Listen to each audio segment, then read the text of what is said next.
Oops. What did I do? Ah, Oh, oh, oh, oh. okay. That was probably not the best.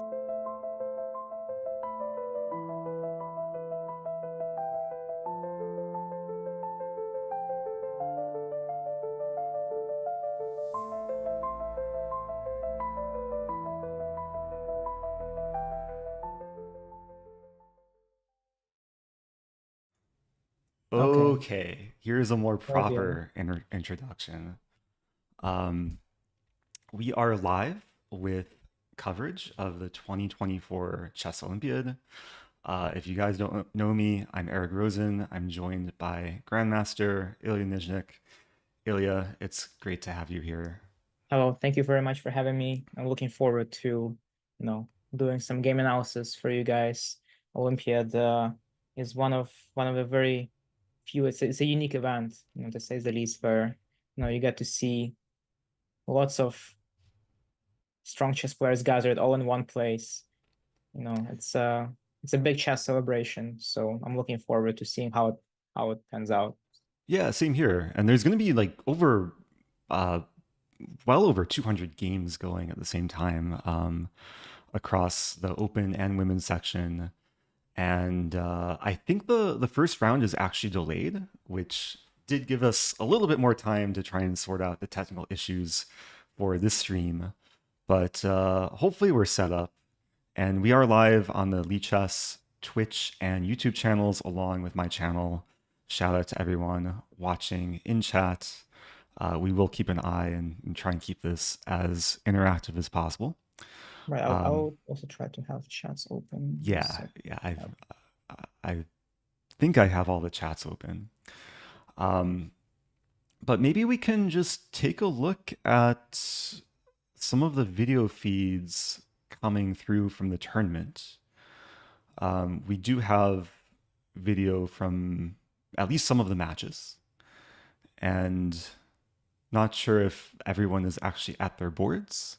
yeah, many people don't seem to be yet, but that's exactly part of the delay. It's been caused by players not being able to get their players' badges. It's all serious and stuff. I guess you can't really enter the playing venue without having a badge. Yeah, Actually, so not only is there a broadcast delay of, I believe, 15 minutes, so the moves come in delayed, but I think there's just a delay to the start of the round. We do have a lead chess correspondent in Budapest, and yeah, as you were mentioning, there are issues with some players actually getting into the playing hall. So that gives us time to kind of chill and maybe wake up and kind of glance at what the matches are for round one. yeah, for sure. This reminds me of when I used to be playing World and European youth events back in 2006, 2007. I believe they also had a similar system back then where players had to have badges, coaches had to have coach badge to even enter the playing area, and parents weren't allowed in at all. Hmm. So it's when you have to manage uh, you know as many as how many people do we have playing in this case, as many as basically 1,000 people, it becomes hard. It's a The more huge people logistical is to challenge, manage. I'm sure. Hmm. Maybe we can start by just going through the general info of the tournament. We do have a nice graphic here. It is taking place in Budapest, Hungary, and time control is pretty standard, 90 minutes for 40 moves. And then after move 40, both players get an additional 30 minutes with a 30-second increment throughout the game. And yeah, today's round one. We see the schedule here. And there is going to be a rest day on Tuesday is the September Tuesday, 17th, I believe. yes, Yeah. and 11 rounds in total. Hmm. So let's yeah, let's hop into maybe some of the matchups for today.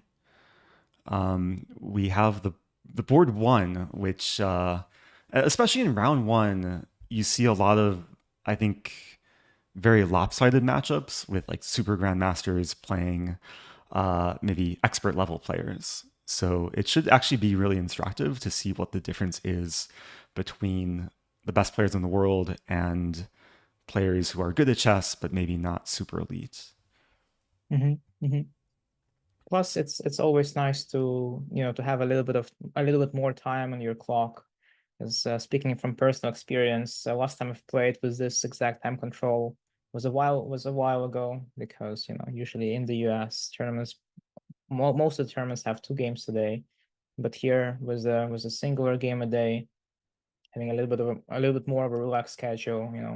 It makes a lot more sense to give players a bit more time. Actually, I thought it's gonna be even more time. I thought it's gonna go to 2 hours or 40 moves, Mm-hmm. but an hour and a half also seems reasonable.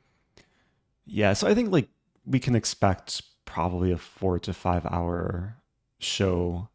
Like on the long end, games could last 5.5 hours, but hopefully not much longer than that. Right. Um, so yeah, What was the the longest? sorry to cut you Sorry. off. The first Yeah. match is USA versus Panama, which should be interesting. I'm a little bit biased in terms of who I'm rooting for. I'm friendly with pretty much all the USA team members, so go America. Yeah. Ray is my personal favorite. Ray is a good friend of mine, and I wish him well. He's been doing quite well Hmm. lately, and hope this it continues during this Olympiad.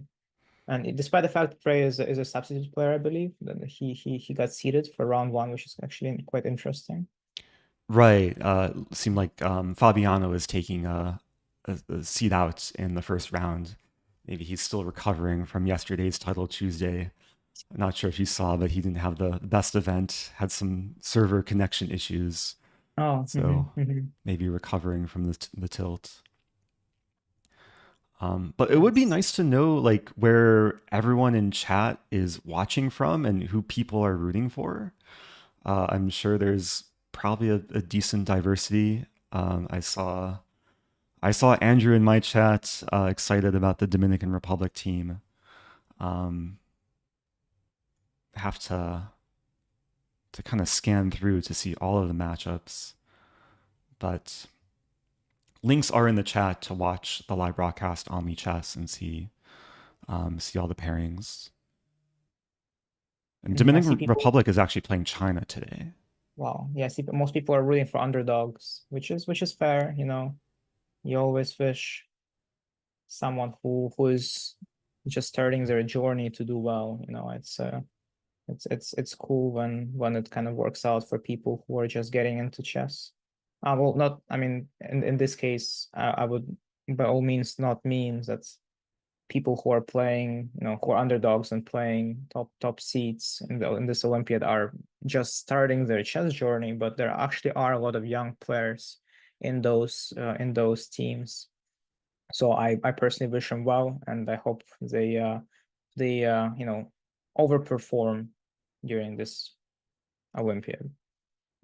It's always Yeah, nice when you can I think show especially performance. today, like there's a good chance to see a lot of upsets, just Hmm.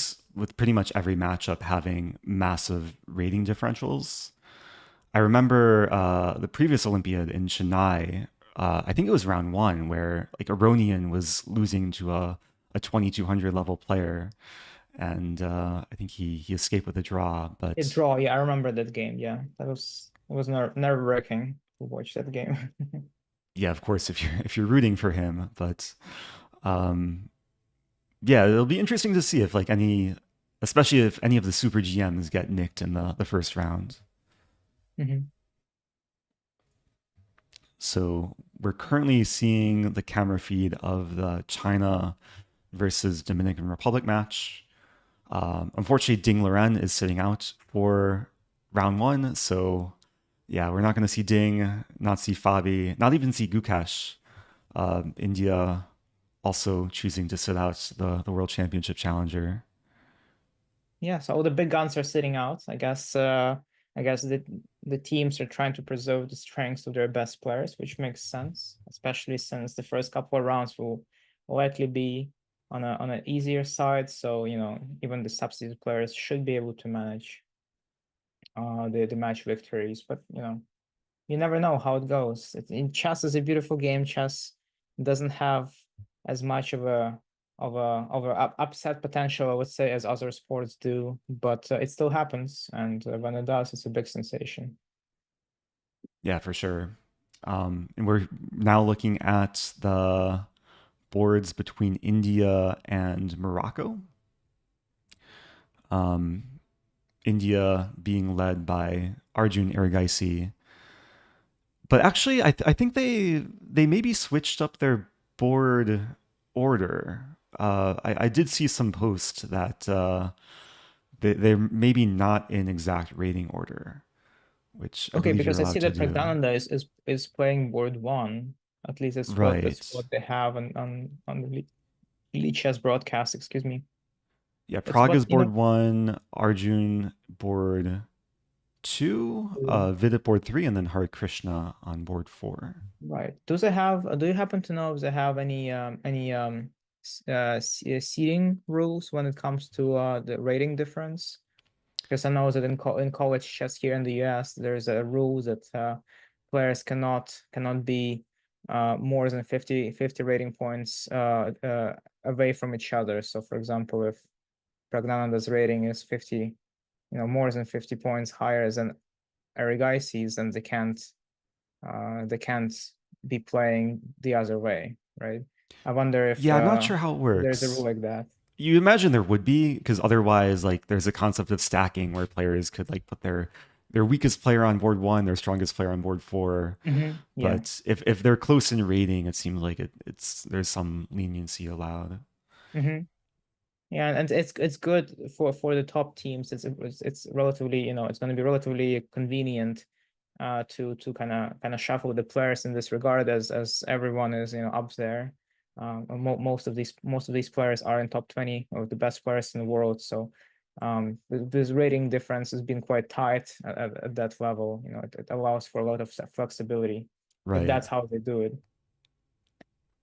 There was a question if Hikaru is playing in the Olympiad, and he's probably the strongest player in the world who's not at the Yep. event. Um, yeah, he's I think more focused on being a professional streamer rather than playing such a tournament. Even though it'd be really cool to see him like represent USA, and he's been on the team before, but yeah, taking a pass this year. hmm Daisy is asking when did you wake up, Eric? I think Eric woke up at around 6 o'clock. Or no, 5:30. Yeah, I Eric woke set up my 5:30 alarm for already. 6 a.m., but I woke up at 5:30. Just yeah, there's a Mhm. lot of technical things to sort out with the stream and the video feeds, and trying to make sure things are in order Mhm. for the show. Yeah, I So was trying to wake up 1 hour prior to beginning of the stream, but I see that for when I'll do this commentary by myself, I think for the next couple of streams, I'll have to wake up way earlier, maybe even as early as Eric did today, yeah, it's because one of there's the a lot things of with things the to time get zone done today. difference, right? Right, yeah. Yeah, I see some other comments about yeah notable players who are not playing in the tournament. Yeah, there's no Faruja, no Hans. hmm Hans probably would have made the team given his current rating, but I think the teams were determined a few months ago, and back in May, Ray Robson was higher than Hans. Oh, time of the games So that have seems like just we're started. getting move Yeah, sounds. Um, I see yeah, on unfortunately, the we don't have video feed for all the matches. right. We only do what, the first 5 matches of the no, not even. We don't have a video feed for the first So for the I first board. have kind of just a random game open between Aruba and the Philippines, hmm but yeah, maybe we can just kind of scan and hop Yeah, into openings or games that maybe seem interesting. yeah. I'm on the lookout. Looking through the matches here. But it looks like we are So getting moves on the top boards. okay. So Wesley is playing board one. Wesley is playing International Master Sanchez Alvarez from Panama, and they have a classical Nimsa Indian defense with white playing e3. So Yeah, it seems like it's a this very is one solid of choice. Leslie's kind of main repertoires, actually with both colors going into these Nimzo lines. Mm-hmm, hmm. And other games, other openings in the US versus Panama match. You know what I really Probably hope pretty. that we see at some point this tournament? Mm-hmm, Probably like on one of the lower matches or lower boards, I really hope we hmm. see a Stafford Gambit, Stafford Gambit. Okay. which Well, honestly, probably isn't likely, but it's possible in such a tournament. I don't see why not. I mean, Stafford Gambit, can be quite tricky to deal with. If you don't know a couple of key moves. Yeah, I imagine we're going to see Pawn D6 here, which is more Oh my mainline God, Petrov. they're being invaded by aliens. Oh no. Oh yeah, thank you, Witty Alien, for sending over some viewers. Yeah, we do see D6. So it's another opening that Dominguez plays from both sides. Mm-hmm. He's an incredibly Me solid too. player, but also super well prepared. Mm-hmm. Actually, my most recent game against Dominguez, uh, well, it happened like I think 3.5 years ago during one of the Pro Chess League matches. I was playing black and I played Petrov against Dominguez and I managed to win the game. So that was Ooh. that was probably something I can brag about. That I beat Dominguez in Petrov. Yeah, not too many Uh, people can say that. well, yeah, I guess I don't take too much credit for it since the Pro Chess League games are rapid games, and once again, the bigger or the higher the amount of time the top player gets, the Hmm. lower your chances. So I would say that Dominguez probably is on a bit of on a slower side when it comes to playing quicker time controls. So that's probably my only chance to kind of Yeah, he's make probably life a more bit known harder. for his classical play than Right, like Rapid or Blitz. right. I see some interesting openings in boards 3 and 4 of this match. Looks like Levon Right. Aronian playing the black One side of a Rosalimo. Rossalimo, yeah, he's playing Rossalimo here with G6. And yeah, Knight of Six has, I think, been more trendy. Like Fabiano was preparing this during candidates, played this Hmm. in a few notable games at the candidates. And yeah, G6, definitely one option for black. I prefer the move Knight D4, which Hmm. is a bit more combative, but yeah, G6 aims to, of course, kind of just develop as quickly as possible. Yeah, one side note is unfortunately I'm not really keeping myself uh you know um on track with the current trends. So to me, this already feels kind of a little bit off-putting. As Hmm. now, I always thought that if white is allowed to play e5 early in these positions, then it's going to be like a little bit of trouble for black. But I guess, I mean, as far as I can tell, looking at the database, the master's database on Lichess, that actually black does quite well after e5. Knight ends up going to g4. Bishop captures c6, d captures c6, h3, knight h6. Yeah, so once again, Yeah, it looks um, weird if you haven't seen this before to move the knight so many times and right. land on It just feels h6. so unnatural. Plus, at this point, white can make sure the knight stays on h6 for a while if they play g4, which does actually seems to be the main It's the line, main and line. black still has very solid results here. So yeah, something new you learn every day, especially about openings. With me, it's probably just show me anything, and that's going to be new for me. Well, it's the type of opening that Levon probably wants to go into because it's so imbalanced. Like, even though white gets early initiative in space, Hmm. black can sometimes try and play against the overextended pawn on e5. And also, black has a bishop pair long term. Hmm. Right. And usually, the way that grandmasters beat low rated players as black is by creating these early imbalances. And That's then, actually, yeah, yeah. you, I you, had you to de I probably know had to well. kind of deal with that myself since I just, I I'm fresh out of a round robin event. I played this small-ish I am norm tournament. Well, it was basically just me filling in a spot because because of lack of players. I was trying to help a friend of mine who was organizing the event, and Obviously, I was the top seed in the event by a long shot, like I think 250 points, a point difference between me and second seed. And basically, I had to deal with this exact issue at almost every game where if I had black 5 games out of 9, and I had to come up with a way to make the position imbalanced enough so that I can actually win it somehow in the long term, because there's just so many ways for white to well, I don't want to say kill off the game. Oh, by the way, we've seen knight h5 and not knight g4 in Mm. one's game, which is quite Which curious. must be preparation. I mean, he has more time than he started with. Right, yeah, definitely is some kind of prep. And where is that knight going to g7? G7. Yeah, I mean, Like if what? G7 Wow. or F4, like maybe there's cases where the knight reroutes to E6, Mm-hmm. But it and just feels, yeah, it I've just seen feels these once again. ideas. Right. But you know, while the idea might be sound, the fact that you're moving a singular piece so many times in the opening phase once again still feels a little bit odd. And this is Hmm. this is a kind of a beauty of chess these days, that the typical concepts that were believed to be just wrong and not working sometime in the past are now perfectly fine and normal in this day and age. Partly partly thanks to the engine prep, partly thanks to the fact that people began realizing that the bigger picture matters a lot more than individual ideas.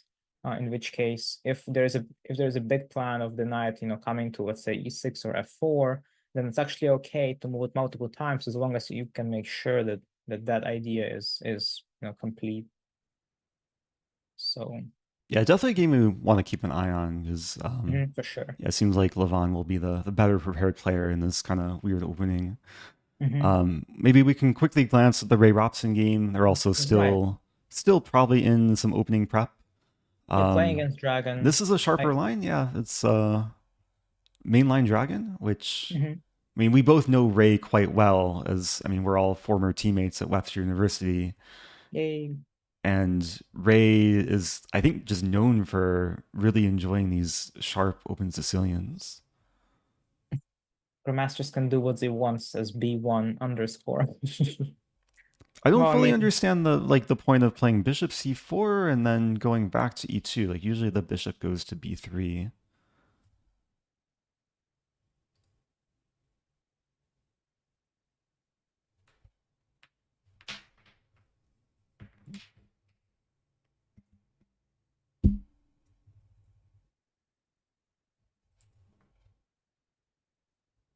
I think I just lost you, Ilya. I'm not sure if your audio is coming through. Give me one sec. hello? Yeah, Oops. you got muted for a I moment there. okay, so you know what I did? I realized that my mic has a little bit of a dusty spot on top, and that's where the mute button Ah, is. yeah, And I've I done that so and I many times wiped it before. away. Okay, no And worries. yeah, sorry about that. No So worries. yeah, I've been talking about this bishop e2 move by Ray, and I couldn't help it but notice that the difference in the sheer amount of games played in bishop b3 and bishop e2 is like almost 50 to 1. So there's, according to the Lichess Masters database, only 35 games have been played in bishop e2, with white having a very marginal, advantage in terms of scoring, and bishop b3 is obviously the main line. And I've heard that Dragon is mostly, a pretty solid opening, or as in not as in solid, but as in Black has solid results if they know precisely what to do. I think Dragon is one of those dangerous Sicilians where the margin for error the Black has is very minimal, meaning that if Black doesn't know precisely what they need to do and is not accurate enough to accomplish the goals, then chances are that you will just lose very quickly. I myself used to be an e4 player when I just started off. When I was like 7, 8 years old, I would always just play e4, and anytime I would face Dragon, I would be very happy, because on that level, people didn't know the proper way of playing it, and I would just win games very quickly, and it was just a piece of cake, because Hmm.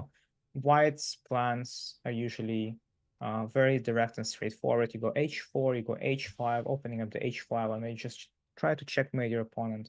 with everything you've got, since your pieces are already kind of positioned in a way that promotes these plans and helps you out.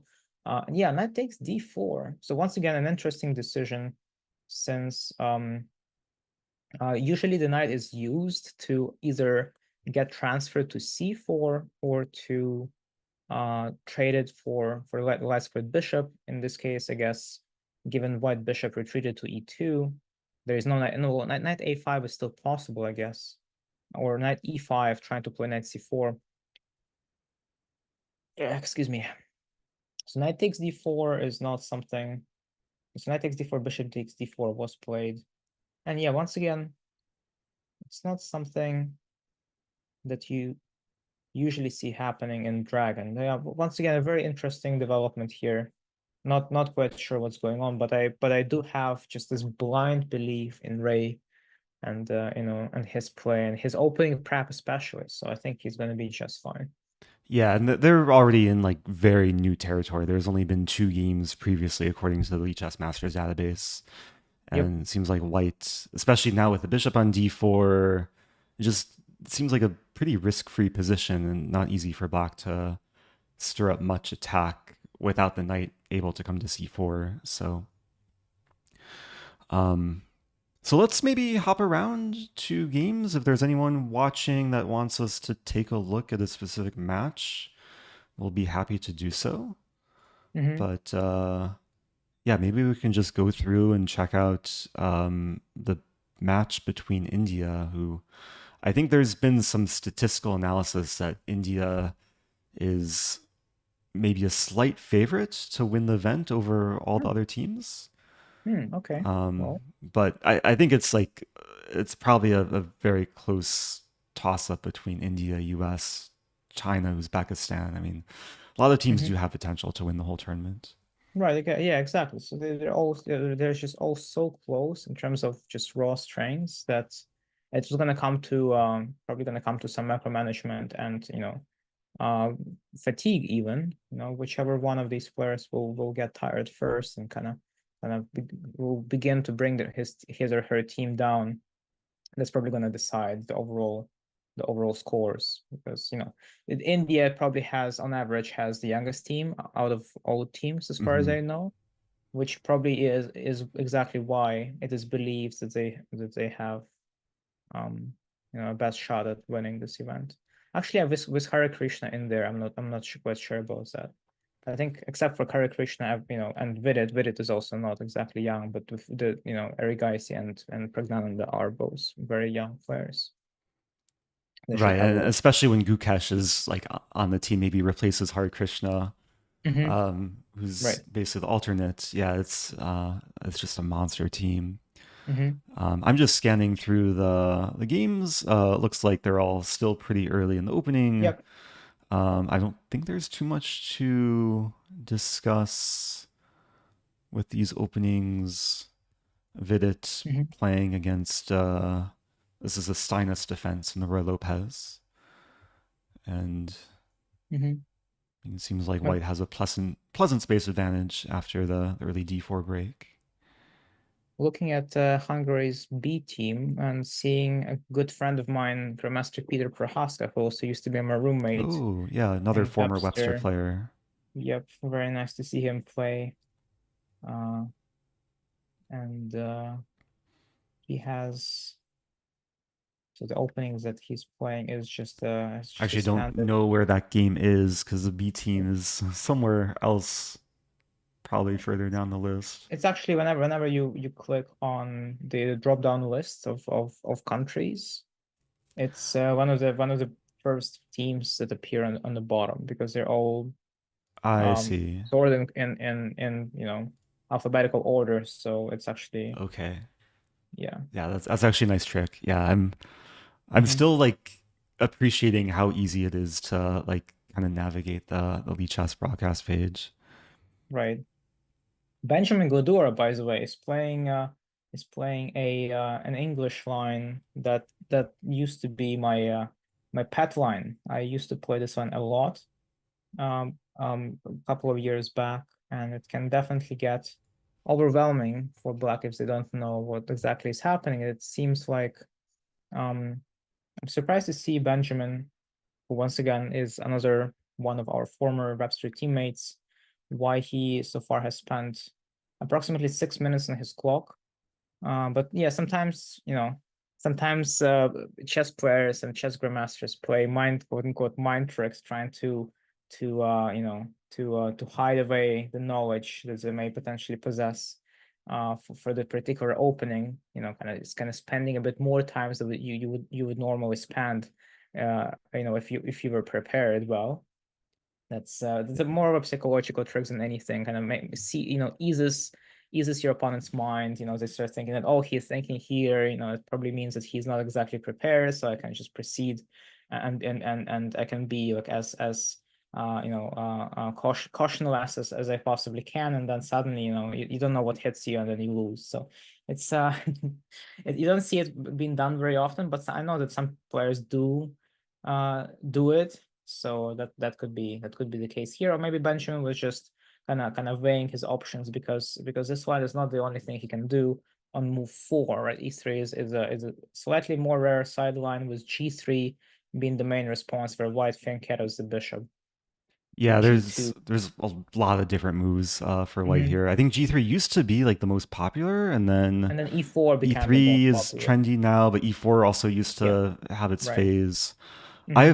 Always enjoyed A3 just to Hmm. discourage the bishop from developing actively. Hmm. Hmm. So yeah, it's one of these openings to try and just stray away from any deep preparation the opponent maybe does against mainline E4, D4, and just get a fresh game. Right. Okay. People are requesting for us Peter to check the Lecco. Lycos game. Yeah, Yep. Lecco. You don't see Lecco play like competitive tournaments so often these Yeah. days. Like he's usually in the commentary booth. So maybe But we can look from his perspective.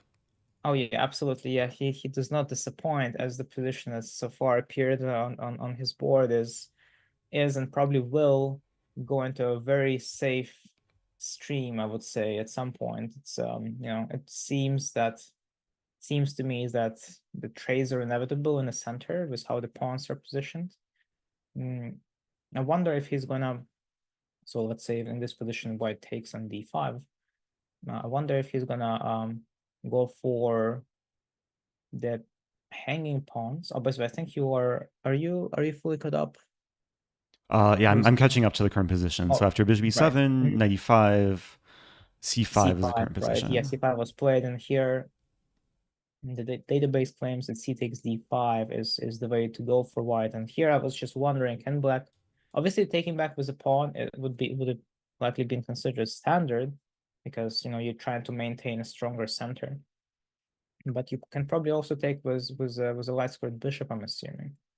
And this has a potential of just getting into a complete pawn symmetry after white takes in C5 at some point, maybe even right away. Yeah, like takes Because and then takes. But black has nice yeah, activity if the minor pieces come exactly. to the center like this. Exactly right, but still, the pieces being active oftentimes is not really sufficient enough to win in these, symmetrical pawn That's structures, true. given your opponent, doesn't blunder something. Because white technically has no weaknesses, right? White just needs to finish developing, and then it's just going to be an even game for both sides. So this game has a potential of going into like a drawish like type, given Aleko decides to do so, because here he has his position is good enough so that he has options. When you're playing with black pieces, having options and having being able to choose what you actually want to do, because there are many different ways to get a good position. It's rare. I'm not gonna lie.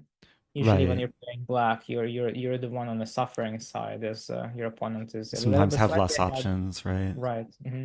So it's nice to be playing a position like this for a change. So yeah, I'm Actually, in the Hungary match, the Hungary's A team, a pretty curious line is happening on board 3 yeah, I'm just scanning between the Daniel boards here. Arias and Ferenc Berkes. Yeah, I've never really seen white developing their knight to A3. So this was an advanced Caro-Kann, which I know you Right. probably have some experience on from the black side, right? Yes, that's correct. Yeah, I usually play this from Black's perspective, and yeah, this is the first time I see White developing in the way that Daniel has decided to. So a4 is already maybe a very clear sideline. Like usually, majority of games feature knight bd2, Right. Yeah, and which then is way White is more either trying. natural. Yeah, White is either trying to play c4 or go knight e1 and then play f4 and start expanding on the king side, which Hmm. is you know potential try. Also, knight b2 is there to help White discourage Black from playing c5, so the knight can potentially go to b3, preventing the c5. Oh, So right. those are the usual ideas. But here, yeah, a4 So with a4. a4, how do you describe this move to a beginner? Like it just seems like a random flank pawn move. Um, so so in Caro, well, one of Black's main difficulties is piece placement in the opening phase, and the way that Black usually tries to solve these problems is by either by playing c5 and rearranging their pieces in a French defense style. So what it means is that after c5, this is basically the reason for why Black plays knight e7 early, so that after c5, the e knight will go to c6 and the b8 knight will go to d7. And that's going to be basically a French Mm. setup. It's going to be an advanced French setup. That's how the knights are placed in that opening. And then Black's dark squared bishop is going to be placed on e7, and this is how Black finishes development. It's not very efficient, obviously.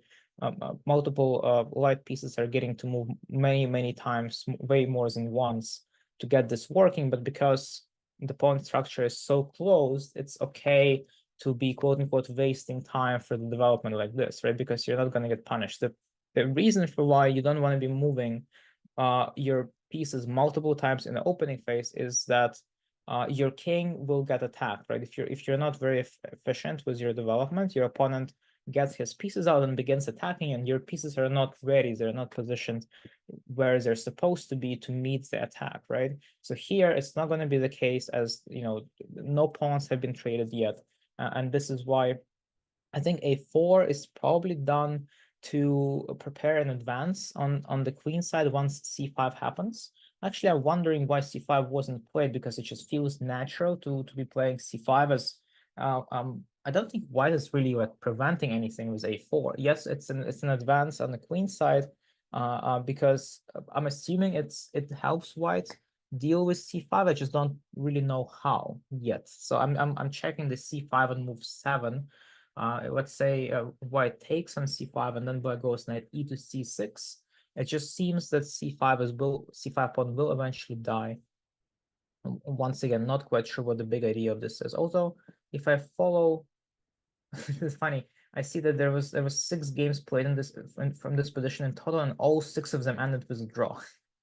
And most of them, white ended up playing knight d4 with Hmm. black capturing and d4, queen d4. I think the answer is gonna lie in within the next couple of moves, and once we get to the critical moment, I guess I'll get to see why a4 is useful. Queen d4, knight c6, bishop b5, bishop takes c2, b4. Aha, okay. So now, okay, yes, you see Grabbing space on the queen side. eventually the a4 is actually useful, because it helps white be very proactive on the kings with the king's queen side advance, and yet it's still, I would say, the position is still more or less unclear. I'm not quite sure what's happening, not wanting to use the engine, but to me, as a Caro-Kann player, this actually feels quite nice, because I'm getting to be done with development quite early. I played Hmm. bishop e7 at castle.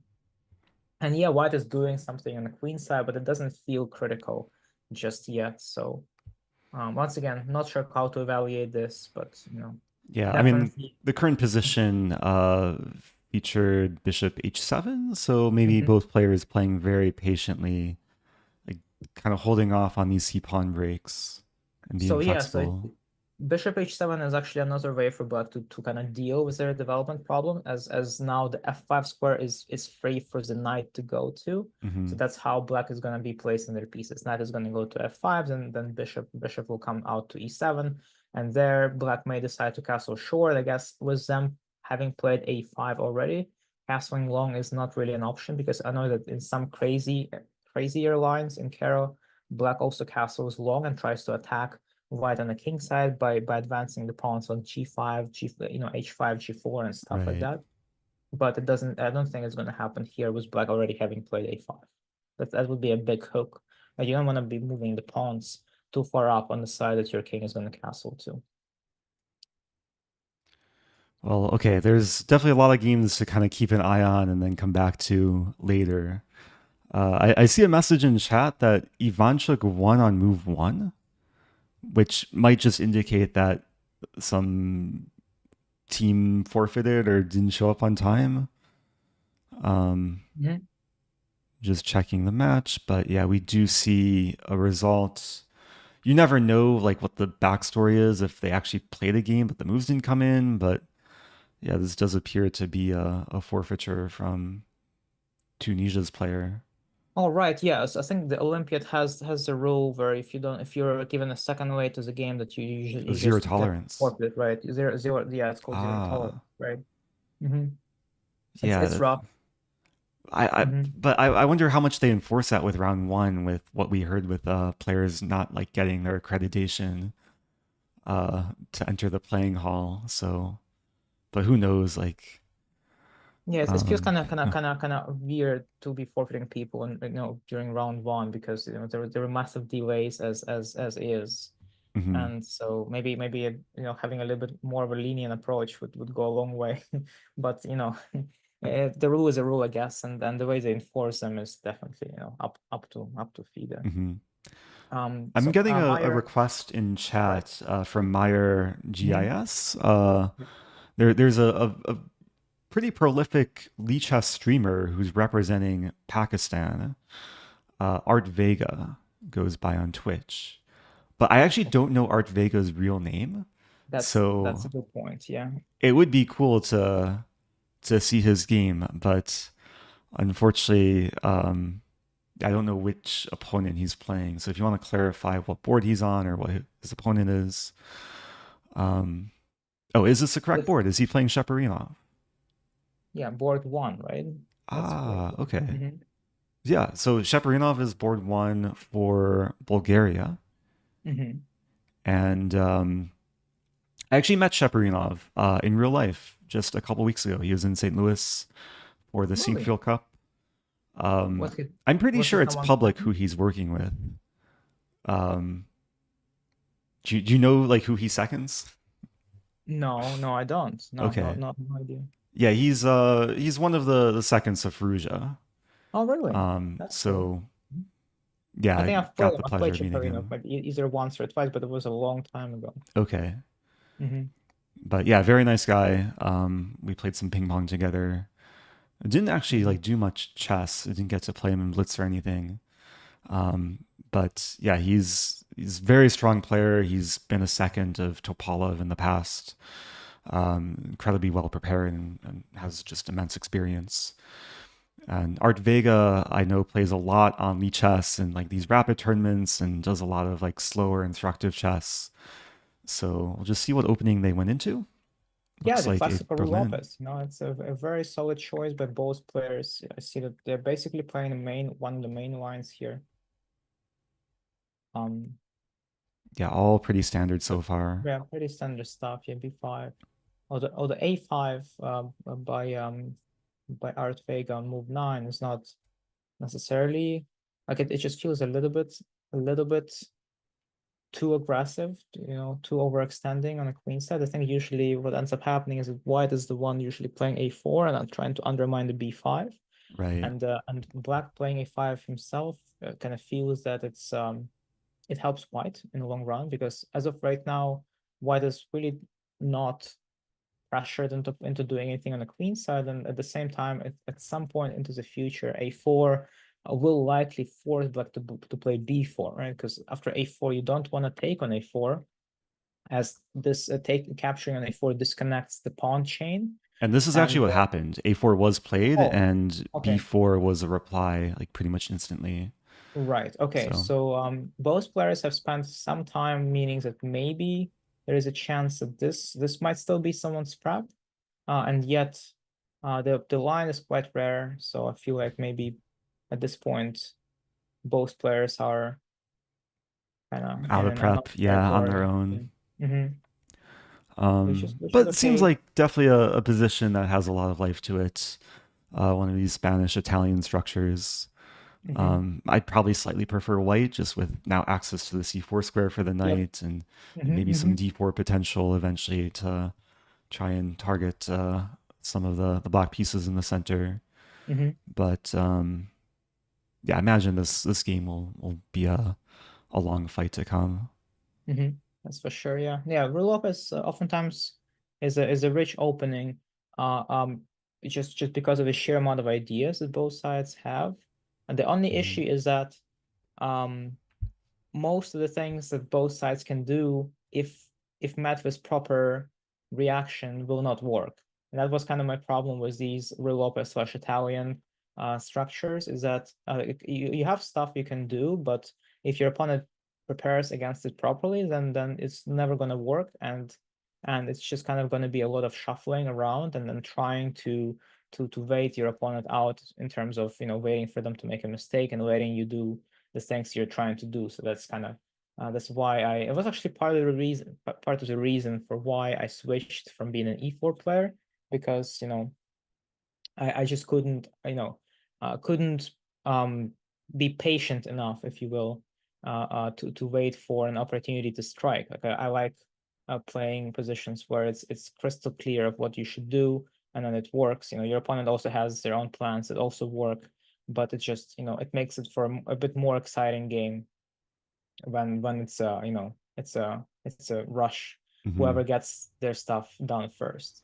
At least that's what kind of excites me a bit more about openings. Yeah, I like to just adapt my openings based on what my opponent plays. Like I'll switch Mhm. between e4 and d4 and c4, and usually just find all my opponent's games beforehand and prepare like special weapons for them. That's a smart Um, approach if you can obviously manage to hold so much in your head. I was just looking Because at this position, board 4 between Bulgaria and Pakistan, because I see the current position. I just don't know what oh, opening this came from. Um, this is no. but I had this. Yeah, I actually prepared this line from black side it's another because it was Caro Caro-Kann. against f3. Yeah, f3 Caro, So they and call this the fantasy variation right, with right. Queen So maybe. b6, and then it just gets like crazy as early as move 4 with pawn tension in the center. Mhm.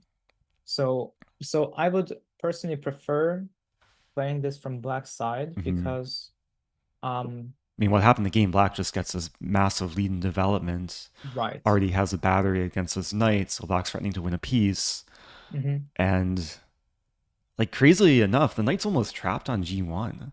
Like the only way to save the knight is to play knight h3. Knight h3 and bishop captures h3 was played, But and then this I assume g takes is gonna be played this does not look good for very white. soon.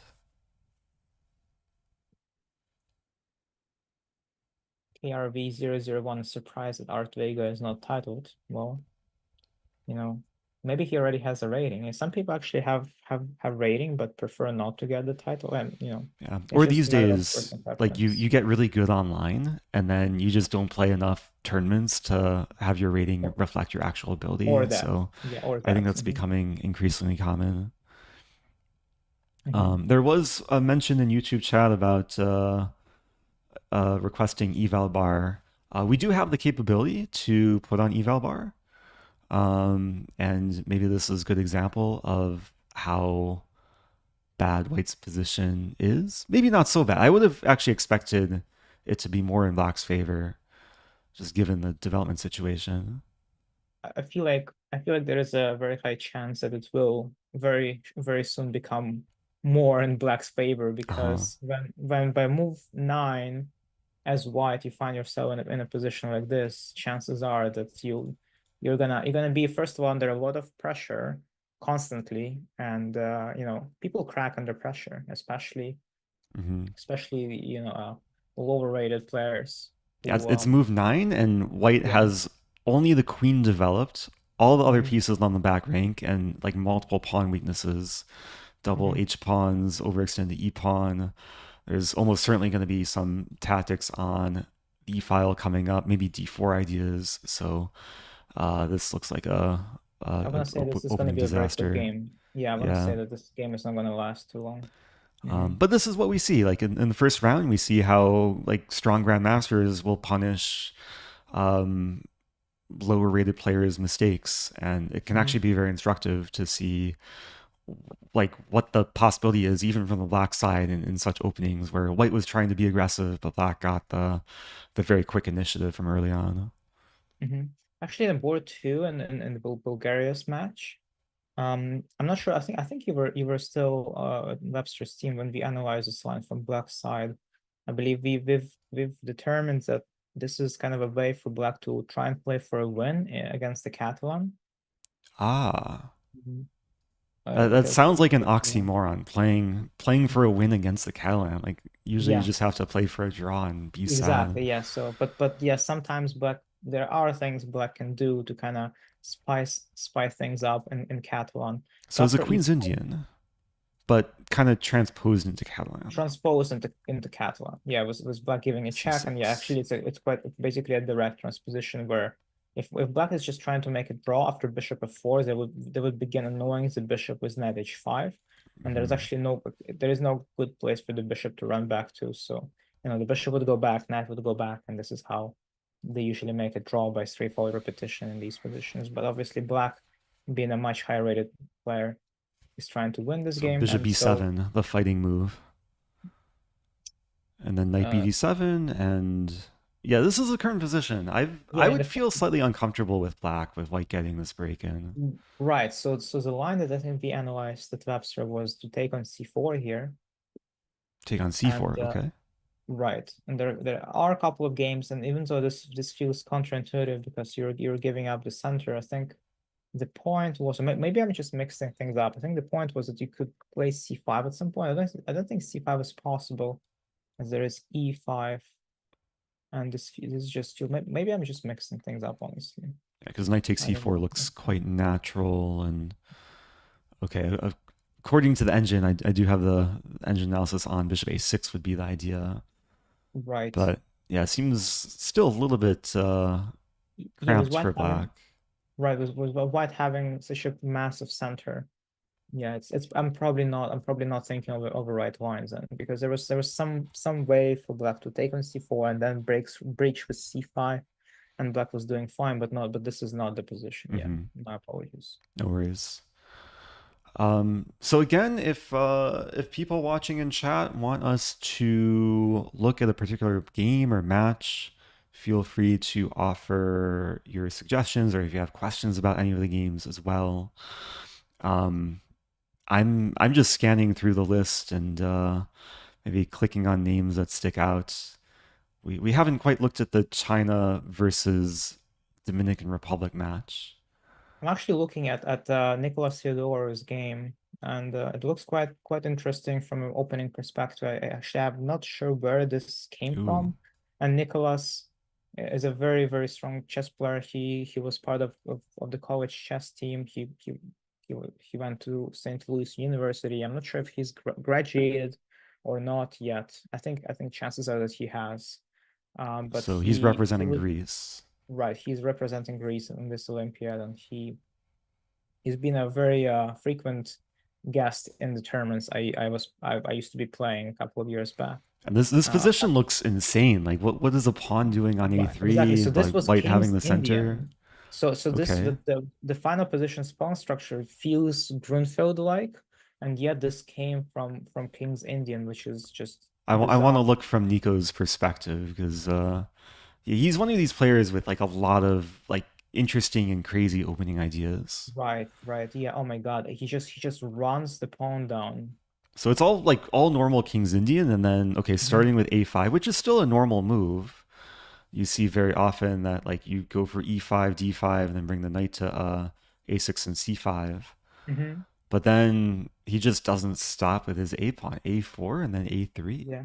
Yeah, just completely disregarding any and all need for development. He just runs the pawn down and tries to breach the center as fast as possible, which I believe actually is a very smart way of playing because in King's Indian defense, uh, um, one of Black's main strengths and oftentimes weaknesses is the Pancaro dark squared bishop. So what ends Hmm. up happening is Black closes that bishop by playing e5. So Black fights against White's powerful center with an undermining move e5, and that kind of locks his dark squared bishop down in place because it now begins hiding behind that e5 pawn, and White will almost never take on e5 because once again it saves Black trouble of opening up that bishop. So here Nicholas does not go for e5. He goes for this interesting pawn rush on the a file, and that kind of helps him free up a bit more space on that long diagonal, right? So now as the b2 pawn is gone,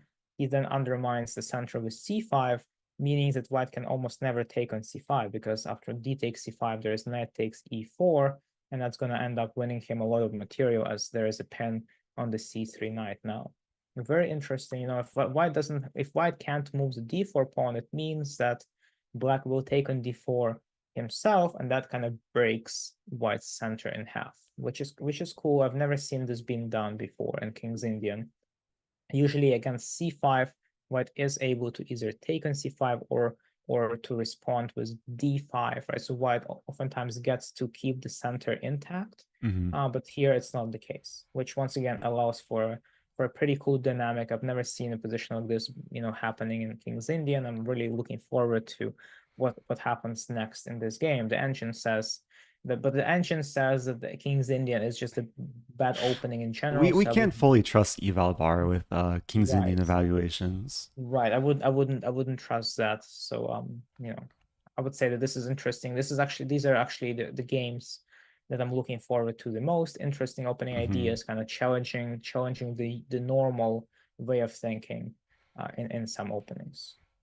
Definitely, yeah. I love games like this too, and yeah, usually like when we think about bishops and think about like good versus bad bishops, you assume that when you have a good bishop, you want your pawns on the opposite color of that bishop. But in a case Mhm, like this, black is using the pawns on the queen side, dark squares to complement the bishop. mhm, mhm, And yeah, the pawns just do a great job of actually making the diagonal more of a problem for white and more of a strength for black. mhm, So imagine like knight c6, queen a5 in the air, and just apply more pressure and try and create tactical possibilities before white can castle. Yep. Plus, black is a little bit ahead in development, so that should help too. Right. There Okay, was a so request from Andrew in the Twitch chat asking to check out David Camacho, who I'm going to assume is Dominican Republic, because that was one of the matches we had earlier.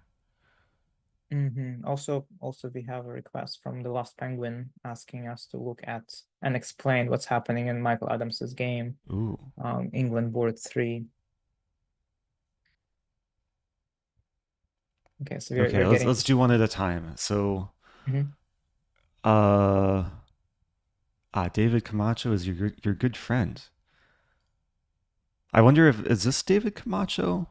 It's different name here, but maybe same last name. I feel like it's probably him. Yeah. Oh wait, Um, actually, yeah, David yeah. Daniel. Yeah, that's Okay, his it's just first cut name. Yeah. off then. Yep. Yeah. hmm Okay.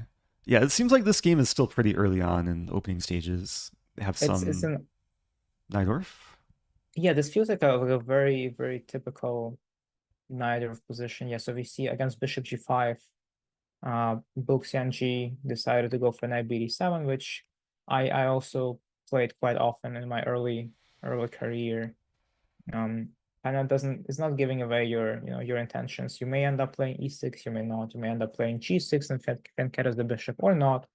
So knight b7 is a kind of development move you'll probably be making either way, but that kind of leaves your opponent guessing for where your pawns or how your the rest of your pieces will be developed. I guess in this case, it's just going to be some kind of direct transposition after queen d2 e6. This position is very common. I think I've seen it a couple of times. Also, this is not white's first choice usually.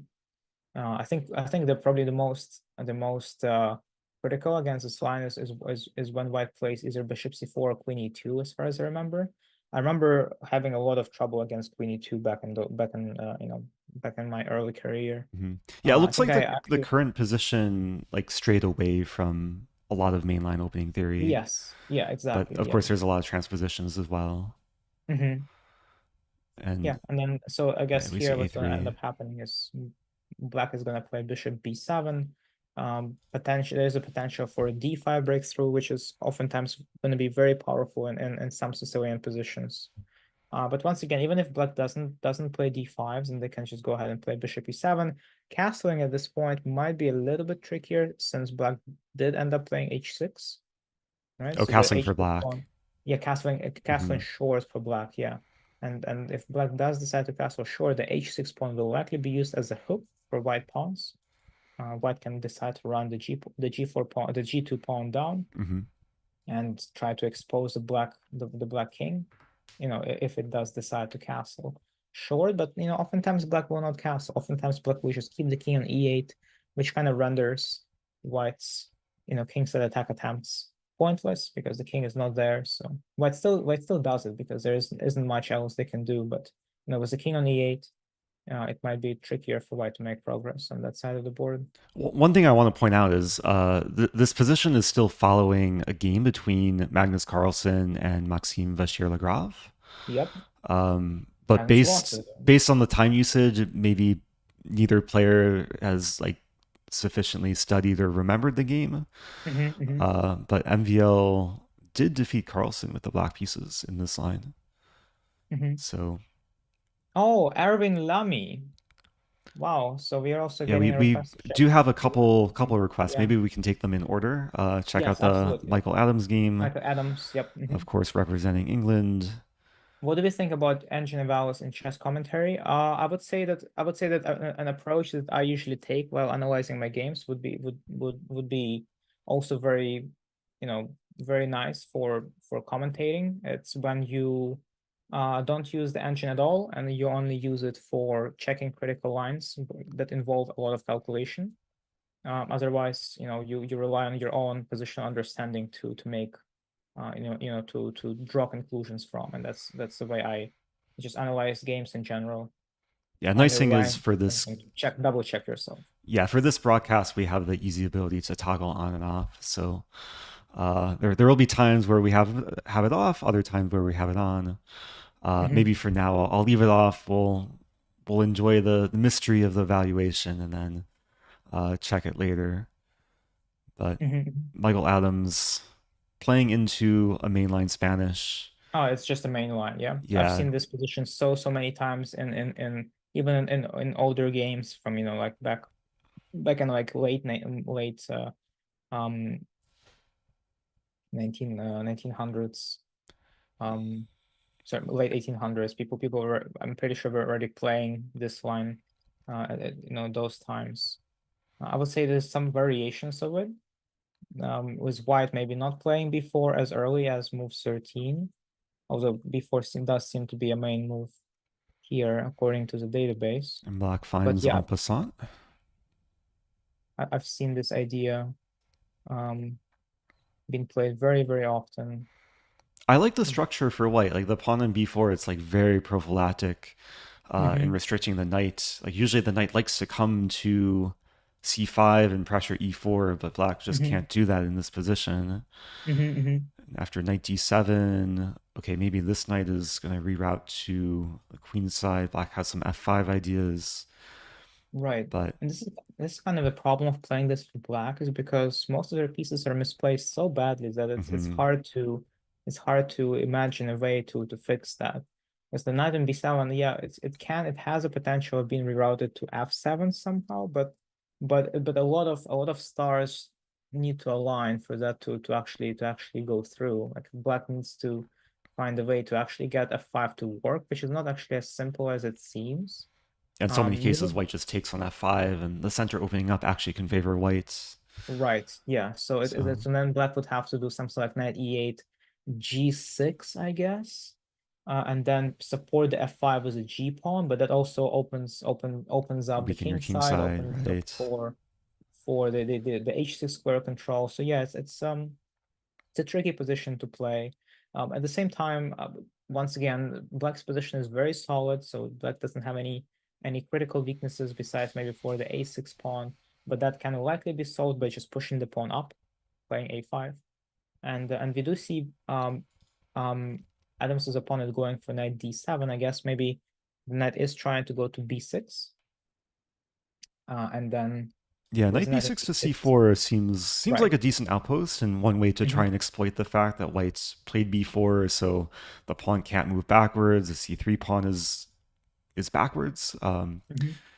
So, but is black really in time to like Yeah, do I don't think much? so, right? So let's Like imagine just that bishop Adam e3? plays bishop E3, knight B6, and knight B to D2, right? So this way the C4 pawn is taking Cover the it's the square, C4 square is taken care of here, excuse me.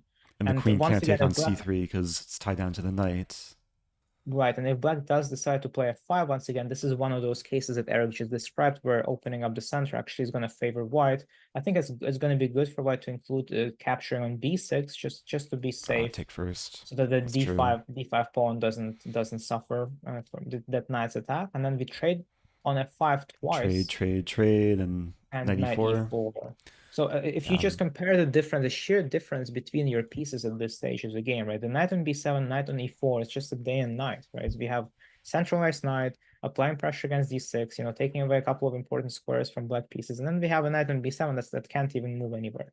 I guess it will have to go to f7, but I have really strong doubt that knight on f7 is going to be any better than it is right now on b7. Like I'm not quite sure. Okay, then maybe it can go to g5, trade itself away. If you it just takes time count though. the amount of time this knight has moved just to be traded away in the end, it just feels like a massive waste of time. And in the meantime, like white actually has a very nice plan of doubling or maybe even tripling up on the A file and targeting the Hmm. backwards A pawn. And it's Yep. much harder for black to defend A pawn compared to white defending the C pawn. Like this knight in E4, not only does it control like a lot of key central squares, but black can never really even pressure the C pawn. So Yep. And yeah, just pure positional play from white. right, that's all about Ray Lopez in Italian. You have these positional bouts. And yeah, just to kind of add that if black is trying to solve the a6 pawn issue by playing a5, is then after the pawn trade, the b5 will be the new problem, right? So the Mm, b5 it becomes exposed, and it's gonna quite literally become white's new target. And black was the a5 breakthrough, black would probably be trying to solve the pawn issue, the backwards pawn issue, but instead, and it's in its stead, they will get the problem was the b5. So it's hard to play this position for black. I like what we did with this analysis just now. So I think Adams is going to be in good hands. He probably has way more experience playing these positions than both of us do combined. that's true. Yeah, he's actually one So of my I favorite think players though, just to watch his like right. overall Mhm. positional approach. Because he makes it like seem so easy with the way he places his pieces and restricts the opponent. So I think we're already seeing another example of like kind of his core style as a chess player. Mhm, mhm. One thing I want to point out, because we're on this match between England and Chinese Taipei, is board two is none other than David Howell, and he's playing Oh wow. Grandmaster Raymond Song. And David Howell has like basically been the only one thinking in this game. Oh Like wow. Well, Raymond Song David is is like notable down grandmaster, 45 minutes on the clock. Wow, that looks disastrous. and it just seems like he walked into some deep Caro-Kann opening preparation. Oh, but he probably should have played 90. Oh, yeah, okay. So there is a yes, this is a tricky move order in this Caroline. So Yeah, I've actually like explored this a little bit from the white side right. because usually like you see h5 earlier, right?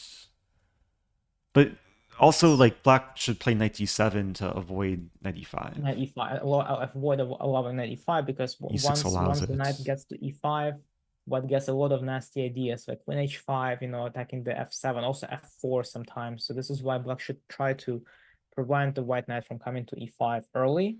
And this is where kind of white tricks black by beginning with knight f3 and not including the h5 into the mix. Also, playing h5, actually, I had I was streaming for St. Louis Chess Club yesterday, and I had a game where my opponent ended up not playing h5, which can sometimes be a good idea because what ends up happening if white does include h5 is that if white ever goes into the endgame, the h5 pawn becomes a big problem. Like white will have to hold on to it because it's advanced so far up that black oftentimes just applies pressure onto it naturally Overextended. with a knight on f6. Yeah.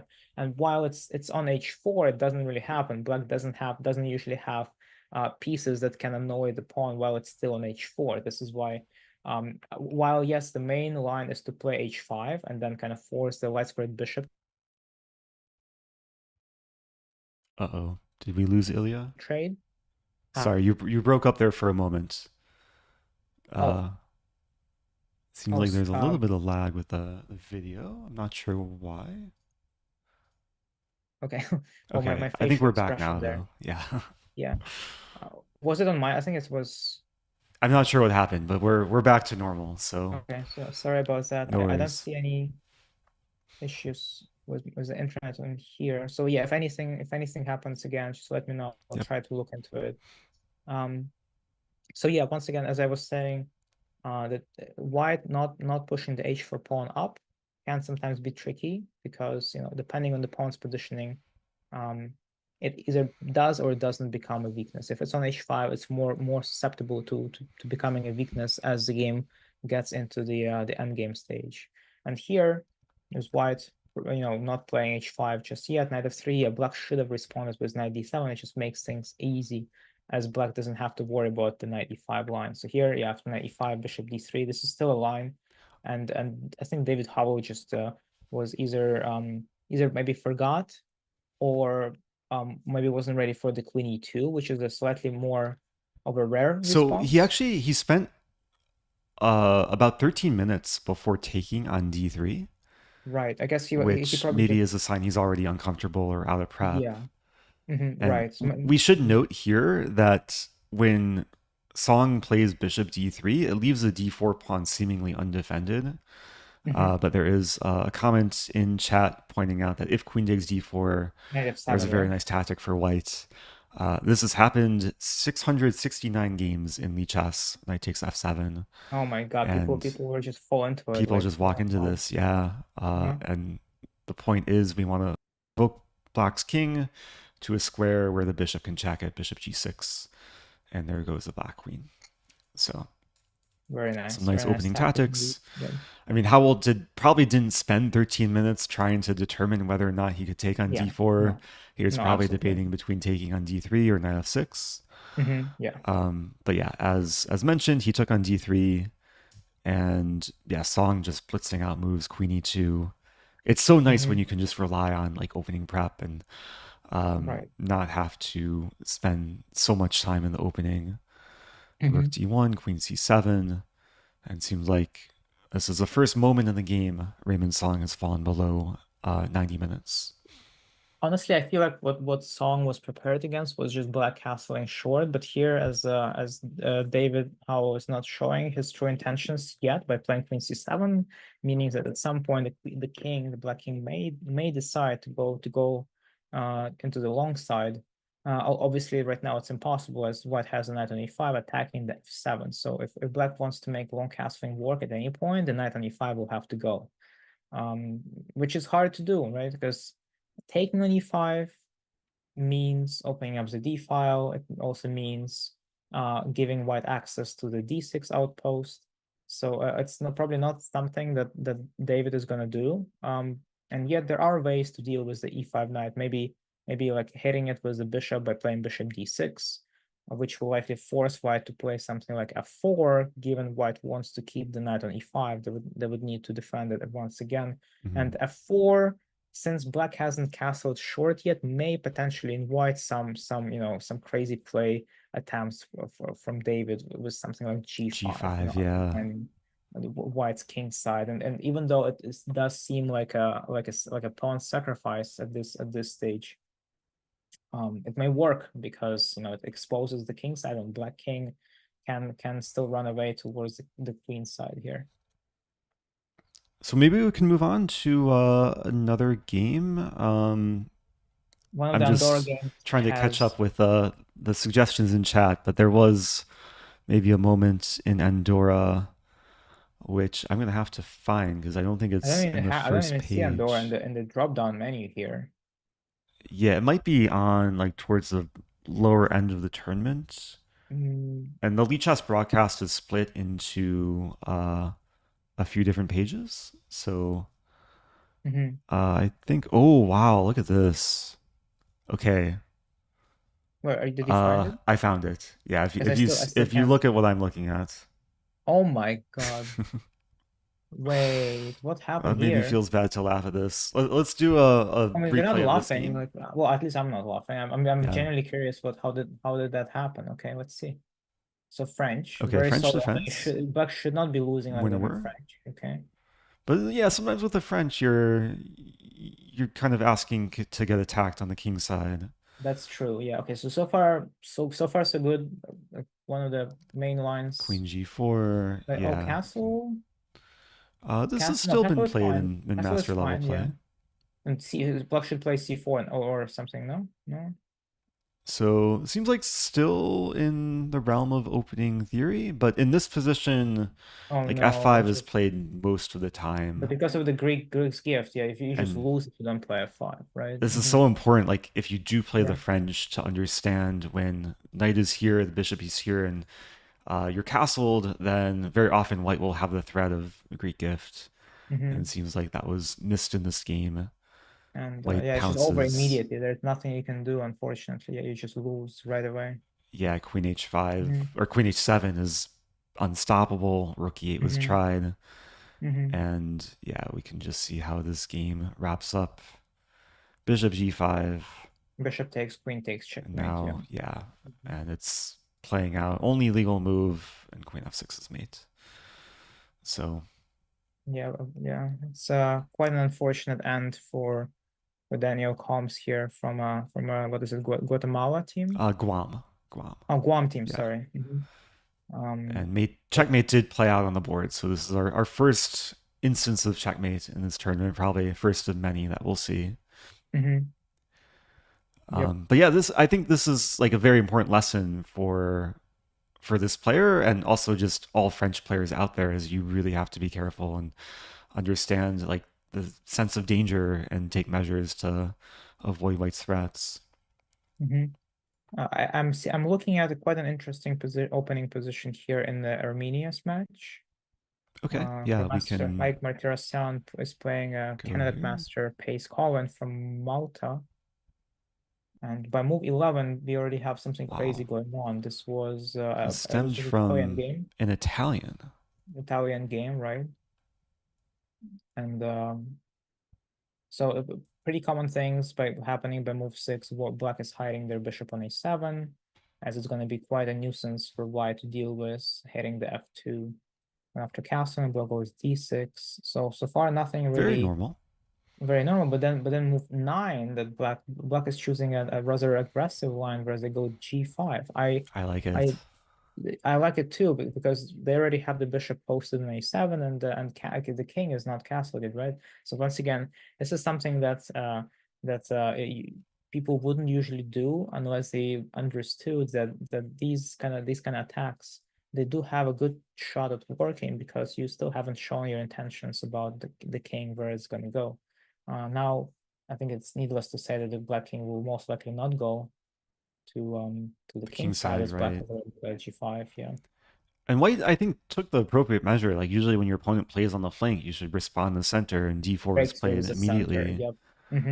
And Also okay, here. black continues thrusting the pawn g4, hmm knight h4, and okay, things are getting spicy. It seems like white has sacrificed a pawn here. with oh, did I lose Ilya again? Uh-oh.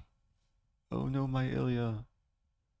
I can still hear you. Oh, you can. Okay, so it just, yeah, this happened earlier where it just like froze, like the I, audio and it's video freeze up. it's honestly it says that my internet connection is unstable, so it probably is on my end, which I do Uh, apologize no for. worries. But it's just a brief, like a micro stutter. Looks like Yeah, it lets me go no worries. almost right away. There were only a couple of games here and stemming from this position where white played knight to f1 both times, which is not objectively. I would say I wouldn't expect it to be objectively best, because I would like to do something a bit more aggressive, something like knight c4, trying to use the fact that black's king is still stuck in the center and try to play e5. And after knight c4, Hmm. there's a fun line where black goes b5, trying to hit my knight. White does end up playing e5, Wow. and now obviously black captures on e5. It all works out nicely. My knight in c4 is ready to jump in and recapture the pawn, but black will just play bishop to e6. And after I capture on f6, black doesn't even take the knight on c4 No. anymore, right? Because Oh, take black on takes f6. Ah, because it's right, knight's exactly. hanging. Exactly. Bishop queen Oh. takes f6. Now, it's either queen takes g4 or knight takes d6. I think it's actually going to be a good idea for white to include knight takes d6, as they are about to lose either one of the knights anyway. So Hmm. it's probably a good time to sell its life for as much as possible, in which case it's just a singular pawn, but oh well, we don't complain. And after c takes d6, queen takes g4, d takes c3. Even though, once again, the black king is still in the center, now thanks to their bishop on a7, it actually all kind of is going to work out for them, because the f2 is now under attack. If you at any point are forced into a defensive mode, when you have already sacrificed material beforehand, chances are that your attack will fail. Like whenever you sacrifice material for an attack, if your attack comes to a halt at any point, chances are that you have failed and something went wrong. So this feels like it's exactly what's happening here, because I see that the best move white can make at this point is queen to f3, which obviously means that after the queen trade, white can forget about checkmate, right? White is not going to be checkmating black king anymore, and while it looks like black will be losing their extra pawn back, but just in general, the position is more open. Black king staying in the center is actually a good thing now, because it's no longer going to be checkmated, and this position is slowly flowing into the end game stage, where that's exactly where we want to have our king, right? The king needs to go towards the center as the game goes into its endgame stage, because then the king in the endgame, the king actually becomes a very important piece in your arsenal, right? You don't want your king to hide anymore, since there is no longer going to be a possibility of getting checkmated. Well, there's still kind of at this critical position after d4 with a lot of branching Knight c4 possibilities. was played. I want So, to oh, point knight out that c4 knight was played. Okay, so was maybe played. maybe they'll go Yes. into that line. Yep. Well, I don't really see what else can happen, Yeah. because after knight c4, b5 seems very natural. Like you don't wanna have to deal with that knight, and then everything that follows kind of happens by force, which in this case does favor black. So I feel like Grandmaster Hike Martirosyan will be Hmm. in a good shape, given that he finds One note Martirosyan. of breaking news. Being told to check out the Aronian game, where Aronian may Thank be you very in like much. already big trouble. Oh, really? And we saw the opening from earlier. Let's Oh recap. He's boy. playing a FIDE master from Panama, Mm-hmm. and we kind of liked the unusual nature of this opening, knight h5, and going for the early imbalances, but it seems to have backfired. After the trade on c6, he fianchettoed his knight, knight g7, maybe looking to reroute Yeah, I g6 or wonder f5. why. Excuse me. I wonder why he decided against just going for a more standard knight g4 route, Right. and instead preferred to go with this quote unquote fianchettoed knight idea, It that does look sees very him. strange. Like this position, knight on g7, is the only developed piece, and Right, Black's just exactly. It making all just these sees pawn moves. wasting so many tempi just to position your piece somewhat properly, right? It just feels a lot very counterintuitive and counterproductive. And white is already like pretty much completing Done. Yeah. development. Yeah. Castle, centralized knight, queen hits the undefended pawn on And c6, c6, yeah, and it comes to and 7 is g4, and now the now knight after has to do it g4, again. Oh wait, oh it's just over, no, right? Because knight d6 is just immediately over. The game is just over here. Like he there's has to play like knight big d4. tactics on the e file. Right, it's just knight d6 is coming up, and there's nothing black can do. If the knight moves, knight d6 happens, and black ends up losing like a So ton of let's material. show this. Like, let's say knight g7 seems to be maybe what he intended. Not just knight Then d6. knight d6, maybe could this have been overlooked? This is such a common tactic with the rook Very on common, yeah. e1. Mm-hmm. The point is, if takes, it's check. Black is losing the queen, Mm-hmm. and yeah, if the king moves, then it's really bad. Yeah, knight takes f7, and Mm-hmm. And you know black's whole what? position is crumbling. You know what? I was in a very similar situation, just like Aronian right now, because my game of round 7 in this I am norm event, I was very careless. I was playing with white pieces against the bottom seed of the event. Hmm. I was a rating favorite by about 550 points, and I thought that the opening choice that I went for was not just I played the Jabal London where I castled long, and well, actually, I didn't end up castling. I tried castling long and attacking my opponent, trying to go for a quick win, but then my opponent actually had a proper reaction to this attack, and my opponent performed a breakthrough in the center, and I actually ended up having pretty much a lost position where my attack has failed and my king was still stuck in the center, and this kind of gives me a similar vibe of what's happening to Aronian right now, that he probably sometimes when you're a big rating favorite, you kind of think that you can get away with a lot of things, and um, it's White's play in this game was a bit too simple to screw up, right? Because White doesn't Hmm. really have any direct issues with their position, and pieces just kind of fall into right places here. And unfortunately, because once again, it took so much time for Black to develop just a singular piece. It's a kind of position where Black is under a lot of pressure because you need to be very careful about where you put your pieces, how quickly you put them on certain squares and stuff like that. And it's It's easy so to sad get too. Like wrong. he Mhm. spent so many moves moving the knight, and now the knight is the one being like exposed. Like it just Yeah. it found a square, but it's a problem square. Uh-huh. And Oh my the God, Wisdom is gonna celebrate with a cake slice every day like wins the match. Well, like no, I have really nothing against Peter Leko. He's an amazing player, a legendary player to that. But I think in the previous Olympiad, he was mostly making draws. I'm not even sure if he won a singular game in the previous Olympiad, right? So let's hope that this time it goes better for him. we'll I, see. I'm seriously rooting for it to happen. So I hope that you Wisdom can have. A lot of cake as a result of his performance. And if Lako draws any games, then it's half a slice.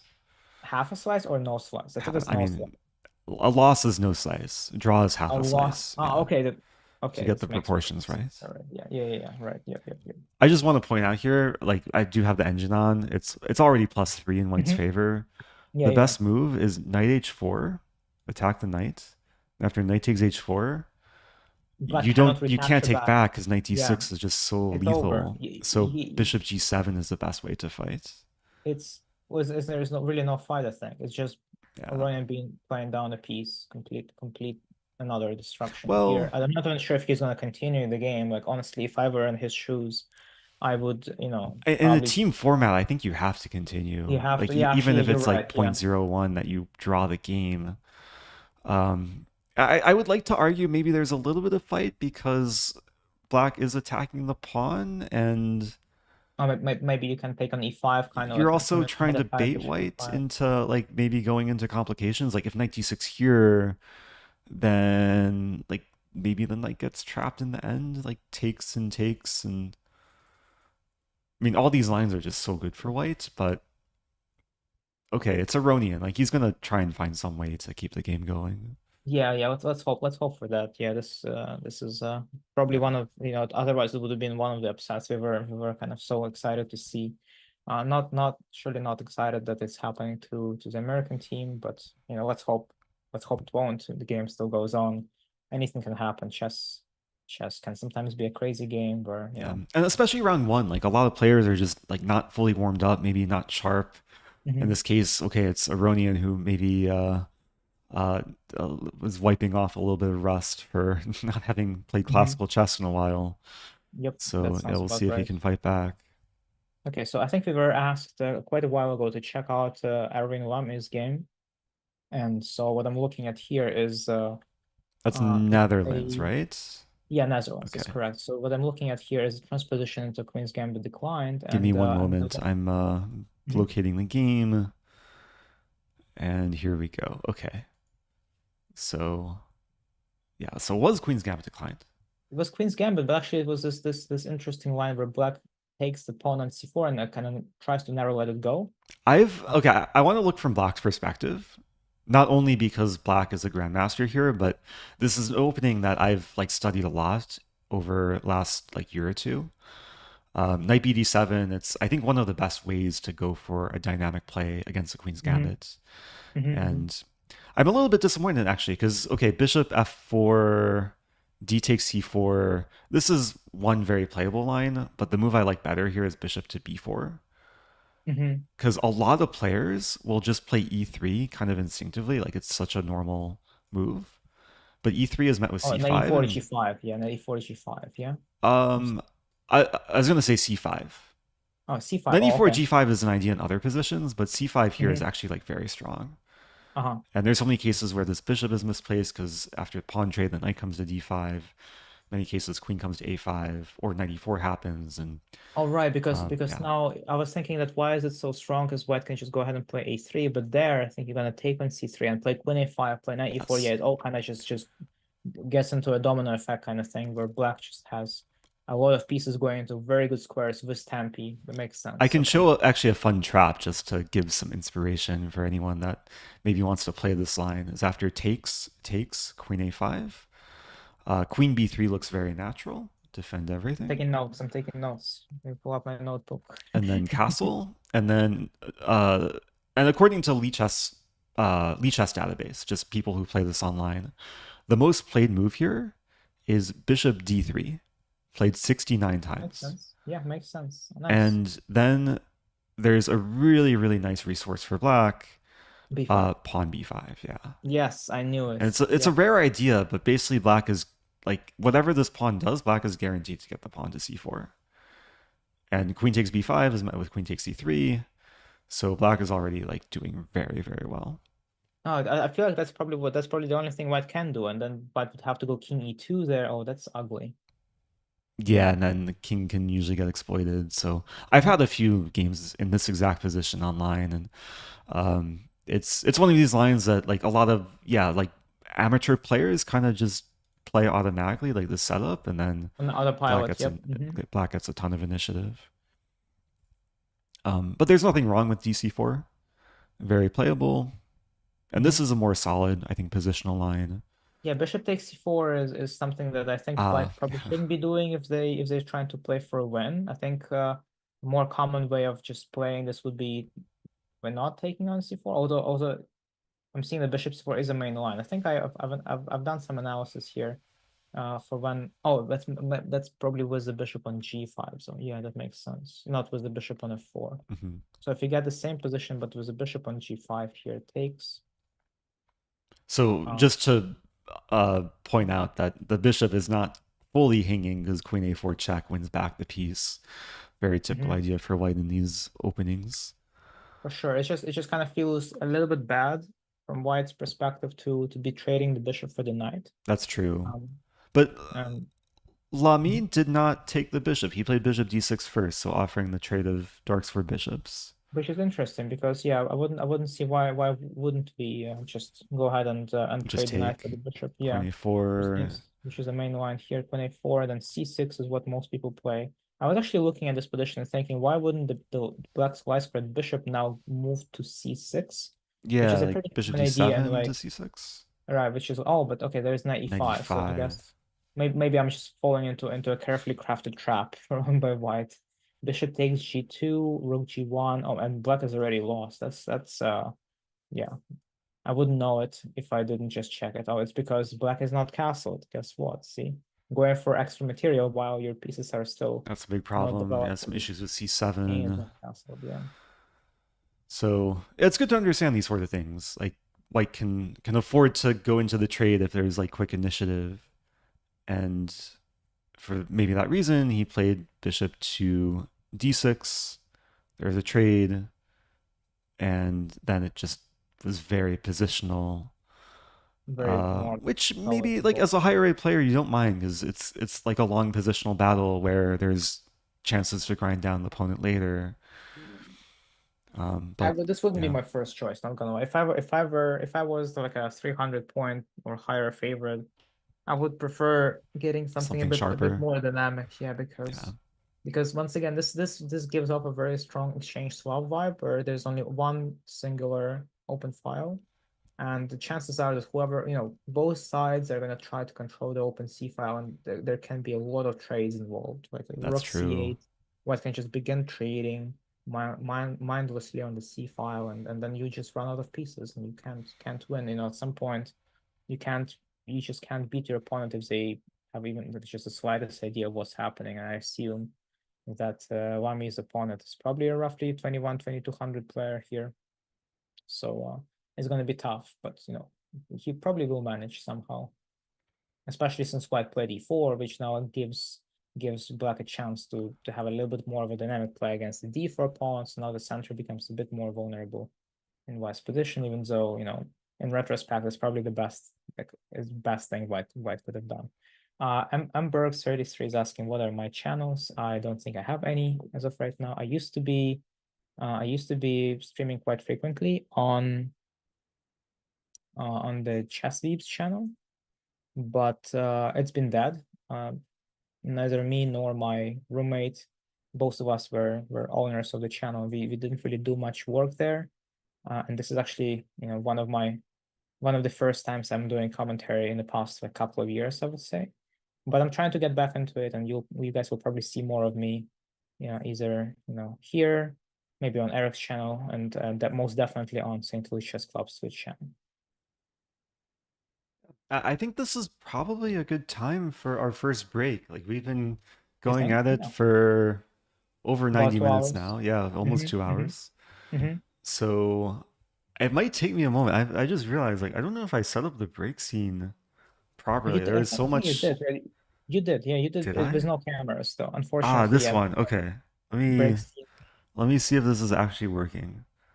Sure. Studio mode. Oh dear.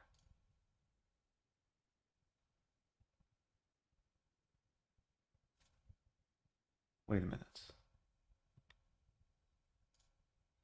Here we go. It Okay. works. Yeah, it works. Okay. Okay, Is it? so I think we'll take like maybe a few minute break Yeah, and we'll like be 5 minute back break, and we'll be right back. Yeah, thank you with very more much for commentary. watching. So thanks Yeah. everyone for tuning in and stay tuned for more.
Okay, we're back. I Nice. forgot we have this the scene switcher thing, so I click on the board, and that brings us back to commentary. So welcome Yeah. back, everyone. I hope you guys enjoyed the break. I just uh, I just brewed some tea, having some nice Earl Grey tea, Eric and is a tea specialist. Yeah, I'm nowhere near close to Eric's tea brewing skills. well, I'm using the honey that you gave me the other day. It's really nice honey. Oh yeah, sure. Yeah, It's I'm glad. Yeah, works well in the tea. I'm glad So that I could. So I have a game pulled up by one of maybe the most notable players in the Olympiad. Uh, I don't know how to say her last name, but first name Boydana from England, and she is like one of the newest, youngest talents in the country. Maybe one of the youngest players out of all the teams in the Olympiad. She's playing board four for the England team. Hmm. And actually, Jovanka Hauska is playing board one for the England team. So she's a good friend of mine. Maybe we can look at that game as well. But do you want to take a look at how Boydana's doing in her first Olympiad? Ab Absolutely. Yeah, yeah. This looks like a fairly common structure for the four knights. Yeah, this Um, opening brings me a lot of nostalgia. Like I used to play this for both mhm, sides for a good part of my childhood. I still sometimes play this from the white side. mhm. And I think D6 is already like maybe not the An most inaccuracy, right? Because you're supposed to play accurate d5 move. as far as I Yeah. remember. And there's a strange engine draw there, I think, in the d5 lines that involves black Mhm. giving up both pawns, right? D5, e takes d5, just castling, I think, is what black does. Oh, like very yeah, I And know what you're talking about. Maybe we can just stay with what happened in this game though. okay, sure, Is yeah, that's it's too much to take in, yeah. Plus, a lot of people actually use it as a real preparation, so we have probably to should hide all the secret hide engine all the prep. crap from Yeah. from the viewers. Yes, okay, sorry guys. No more interesting preps today. But it seems Okay. like okay, White got like a very nice active position. Like very often this happens in the Scotch with pawn on e4 versus pawn on d6. White just enjoys nice space advantage. Now enjoys a bishop pair despite having the slightly damaged structure. And current position, what side would you take? Surprisingly, yeah, so I see that the move 12 and move 13 saw black playing bishop d7 and bishop e6 in quick succession. Like I'm not quite sure what's the point of that is because um it just feels once again it feels wasteful to be moving your bishop twice. And if bishop e6 worked right away, which it looks like it did, then I'm not quite sure why black needed to include the bishop d7. And yeah, Yeah, I that's like true. Maybe my a little bit inaccurate from black. especially yeah, especially because now white it looks like white can go ahead and play e5 here, and there is this line e5 bishop d5 queen e3 Hmm. d takes e5 bishop takes h6, which once again Wow. wouldn't be the case Wait, had black. is just your analysis or engine analysis? I looked it up. Okay, I okay. looked it up. It's It's not my analysis. all Yeah, right. this Maybe is I'll I keep on just the wanted to eval check. bar just to show. I wanted to check the sacrifice Wow. on h6, and then yeah, and I saw this. It's hard to find it, but it makes sense because we breach the king's position, then with the rook e3, rook g3 plan, we can just win the game right away, Hmm. which probably So implies assuming black takes would and be takes, and white has a lot of resources for checkmating. right. Yeah. So this is probably why black should not be capturing the bishop back and should be going something like e4 instead. Hmm. But once again, if black never takes the bishops, then naturally this position is just simply better for white. So I guess if e4, we're just gonna go back bishop f1, or no, wait, bishop f1, then black can already take. No, if e4, we have queen g5, right, or Oh, queen rookie g3. three. Just No, rookie I three mean threatening. no. Yeah. I meant was black not capturing the bishop Ah, in on this h6. position. So e4, Yeah. So yeah, e4, and now I guess queen queen g5. g5. Or queen g3 even. But queen g3, there is knight h5, so that could be a Hmm. little bit trickier. So queen g5, g6, now we just move the bishop back. You have a bishop pair, it's an open position. Both sides have double pawns on the c file. So I would say that white is just naturally better here. Hmm. I really like the fact that Yeah, we have a but bishop partners. this all stems from e5, and it's a type of thing like e5 requires a lot of calculation. I looked it up. So Yes, yes, I looked it up. That's what it's called right now. It's not cheating. It's called looking it up. Yeah. yeah, unfortunately, the No, players can't look up things no, no, during no. their You guys games. can't. Only I can. Remember that. A nice At thing least is for White, like she has a massive time advantage, over an hour left to something. Oh Black's yeah, less something than happened, half and I hour. can't see. I wonder why, but I can't see the timestamps. Like, I don't see the timers. At Oh, least not near the hopefully player's name. stream can see it. Yeah, yeah, no, no, I can Yeah. see it on the stream. Yeah, but Okay. for me, whenever I pull up the game, whenever I click on the game, it doesn't show the time. Huh. I don't know why. That's strange. Yeah, I'll need to look into that for tomorrow. Yeah. Let's pivot to the board one of this match. Jovanka Hauska, a very well-known and loved chess commentator, is playing against Sunwoo Park. Again, South Korea versus England, and looks like it was a Caro-Kann. No, Jovanka has a whole book on the Caro-Kann, maybe a chessable course too for main black opening. Oh wow.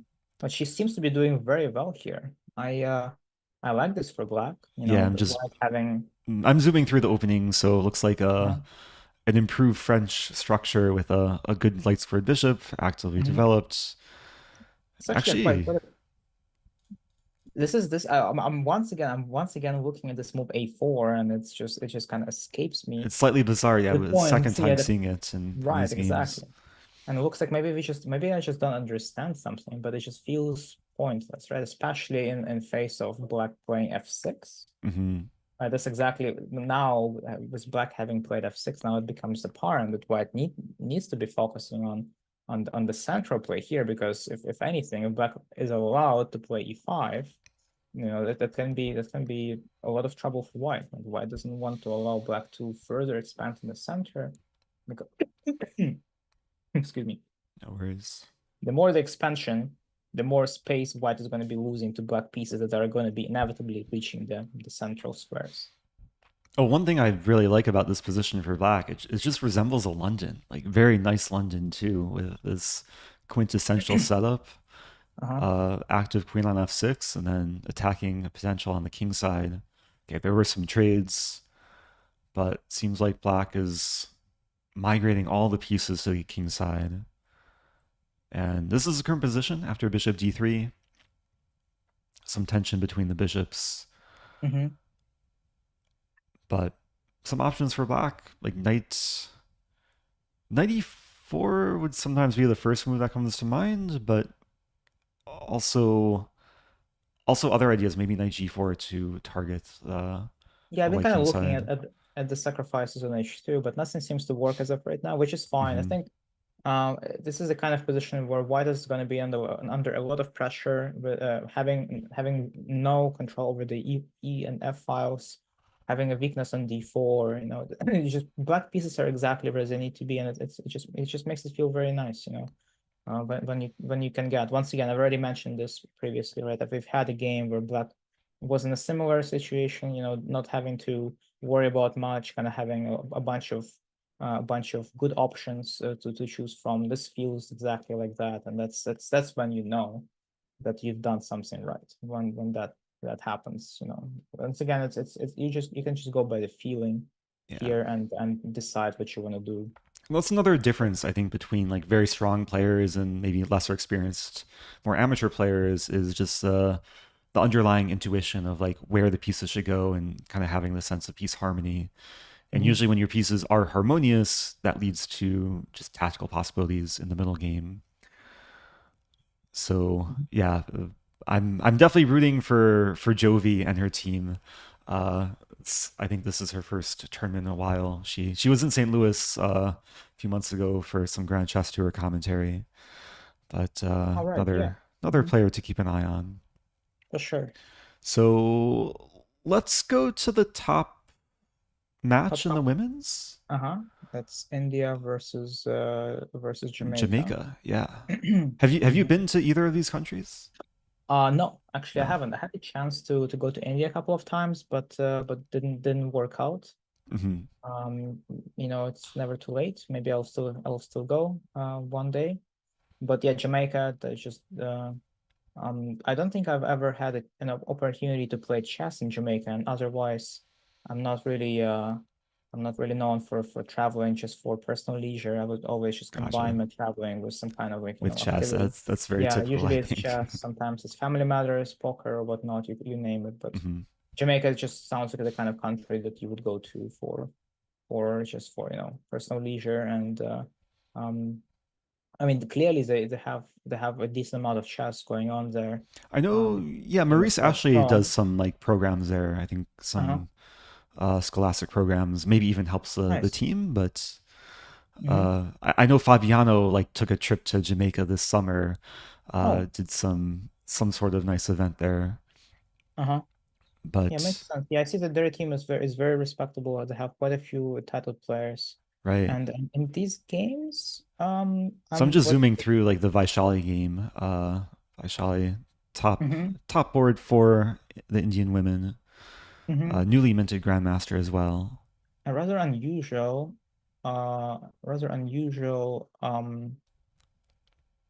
opening choice, but by her opponent Adani Clark. Yeah, it's somewhat Uh, of a Kali, but it seems like a better version of the Kali for black, mhm. with the bishop already fianchettoed and influencing the e4 square. And like generally, black setup is aimed to get a grip on e4. Like black likes to play rook e8, queen e7, knight bd7, eventually knight e4. But white strikes with e4 immediately, so completely transforming the structure. And apparently there were a whole bunch of games, being played in this exact line, which surprises me, not gonna lie. Like you don't Mm. really see White getting to play four this early into the game. Oh yeah, good point. Yeah, I have the Lichess Masters database open. There's 18 games, the most notable of which was Salam Saleh against Hmm. Kismatulin. Hmm. 83% draw rate in this Hmm. position. So Yeah, maybe it's going to be difficult for black to grind this down for a win. for sure. Yeah, I see with her queen posted on c6. White is actually looking quite solid. Yeah, White should probably try to avoid trading too many pieces because of the isolated pawn on d4. The isolated pawn is known to be getting into trouble in the endgame Mhm. stages. So I would say that's why I should probably try to avoid trading too much. But at the same time, currently with the queen posted in c6 once again, it is hard to advise anything for black. I guess the e-file play is going to be it, but white seems to be in E1. good hands in that regard because rook e1 is going to happen Hmm. probably anytime now. I guess king h1 was a must because the bishop takes h2 would have been a very unfortunate way to lose, I guess. Oh yeah, sneaky threat. Yeah, king Maybe threat, h1. right? Very Yeah, important. Took 10 minutes to play. Maybe it's the type of move should be yeah, played a little bit quicker. yeah. Adani is in a little bit of a, I wouldn't call it a time trouble per se because she still has 36 minutes for the next 24 moves. It's getting kind of tight, right? It's on average about a minute and a half per move that she has to be spending, right? And it can, Hmm. but this position is not exactly all that sharp. If this happened in, let's say, sharp Sicilian, then I would say that she's in trouble at this point because she would need to spend a lot of time calculating things. But here, it's rather easy to come up with good places for your pieces, so it shouldn't be a big issue for her to get through to move 40, which I assume will happen. I assume the game will go into move 30 and past it. And I'm just Because looking at the match as a whole. Like the other three games that are ongoing, like there's no big advantage for anyone, anyone. I guess Like board Tanya two, Sajidov's maybe position where it kind of feels like she should have something going on well for yeah, her. Tanya's on board four, Hmm. which we'll get to. Just board two, it's like roughly equal, maybe slightly better for white. Board three, okay, still like early in the middle game, but eval bar just says equal. And then Tanya's board, another well-known chess commentator and Hmm. Yep. personality. Maybe out of all the games, she has the biggest advantage. And perhaps we can go back and just see how the opening unfolded as a Slav type opening with d takes e4. And yeah, seems very typical for such a Mhm. line, like white getting slightly better center, but The black definitely bishops are holding kind of their own. right. Yeah, the bishops kind of feel a bit awkward from white side right now, and Hmm. black, hovering over the e4 square. But with proper with proper technique, I would say it should be possible for white to get rid of that knight on e4, and once that happens, I think black is going to be in trouble. So that's kind of the topic of this game, right? Whether white is going to be able to kick the knight out. Black at the same time will try to keep it there for as long as possible, potentially maybe trying for some breakthroughs with c5, maybe like even f6 g5 wouldn't be unusual, I Hmm. would say. So Yeah, as yeah, black, you're kind of missing your pawn on d5. d5, You'd like to have d5. it back to support e4, but Mhm. yeah, with queen c2 on the horizon, and there's no possibility of this knight coming to f6 anytime soon to offer support. So it does seem like yeah, this knight is going to be kicked out. Right, and then once white plays e4, then watch out if you're playing that as black. Hmm. Pawns will start running. Position is going to get opened up. White having a bishop pair is you know, definitely gonna be uh, a different kind of game. So I think at this point, black will probably be forced kind of to move the knight away from e4, because if they don't, if she doesn't, then queen c2 is coming, and yeah, once again, white is gonna get to play e4, which in my mind, okay, so rook fd8 We was see rook played. So I fd8, guess which according Mhm. to the engine is maybe a blunder, but Yes, it's because also that's what maybe I not would so expect. obvious. That's what I would expect. The reason for why this might be a blunder is because it kind of launches white on the sequence of good moves, right? Queen c2, e4, then followed by probably bishop c3, and the center just becomes too much to handle for black, I'm Yeah. afraid. Actually, the engine is giving g4 first, like a nice tempo move, forcing the G4. bishop back. And Uh-huh. once the bishop goes back to h7, it's not as well defended, and then queen c2. Queen c2, and then And forcing them to go knight f6 it's actually a or very nice five. flowing tactical line. After knight f6, Oh, white knight will f7 in the end. take, the king is overworked defending this and this, knight takes f7. Knight f7, right. It just gets bad really quickly for black. I mean, you have to still find these moves as white, but I think if you just look at the threats in the position, it's a very findable line. I wonder if Quincy 2 is as strong, if not stronger. Yeah, this is so weird. Like Yeah, it's queen not c2 letting. first. Yeah, I'm having some issues with the styles here, I think, is what is going on. Because the yeah, Yeah, I as can't long as can't see yeah, the the Val bar viewers too. can view the board and the moves and the clock times, hopefully we're okay.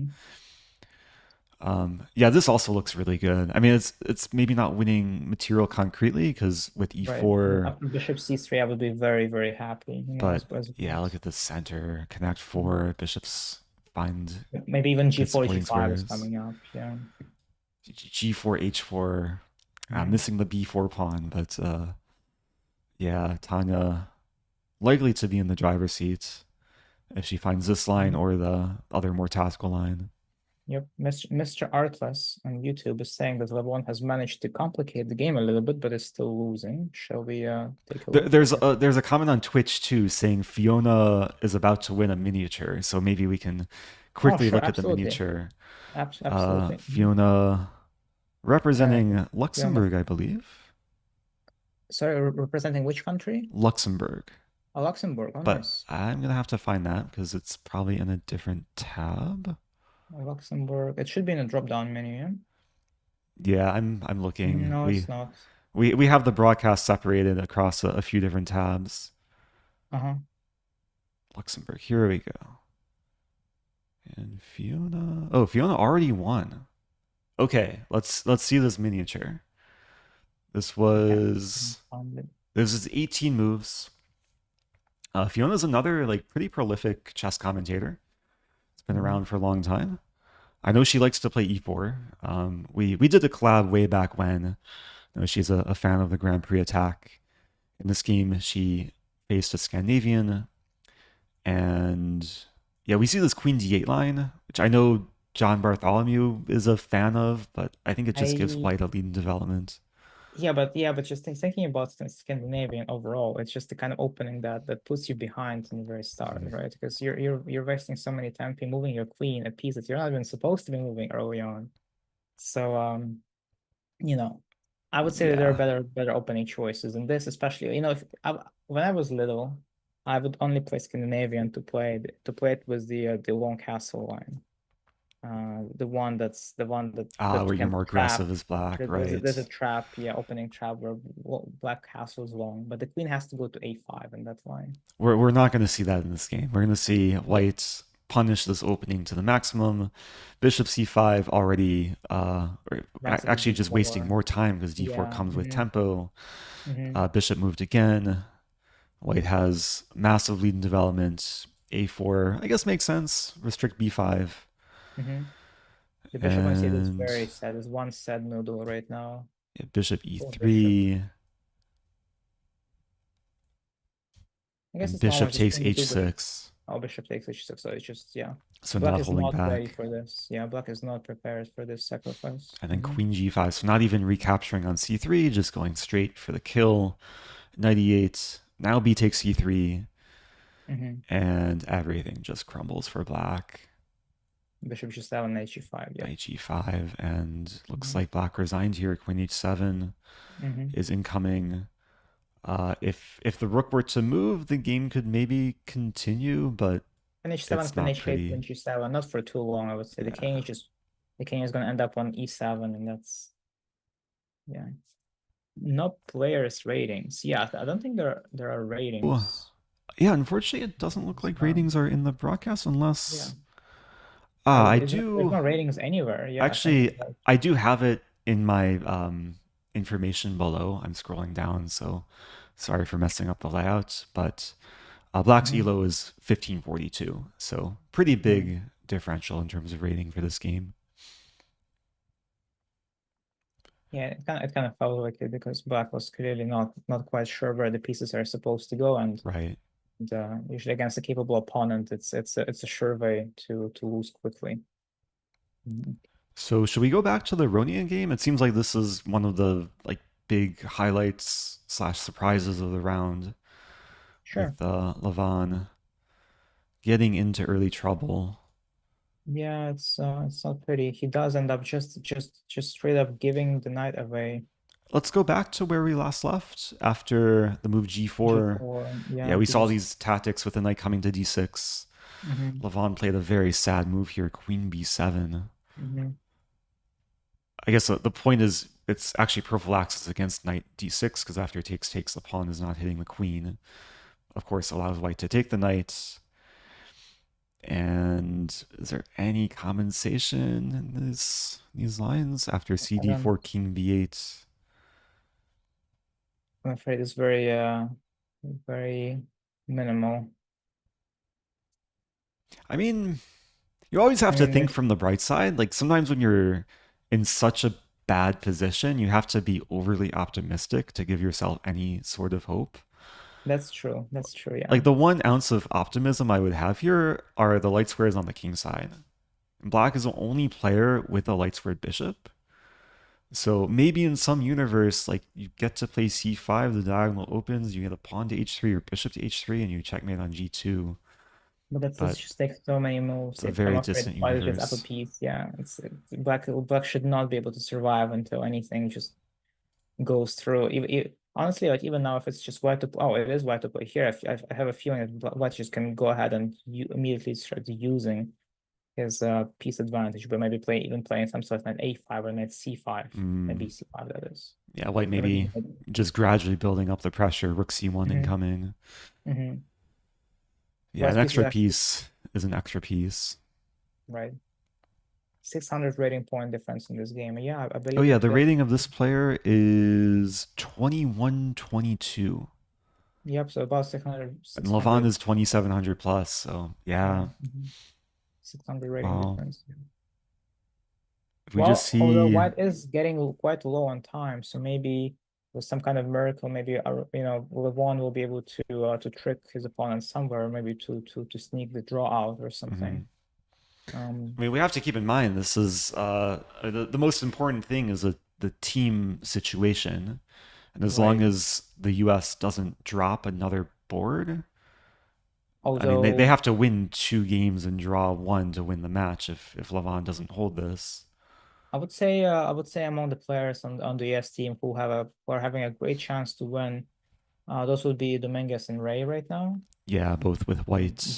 Both are doing quite well. Dominguez having an extra pawn, although a one that's hard to do anything with because But very stable advantage. yeah, it's an advantage nonetheless, right? So it's he can keep trying, and oftentimes strong grandmasters are able to apply a lot of pressure with minimal advantage if they possess one. So chances are that we will see a victory on board two.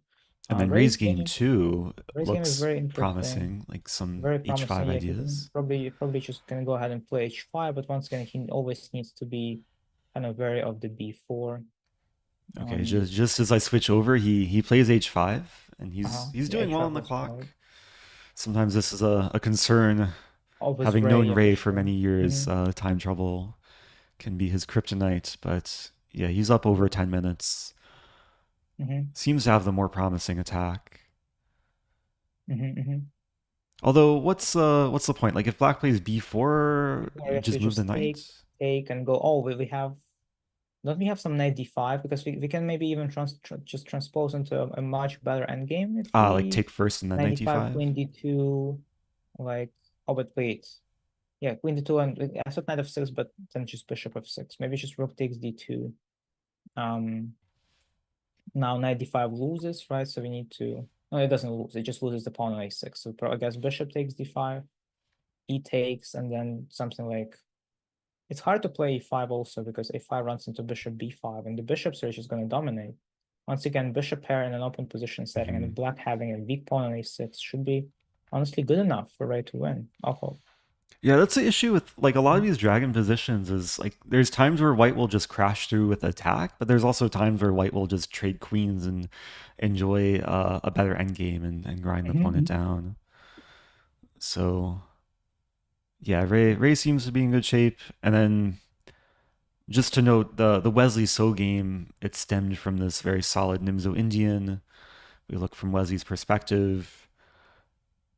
I did have the eval on. It's just equal, but I think it's the type of position where Wesley could maybe like grind for a win as well with White, say Queen's Pawn. At least there's some I would much imbalance. yeah I would much rather prefer playing this from black side because Mm. I know that if it becomes possible for me to mount one of my light pieces in front of the isolated pawn, chances are that I will be able to have access to more trades and as a result transposing into the endgame will almost always favor me because once again the isolated pawn is a much bigger weakness in the endgame setting so the way people usually use the isolated pawn is to gain access to more central squares to make their attack a bit more effective in the middle game, right? So here, I guess thanks to the pawn on d4, white has easier access to the e5 square for their knight. But here, because of the way black positions his knights, chances are that knight e5 is just not going to do anything, right? Because knight e5 is Mhm. just a simple trade-off for black and just ignore it safely and I think black is honestly in a very good shape. I don't think black has to worry about the white attacking him or anything. So in this case, d4 is likely going to be white's demise, or that's what we hope for. Yeah, we'll see. Yeah, this could be the longest game of the match, and Mhm. maybe even the deciding game of the match too. So, So there is um, already a result. I see that Sanatsu yeah. representing Hungary So already won recently this switched to the game. Hungarian Federation.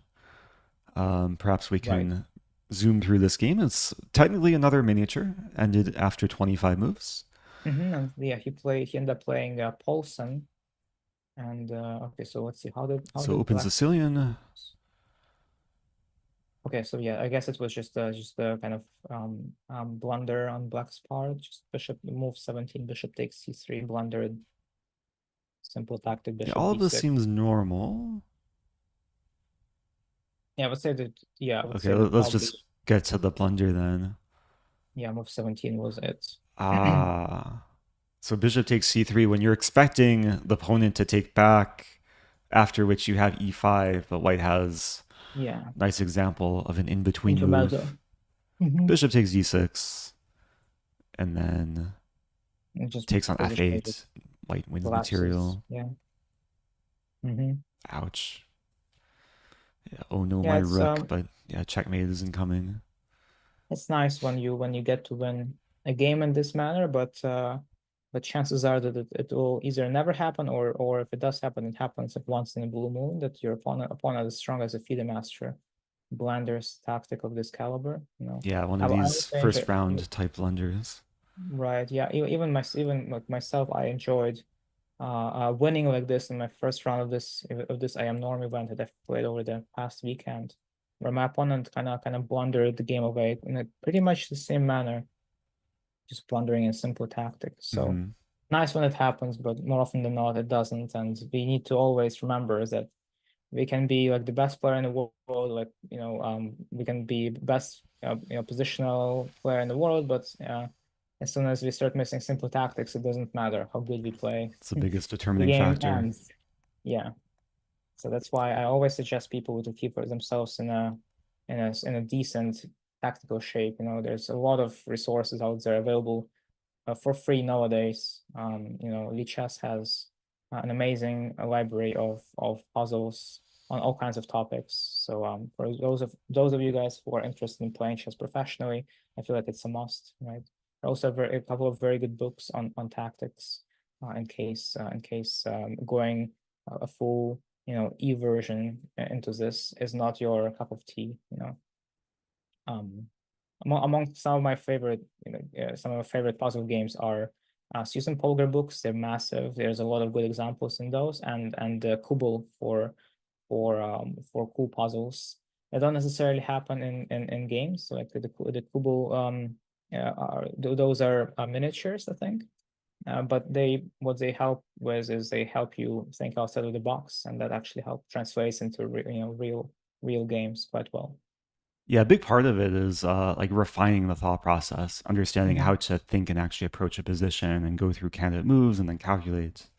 Hmm. And Hmm. I think doing puzzles in chess, it's a lot like weightlifting or training weights. Like you have to do a lot to actually get stronger, and you have to do the right level of difficulty too. Like you want to do puzzles that kind of stretch your abilities to kind of expand how good you are and how much you can see over the board. Hmm. Hmm. Okay, so Evan So Punchon is requesting games from China's or England's matches. let's do China because we have the video Yeah, feed for it. right. Yep, And China is taking on the Dominican Republic. that's right. And we see all I'm four boards already here. Yeah, I'm already kind of suspecting that board number two, the game on board number two is going to be over any time now, because it just feels like um Yu Yangui's opponent is or has made a pretty pretty poor choice in the opening phase, deciding to castle into the side of the board is going to see a lot of action. Yeah, this looks quite Uh, troublesome for black. How did they get yeah, here? Like what this came from a Caro-Kann. So we're seeing yeah, a lot of exactly. like Yeah. different types of Caro-Kanns today. So in Oh, this but this case, Black was this was this one was of these troll Caro-Kanns. yeah, this is a troll Caro-Kann line, because black doesn't really need the move a6. I mean, in some cases it does help having your pawn on a6, because it prevents white's squared bishop from coming to d5 and checking you, given you do decide to play the c5 breakthrough. So in this sense, a6 is useful, but it's not the kind of move that you would trade for, let's say, not developing your kingside pieces for, right? You don't Hmm. you want to get the pieces out first and foremost, because those are going to be the critical fighters in case white decides to go for an all-out attack, which did end up happening here in this game. And yeah, black just kind of slowly collapsed. Yeah, especially Um, after losing casting rights. Like black won back right. the pawn, but at what cost? Yeah, what caused the king is on c8, the rook is then completely stuck on a8. And Okay, white black has a is bishop essentially playing pair with the center right, opening up. opening up. Yeah, everything is just it was about to Ouch. get breached. breached after white captures on d5, or maybe even just goes bishop d6, given I'm not blundering some weird tactic with rook takes d6, but I don't think so. Because while the white's king is technically castled in the same on the same side, black doesn't have as many chances to attack it, because black doesn't have a bishop pair, and the king will Mhm. just simply go to b1, and there is no piece in black's position that can potentially annoy it after that. So Yeah, yeah, like what you this even do here is black. Like it seems like any move black plays will give something back to white as well. Like the top engine move is b6, just giving the b pawn. yeah, it's probably not gonna happen unless black isn't able to come up with anything better. But And if you play d5 is b6 pinned. and transpose into some kind of endgame where you're down material with nothing really to show for it, then I'm afraid, it's honestly in my mind it wouldn't cut it. Like in my mind, there needs to be something for me to hope for. Hmm. And playing against a 2770 opponent and going into an endgame, I know it's probably lost for me, is not it. Like I would need to have something to hope that my opponent can screw it up, and that endgame doesn't seem like it's it. Yeah, yeah, and also the board for this match, uh, Boujanji. Wang Yue is also winning. Oh, so Wang, sorry, yeah, Yeah, you, uh-huh. um, Whoa, that's and what's happening here. this came from a Queen's Gambit declined exchange variation, Right, I and think this is one of the this sort what of knight trendy line b7. with h6 g5. I thought that this would have been Rogozins of some sort, or It's what very black similar black to Ragozin, but just yeah, slightly different move order. The knight commits to Mhm. d7, which maybe is a Doesn't little bit usually happen. Usually offbeat. knight goes to c6, yeah, Yeah, but it seems like White just got a very, very nice position. but this early expansion on the king side, if not followed up with anything, it's just a long-term weakness, which Yeah, in this case it was a short-term weakness because white immediately used it. Undermined with h4, and now black is finding himself in a position down what 2 pawns after white takes on h6. Yeah, I don't quite understand what black has to show for it. Once again, not ideal. And having only 20 minutes on his clock, Leandro Jimenez is probably going to be in a world of trouble very, very soon. yeah, definitely. I think we can probably navigate a way to maybe a more close battle. Um, we haven't looked at the Uzbek match. Mhm. Uzbekistan Oh yeah, yeah, right. reigning Olympiad champions Mhm. and Okay, relatively so young team as well. I think Noderbek is leading the team for this match. I think their opponents are actually holding on quite well, honestly. Like I'm looking at these games, board number one sees a pretty typical well, not quite that typical, but definitely a very solid position for Notherbeck's opponent. And board two sees actually I guess we can't say Noderbek because there's actually two oh yeah, Noderbeks. sorry, There's okay, yeah, so Abdusatorov's Abdusatorov opponent and and Yakuboyev. Yakuboyev's opponent. Yakuboyev is actually in a big trouble here. Like it's the kind of trouble that I would say is comparable to Aronian's kind of trouble, Oh, where he's not exactly doing all that great. Like his position is objectively lost. Obviously, his opponent still needs to find how to win this, are we due but for another upset? Let's it just see the looks opening. Yeah, it's it a seems like a Sicilian. disaster. This is Sicilian. actually one of the reasons for why I started moving away from playing Sicilian in my early career, because there's just so many sidelines and so many things to consider, so many things to understand, that inevitably you run into someone who just kind of surprises you, and the position that you get is just unplayable, and oftentimes you end up losing very quickly. So it's been happening to me quite often back in those days, and I decided that it's not worth the trouble, and I just want to play like something safe like Caro-Kann or French. And we might see a good example to reinforce what you just said in this game. Mhm. That Right. yeah, White is like playing super aggressively, sacking a pawn early on, but already has all the minor pieces developed. The knight is pinned on f6, the pawn is pinned on Hmm. e6, on the e-file, and it seems to only get better for white from here. That's right. And by no means was everything I just said a discouragement for people, from I don't want to discourage anyone from playing Sicilian because in reality it's a very, very good opening. It's just that the learning curve and the amount of knowledge you need to obtain to be able to play the Sicilian comfortably can sometimes exceed what some people are able to manage. And that was definitely the case with me back in those days. But ever since I have come back and began playing Sicilian again, and I feel like I'm doing way better now as I've built up a little bit more knowledge base. Yeah, Just I just think it requires just a lot of knowledge about the lines that Mhm. you're going into and experience too. And especially in these like sharp Najdorf lines, you have to be super, super well prepared. Mhm. Chess Uh, good guy said too disastrous to Sicilians. Yep, yeah, we see a trend here. Definitely seeing a trend. I'm just wondering why did the pawn not take on d5? There's some Uh, obvious tactic. so which game are you referring to? Still Yakoboev's game? Yeah, this on move 17. Oh, you're asking why did Black not take on d5? Well, I guess Ah, it's okay. So white just moves the queen and uses and the F bishop e-file. e6 f5, right? It's the simplest. Okay. Yeah, 5 looks quite crushing. After queen d6, the funny thing is that I once again went ahead and checked. With mentioned a little bit. I saw the correct move, which is probably not that difficult to make, which is bishop f3. But I was also curious, and I just went ahead and played king b1 after queen d6. Right, a Oh, move that's technically not really doing much. But the funny thing is, white is still winning, it's even still after it's still winning. wasting Yeah. time.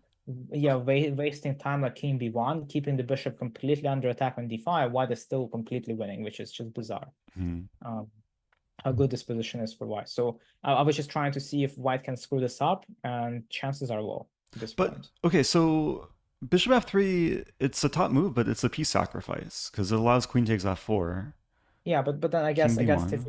if you calculate a little bit further, there's going to be some knight f5 followed by knight d6 and queen e5 probably. Um, Ah, okay. So there is only one move for white to be winning here, here, and that according is to the probably not knight engine. f5, or is it? Knight f5, it's a candidate move, but Uh-huh. concretely, apparently, it doesn't work. So queen e5 White should start with queen e5, targeting the makes rook, the sense. knight, This actually just wins the piece back at least. and there's no way for black to actually effectively defend the rook. Mm-hmm. And if the rook just moves, actually, do we want to take on b8 or do you? I think we don't want to take on b8, right? So let's say if rook d7,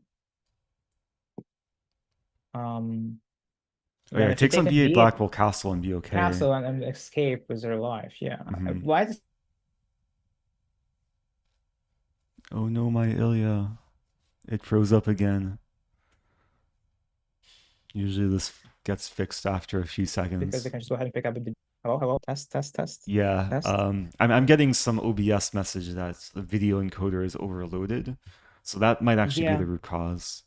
Actually, yeah. Wait, I'm looking at it from Now this one wasn't you. This one was not on me. Yeah, but the previous one was on me though. Okay, yeah, what to do? It's a learning experience. Mm-hmm. Okay. Um. So I see Irene in the chat. Shout out to Irene who has done commentary on this channel Oh, before. nice. Hello, Irene. What's Knows up? a lot of the Long time no see. technical setup. I don't think there's been any confirmed upsets thus far. There's been like a few miniature wins we've gotten to see. And the biggest upset of the round seems to be like unfolding with Aronian going down to a player from Panama. Mm-hmm.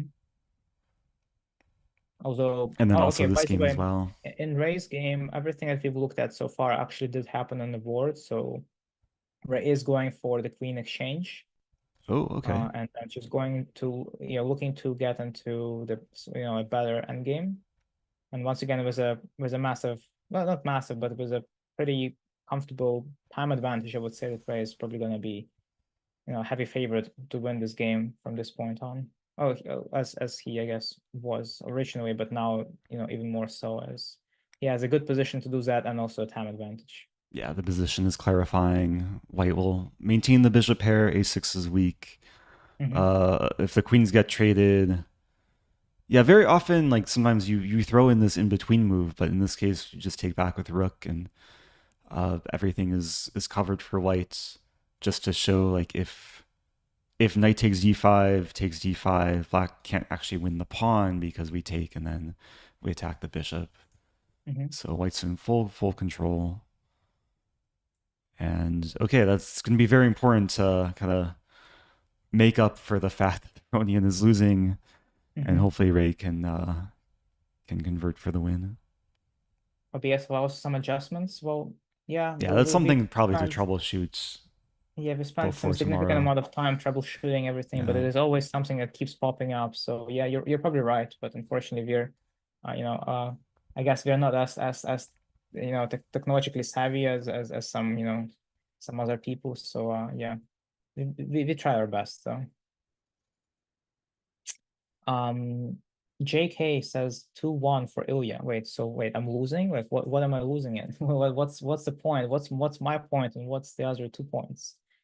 And who owns the other 2 points? What's happening? there's a lot of things to keep track of. There's I mean, across all the sections and all the matches, I mean, hundreds of games. We also have to keep in mind how many cakes or slices of cake the one viewer is gonna have to eat tonight, Exactly. Yeah, we can't with have him Hungary consume too likely much cake winning. because that's a sure way of getting diabetes. So we need to be mindful of that.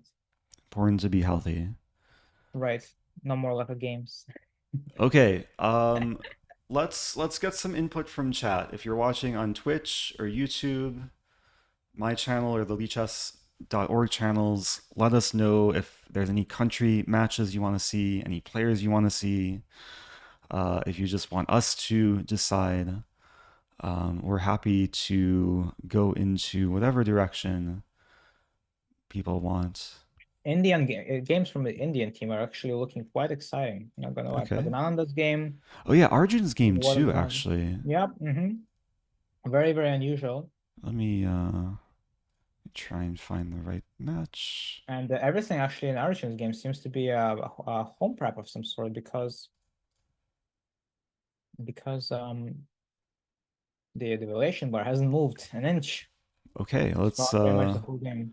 let's just zoom through and Actually, no, never mind. It was a never mind. It was actually a gamble by Eric Dicey, which so it happened. started as a Nimzo. Hmm. This early b6 and knight e4. But then White decided to randomly go G3. Okay, let's get to that moment. Pawn g3, which maybe, I mean, it's kind of weird to play g3 when black can play bishop b7 and hit the rook on Yeah, h1. and black is just faster. Yeah. So white plays e4. And it doesn't seem like this was home prep after Yeah, it's e4. not. Like, It's not. yeah, Yeah, I take that back. both Yeah, I just players using their time. mhm. White wins connect four. Black sacks a Yeah, piece. yeah, exactly. Which Wow. is a complete gamble. Like I guess this center does look intimidating to did looked intimidating to Arjun Erigaisi. Plus the b4 has a clear-cut threat of b5, and the engine solution, right, is to play e5 here, which once again not every human being will find. To me, e5 just looks bad because after e5, d5, like I'm used to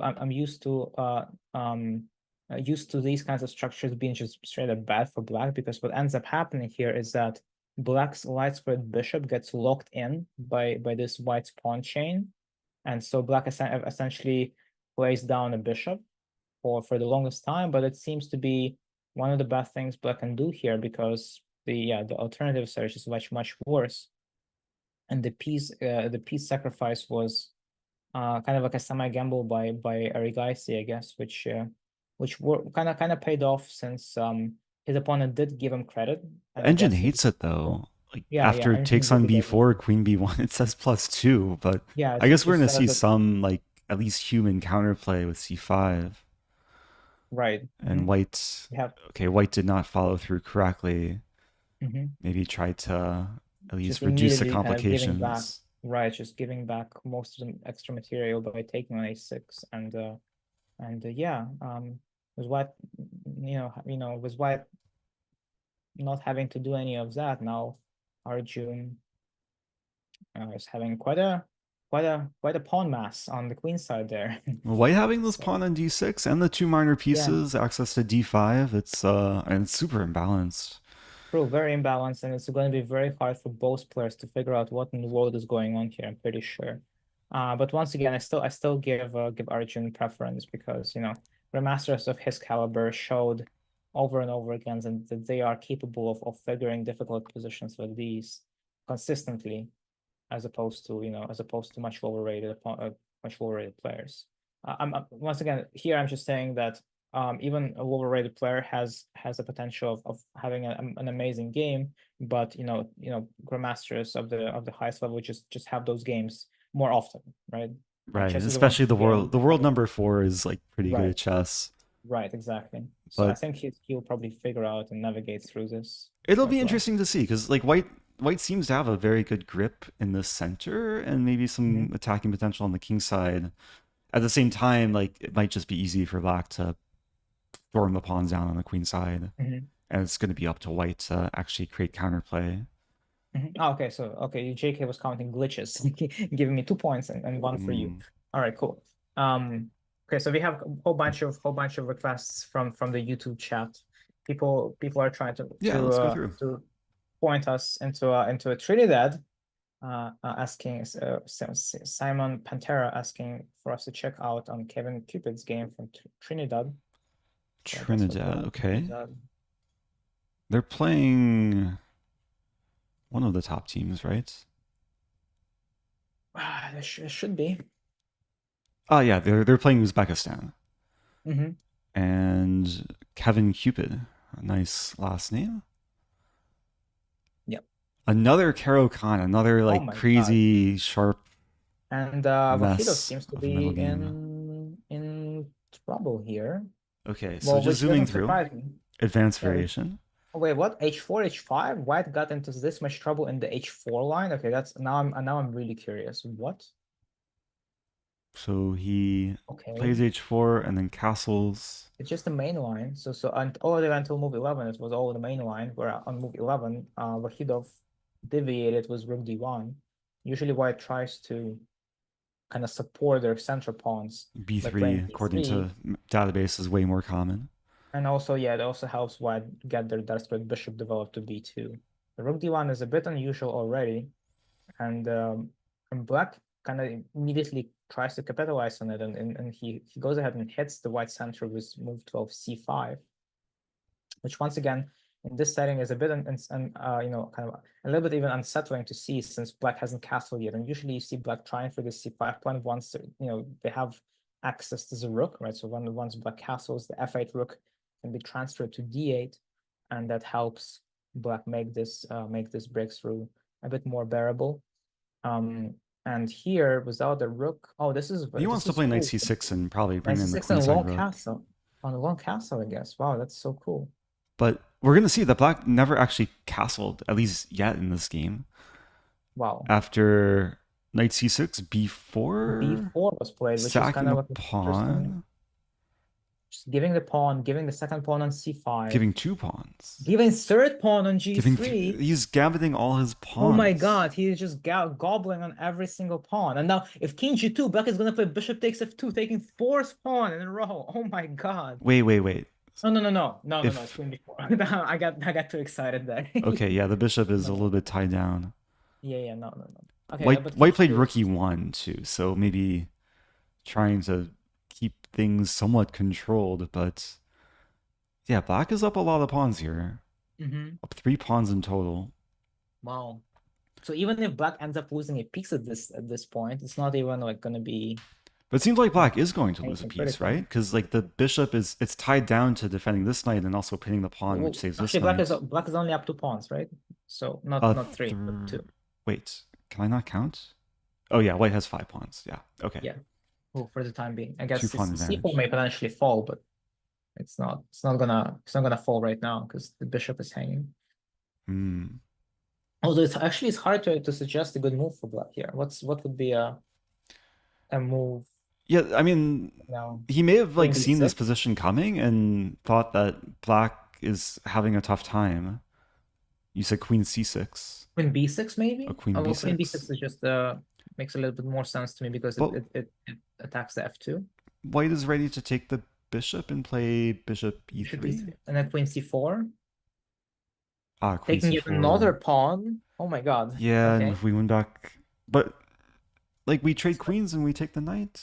And then knight c2 in the end, and this is Oh, where I feel like a rook will actually perform quite well against the two white pieces because it's an endgame. So once again, I wow, always preach. Like I've had a that's true. couple of lessons with some of my students where I showed that a rook actually oftentimes outperforms the white pieces in the endgame because It's more even though open. it technically it's less material, right? Rook is worth 5 points and two white pieces are typically worth three each, so six. But because there's just so many open files open, the rook becomes very agile and it's it actually is easier even to play with the rook as opposed to the white pieces. Hmm. So I like this. I like this for black. I like this a lot. And the only thing I don't like is that black is down a lot on the clock, only having 12 minutes to figure out what in the world is going on here. We just may end up seeing black collapsing under the time pressure, not gonna lie. Yeah, Even though so still, far, it seems like a very precise line to like play yep. queen b6, allow that, and then have knight c2 in the end. You basically have But to what else? calculate like 4 or 5 moves ahead. Yeah, That's I'm just true. it's hard to What advise else to anything do? else, right? Hmm. Wow, very So nice. this is going to be a really pivotal game for the match because I mean, Actually, yeah. So somebody is pointing out, so the Uzbek team is actually currently losing because the board number two board is in two as trouble. well. Yeah, I mean, if they Yeah, lose board two one boards, is it's only already at least a slightly better. draw. Exactly. Yeah. And then board number four also has an Uzbeki player, kind of struggling and having a worse position. So that's a very rare case where every single board, well, besides board one, I guess most of the boards in a team that is a massive favorite rating wise is struggling so much. Yeah, But once again, if we look at this match purely based on the eval bars, like mhm, Trinidad and Tobago are is more likely to win. So I mean, you imagine that the Uzbek players will save it, but mhm. yeah, not the best start to the tournament for them. It's gonna no, I'm pretty sure that Uzbekistan players will still end up winning the match, but it's just gonna be a very nerve-wracking experience for them, right? Hmm. They'll have to like you know eh, they'll have to do something that grandmasters don't usually do against lower rate opposition. That's taking massive risks, right? Right. Just to make stuff happen. And I'm pretty sure they're gonna succeed, just in this case.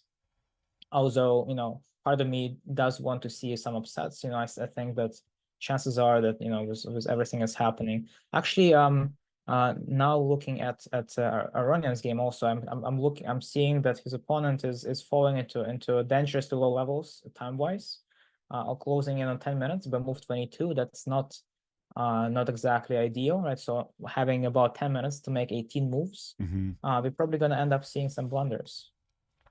That's possible. Yeah, and that's like what you want to do when you're in a losing position, Yep. especially Mm-hmm. against a lower rated opponent, is pressure them on the clock. Mm-hmm, Because mm-hmm, it's mm-hmm. one of the best ways to come back and yeah, and induce blunders. Yep. Speaking of upsets, so I want to switch to the Azerbaijan team because I'm getting word that Mamedyarov is losing to someone who's under 2,000 rated, Oh, really? which might be Wow. the Okay. biggest possible upset of the round. And we Let's take a see, look. yeah, it's Azerbaijan against Jordan. Mamedyarov playing board four? Maybe Yep, they're apparently. stacking a little bit. That's interesting. Yeah. So what happens? This looks like a like a queen's. Oh no, no, it Nimzo was Nim's. Indian Yeah. This Amish. Mhm. seems pretty theoretical. This position has occurred before. Mhm. At some point, they do stray away from theory, but nothing too crazy. So And when did it all start going south from Ahmadiyya? Because all the way up until I'm looking at move 15 and still everything is still seems pretty normal. Yeah, both players are.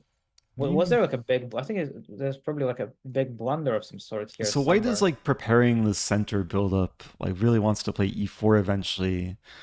Mamedyarov maybe not getting as much play as he wants, and White gets in e4.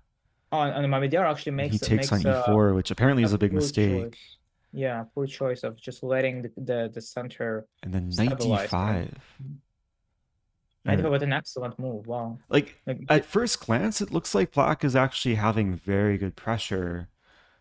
Having a center like this as a double-edged sword, sometimes it's weak where the pawns are targets, but in this case, white actually like makes good use and uses all the tactics to his advantage. Knight mhm, mhm, d5 blocks a rook on the d file, and there's this tactical line where if knight takes d5, white takes back, hitting the queen and unleashing the rook. And I think it's very important that if rook takes e2, we just take the queen and the bishop defends the rook on e1. mhm, mhm. Yeah, knight d5 is a wonderful move, right? Taking advantage of, yeah, white's otherwise useless bishop on b4, right? And together with knight, they're able to create this this small threat of knight e7. Yeah, And 97 is actually a really annoying threat for black to mhm, deal with. Not to mention the fact, yeah, there's a double threat of knight e7 and knight takes f6. The queen is tied down to defending the knight on c4.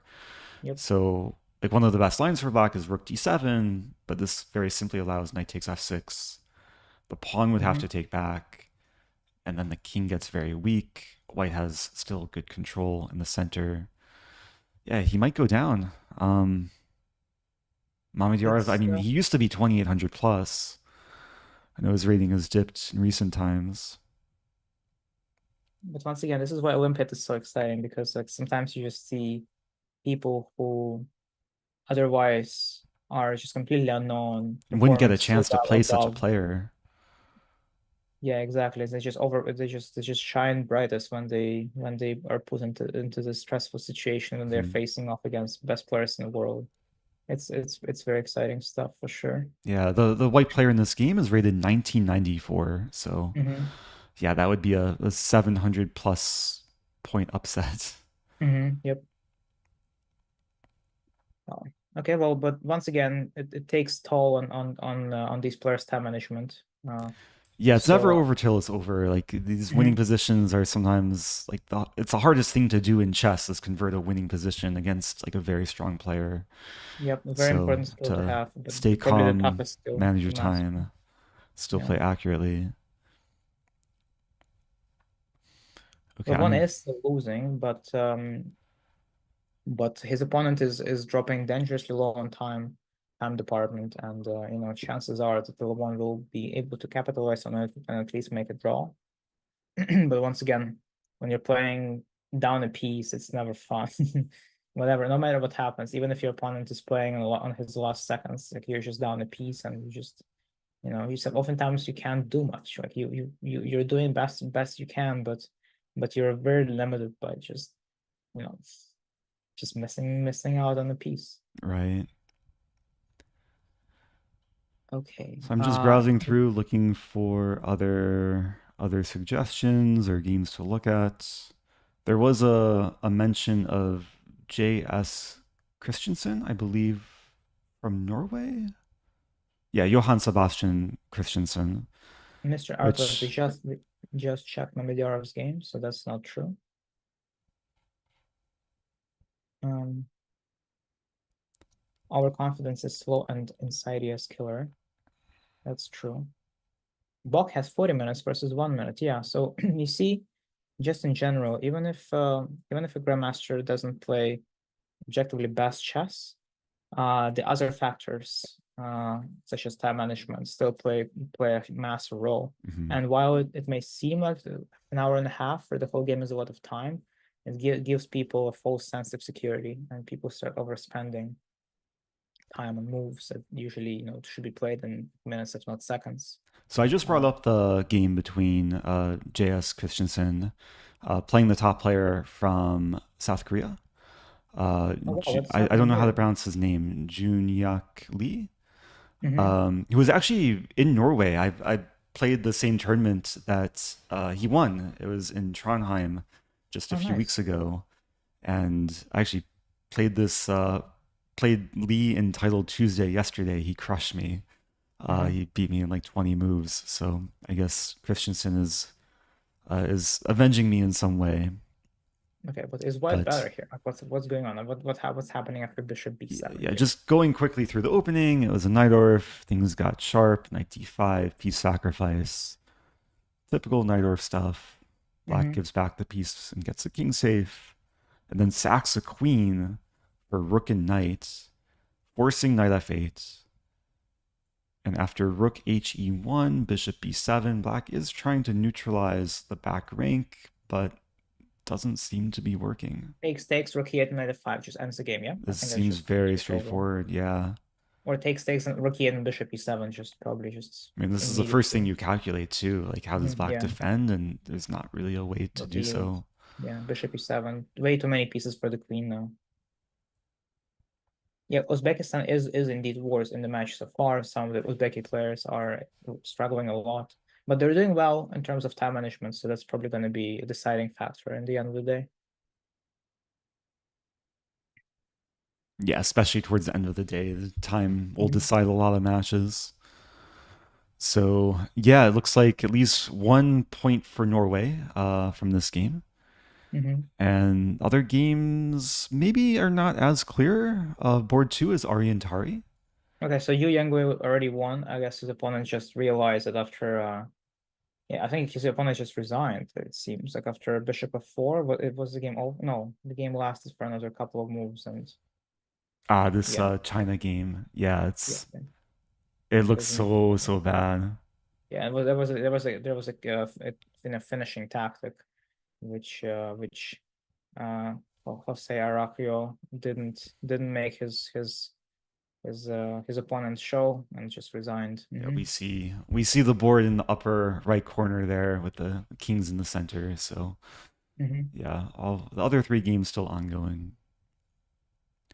Yep. Um, yeah, if we can just go back to the Norway match, because Ariantari appears to be in trouble according to the eval bar, Let's and he's see. another player that like can be very adventurous in the opening.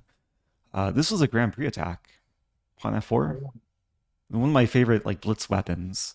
Although I usually prefer bishop b5 rather than pawn f4 in this position. White plays a more wow, very traditional Grand impressive. Prix, early a4, And it was like White was playing like almost e5. White was Wow, spending no time just thinking about his this moves. is all prep. He It just just wants feels to like okay. plant a knight on d6.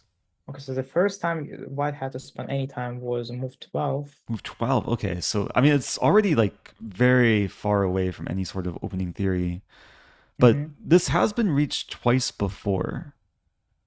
Back in Mm-hmm. 2004, there's a player who played this as white. Mm-hmm. Yeah, it doesn't look great for Black here. So yeah, white Down a gets a knight to piece. f6. Black doesn't want to trade off the darks for bishop, but yeah, it gives white some initiative.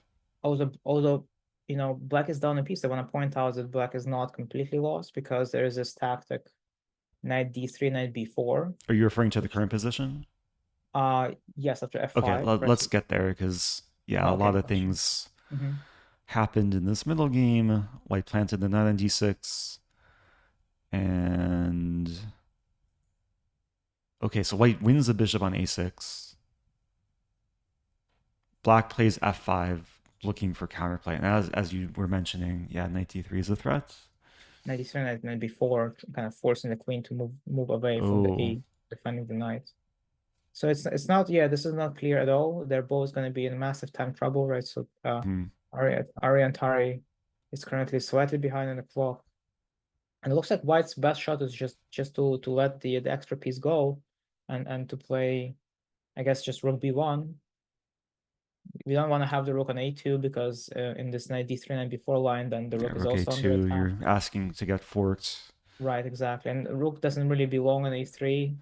So I guess b1 it is. And after knight d3, king e2, knight b4, queen b5, queen So takes white would b6 give plus rook away the b4. knight, and it looks terrible for white at first glance. But then you Mm-hmm. realize that okay, black's pieces are maybe a little bit delicate, and white has to move rook d1 here.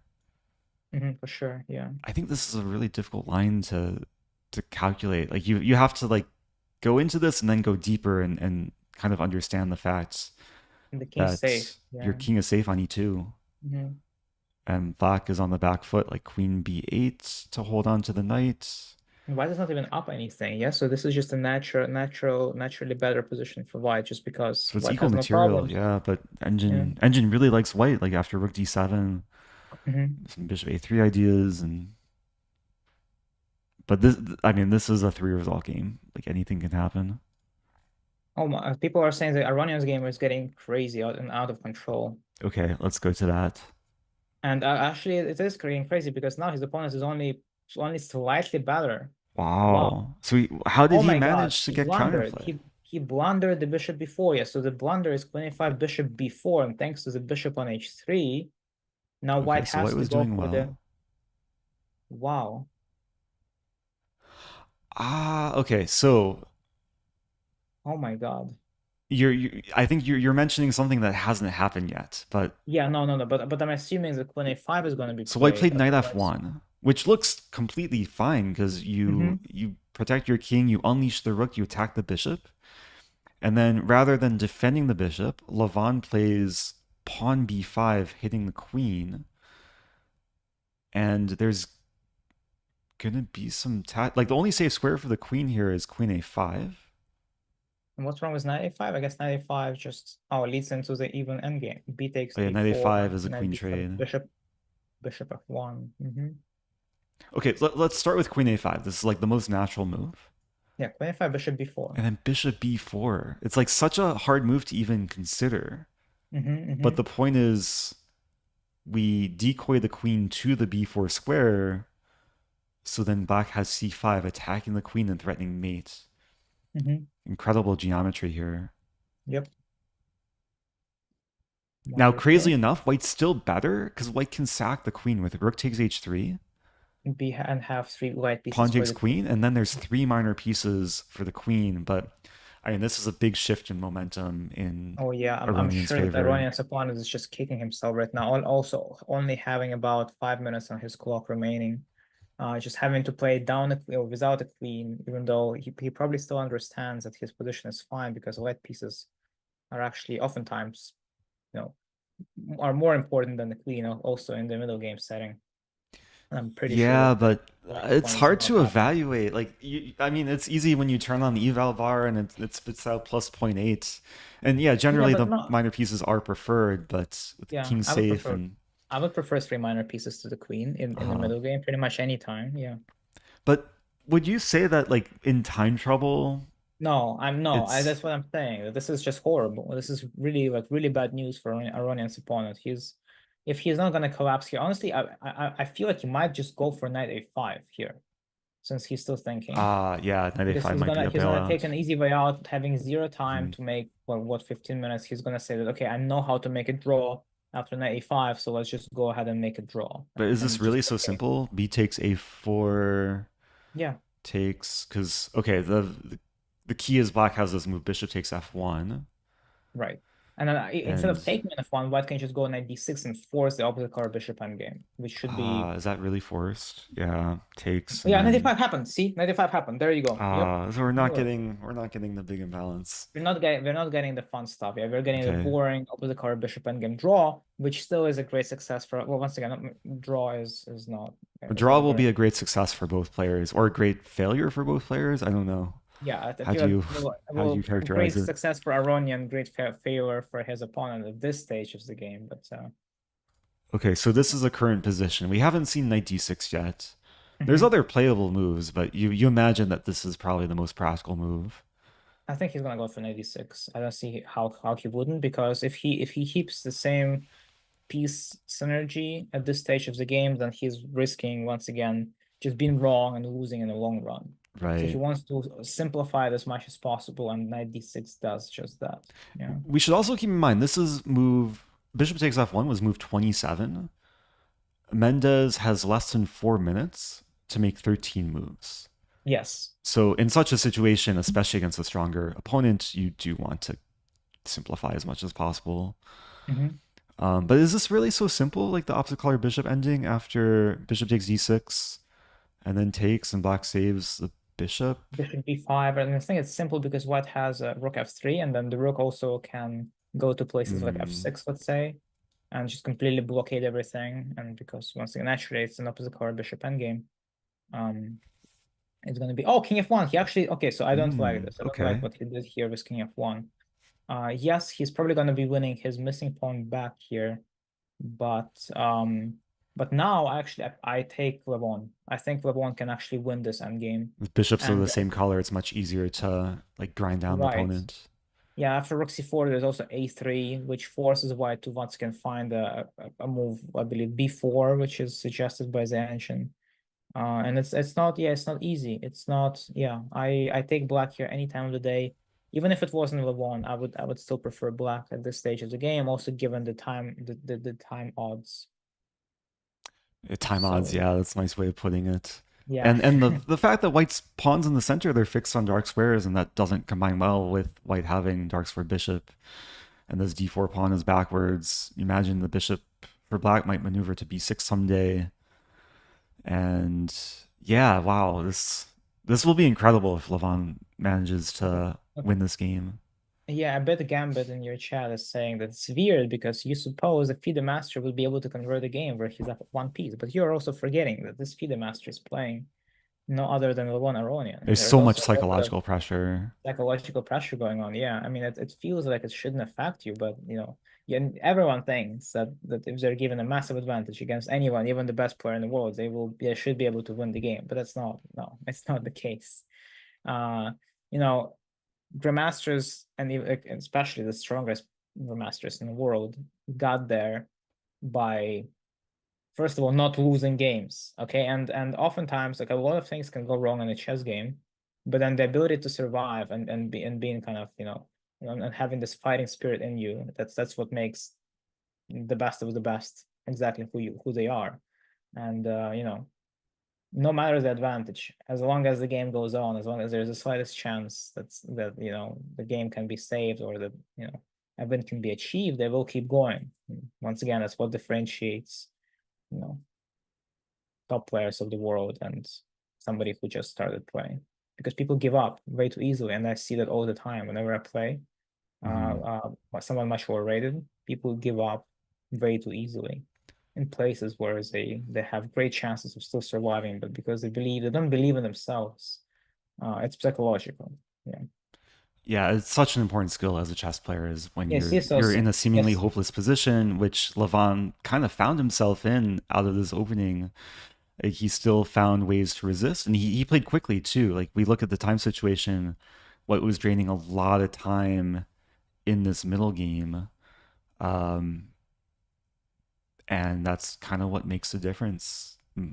Black Yep. avoided the simplification and was able to exploit White's setup. I think this pretty much concludes the US versus Panama match, because Dominguez is completely winning, Ray is completely winning. Yeah, we just see They also have massive time advantages in both these games. eval bars. Vasily is pressuring, so Yeah, we might see a 4-0 sweep now. I mean, could be a 4-0, it's honestly. still Yeah. possible. Like, Wesley could draw. Maybe it's still possible Levon doesn't convert, but Mhm. I think 3-1 is a safe, like a low And end prediction for USA, if not 4-0. it looks like the slice of cake will happen because Peter Mm. Leko is also kind of beginning to dominate his opponent, also having Ooh. some advantage in the claw. Yeah, we looked at this game earlier, like kind of the outcome from the opening. We thought both sides were solid. This Hmm. central pawn tension, and looks like White maybe went astray, starting with b4, trying to spice things up on the queen side. But Leko managed to get this very nice construction, and especially with knight a6, guaranteeing the outpost on b4, or just going for knight c5, Hmm. pressure the queen.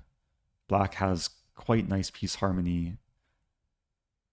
I really Okay. like how the play flowed for Leko.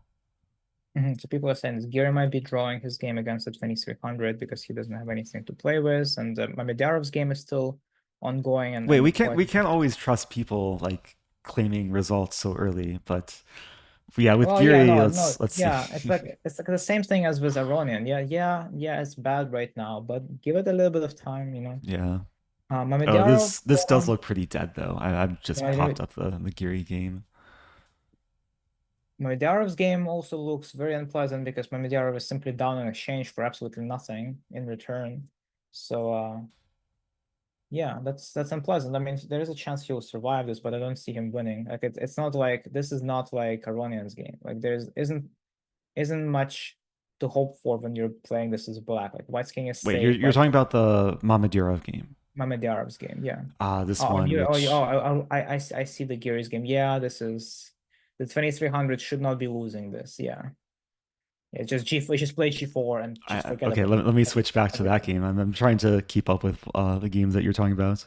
Yeah, sorry. Yeah, I've No been kind of worries. jumping all over the place. Yeah, the Mamedurov game, like White's still in very, very good shape.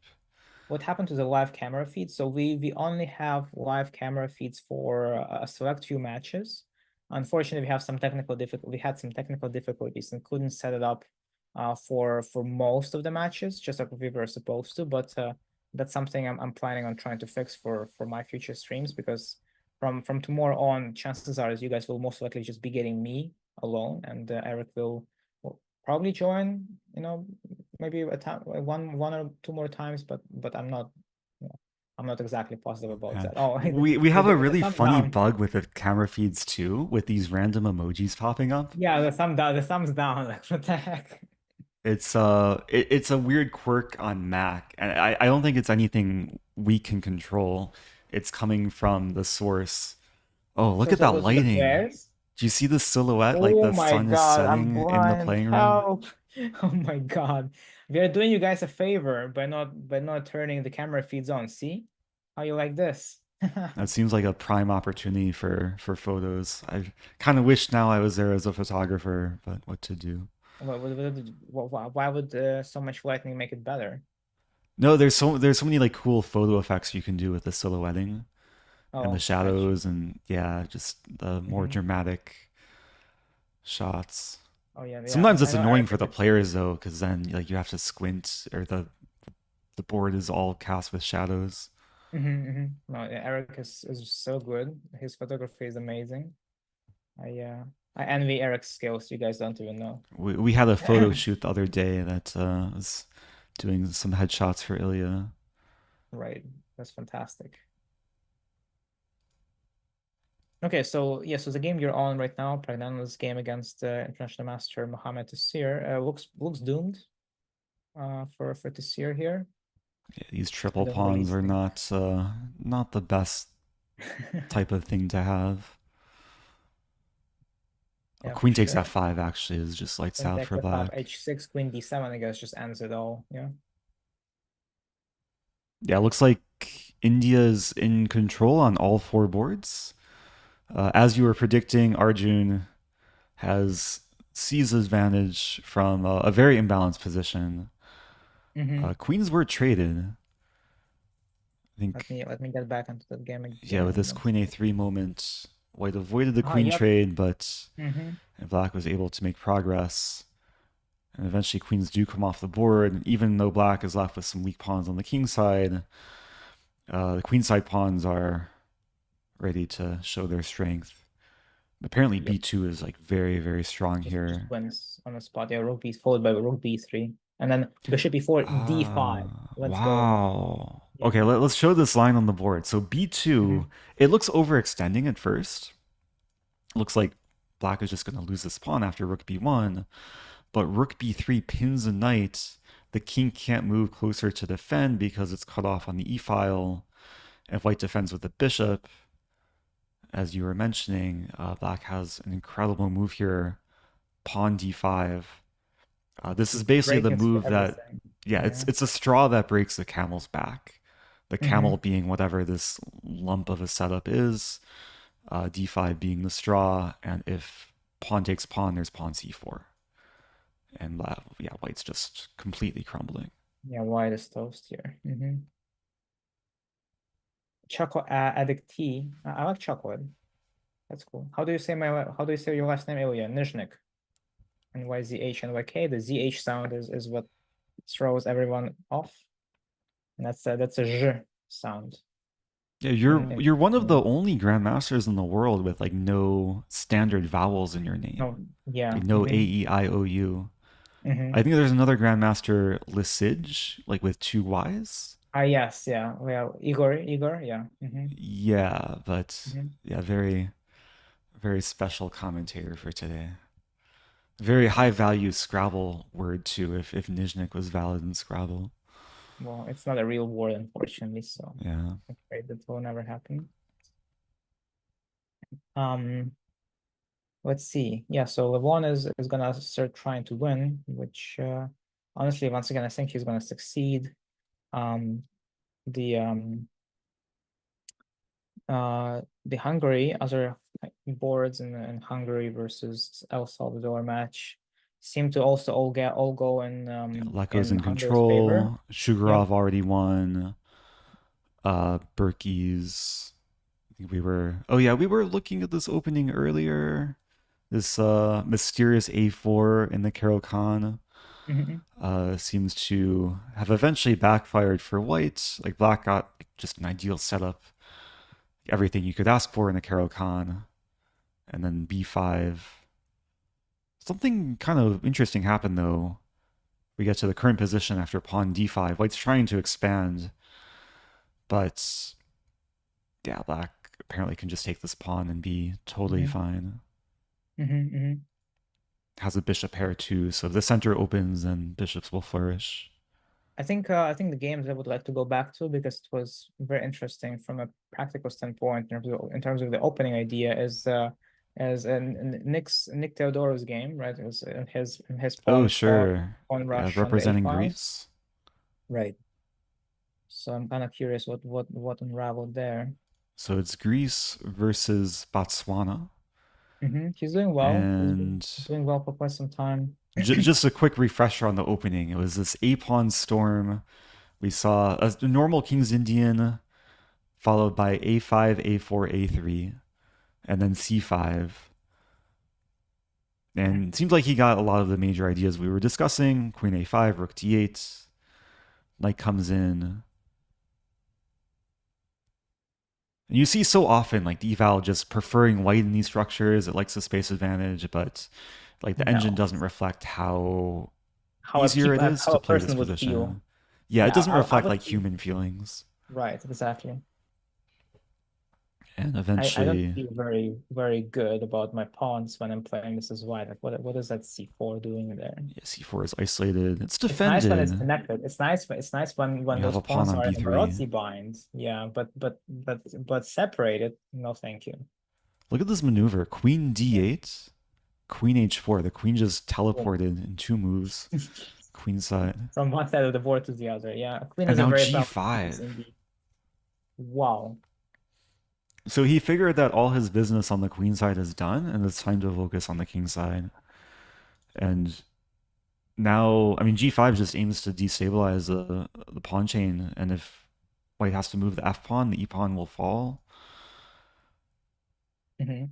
Engine Yeah. still says equal, but like we're both really I liking black like this whole yeah, game. I don't know about that. Yeah.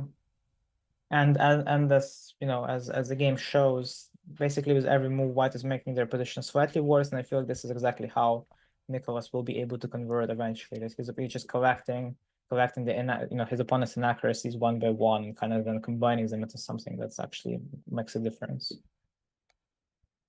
Yeah, like the best move for white here is to take on G5, but Hmm. after bishop takes E5, like look at these bishops. Hmm. Queen Hmm. G3 on top. It seems like Yep. white has to play very, very accurately to But survive. I think this did happen, right? Oh, this did actually. This did Yeah. happen, Yeah, yeah. good point. Yeah. I guess there's maybe some time trouble approaching. Hmm. Oh yeah, yeah, many more moves have been played. Queen F2, so preventing Queen G3. Makes sense, yeah. Black Trying avoids to the queen trade it there. trade. And then after Rook D4, Queen C1. That's not somewhere you would normally put your queen, but I guess in this case more of an annoyance for white because white is clearly just trying to get rid of it. All means possible. It's just queen d2, trying to trade.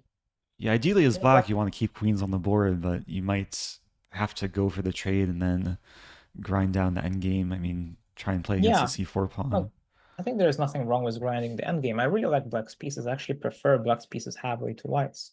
And after the trade, my knight is going to go to e5.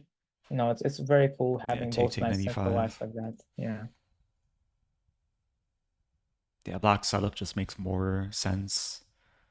it Like does. the Although the fact the a3 pawn is is, fixed on a2 as well. A3 could but be it a also liability.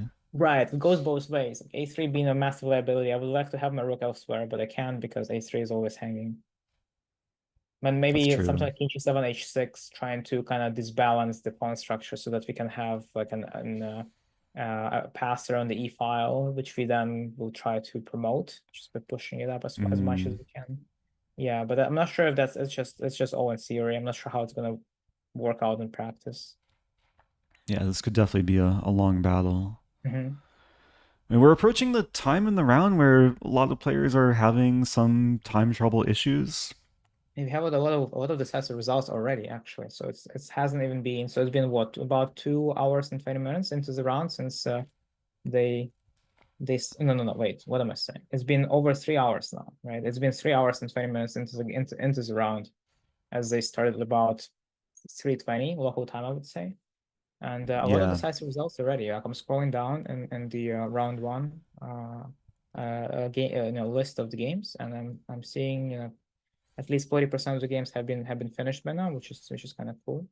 and friendly reminder if anyone's just watching on Twitch or YouTube and you want to watch all the games yourself, links are in the chat for the Olympiad broadcast where you can So we are getting dive into all the requests. games. We're getting requests for boards 85, 86, 87, and 88. Okay, so those are people, those are Turkey versus Puerto Rico matches. Ah, okay. Okay. Looks like one of the games have already finished. Yep. That's Adiz Gurel, one of the top young talents from Turkey, recently became a grandmaster. oh yeah, right. I've seen that. Right. I'm just zooming through quickly, see how he managed to win. Hmm. Okay, Yeah, after seems like a getting a good a good semi-Slav. a good position out of the opening, he's just kind of slowly outplayed his opponent until a critical error. And Yeah, just keep applying slowly pressure won. until there's a blunder. Looks Yep. like yeah, Queen D4 was a game-losing blunder, Hmm. allowing Bishop H2, discovered attack on G2. White tried to run, but yeah, can't really run or hide from all the troubles here. Knight G2, nice finish. Black completely invading White's territory. Oscar, the reason for why there isn't unused space is because this is not the usual setup. The usual setup is with us having cameras on top of the board and then the bottom side of that space being used for the video feed. But once again, because we unfortunately were Like unable this. to yeah, set up the video feeds for most of the matches, then we kind of have to do it this way without video feeds, and we do have a lot of unused space, which is a good point, but unfortunately, once again, um, it's a product of us being unable to make it work the way it's supposed to. So sorry about that. Once again, I'm gonna try my best. Yeah, this is how it's supposed to look like, for the most part, and yeah. I'll definitely try my best to make it work for tomorrow and the future streams.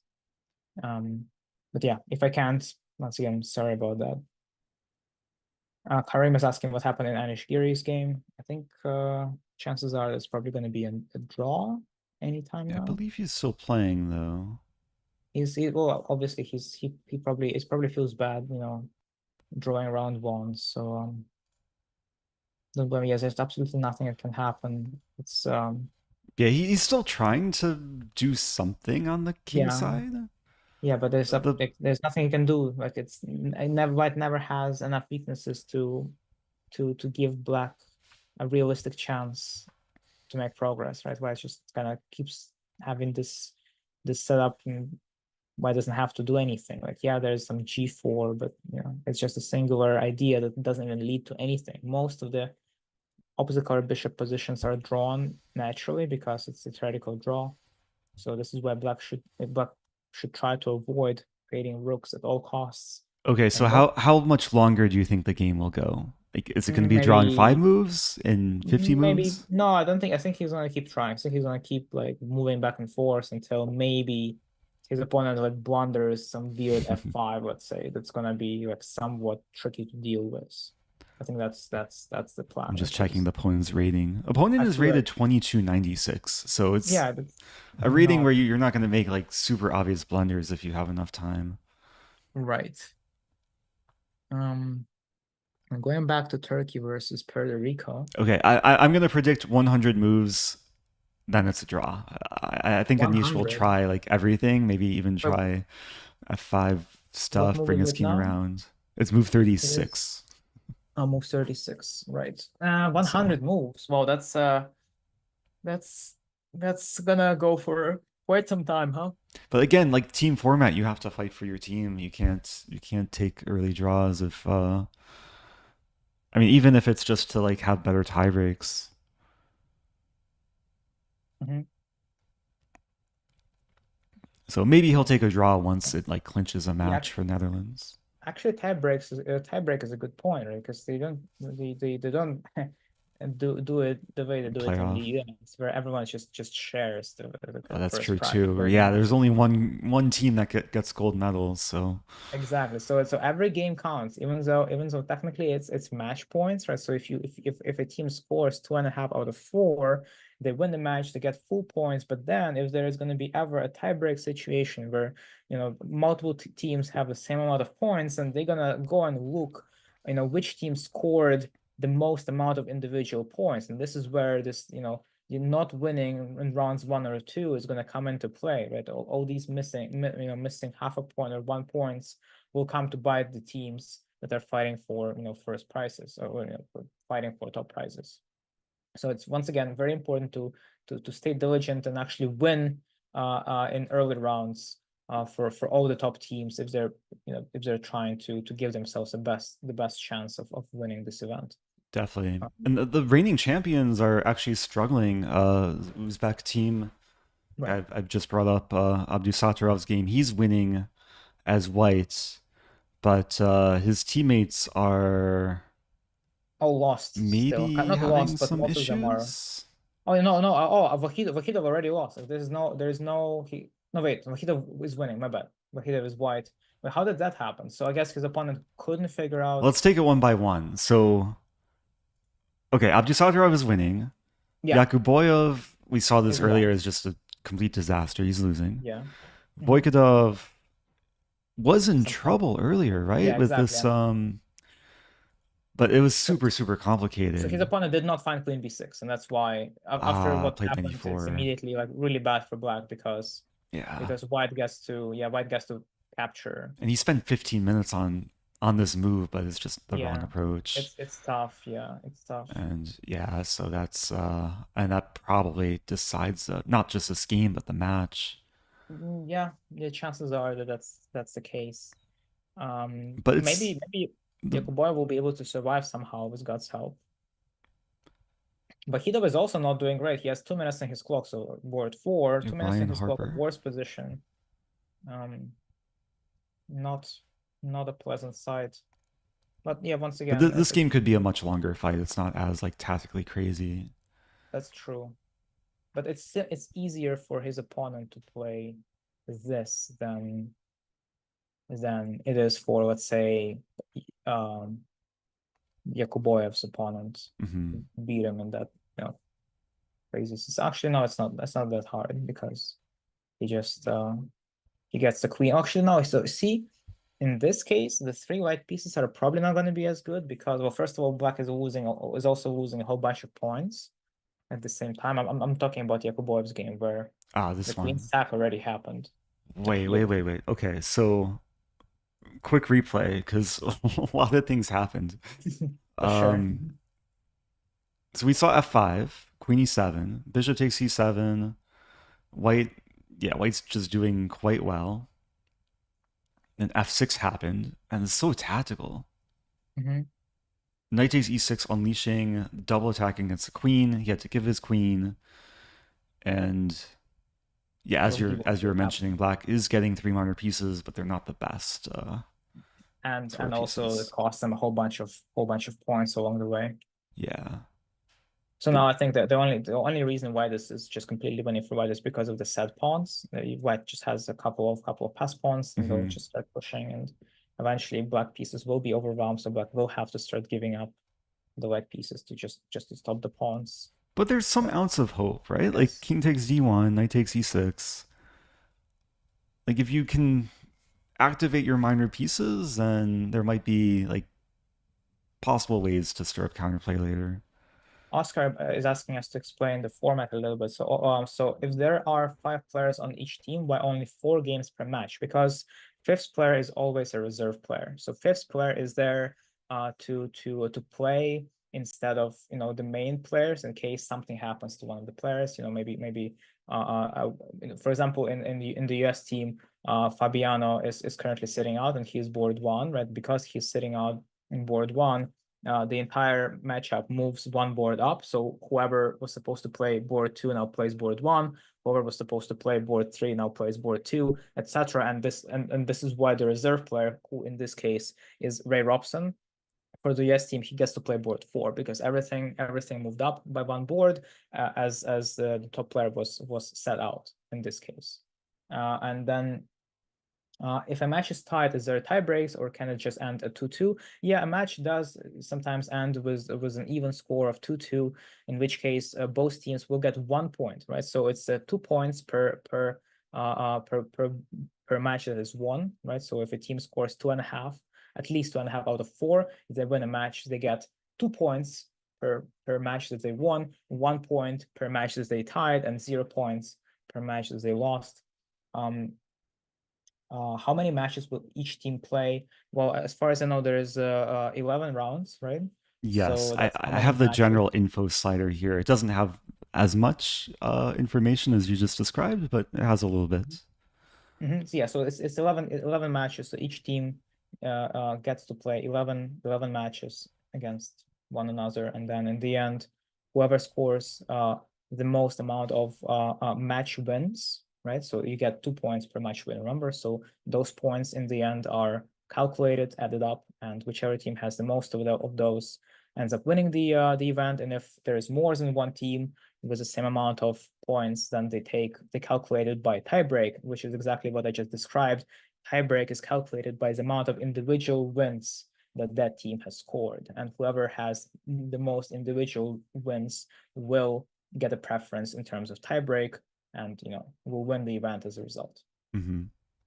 Will board one of one team always play board one of another team? Yes, it's always played by board. Board one plays board one, board two plays board two, etc. What's the role of the captain? Does he or she play? The role of the captain is there to manage the players, to help the players prepare, to do like, to help players, I don't know, get food, It all can kinds of vary stuff. from team to team, Yeah, but but yeah, usually it's the captain will never it helps play. with logistics. Yeah, logistics Also stuff, right? submitting the lineups in time, Mm-hmm. communicating with the Right. organizer. Yeah, it is an important role. Mm-hmm. But usually the captain would never play, as far as I know. Yeah, I don't know if there's any cases where the captain can also be a player. I By the think way, right. I'm just Mhm. realizing, the Crownlings are on Oh, a and team. Yeah, Anna Crownling, Pia uh-huh. Crownling. Can we Mm-hmm. go to their board, Sweden? Absolutely. Absolutely.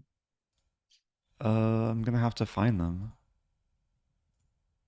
Mm-hmm. This is probably the only team that features like a mother-daughter duo. Well, I didn't know that her mom will be playing too.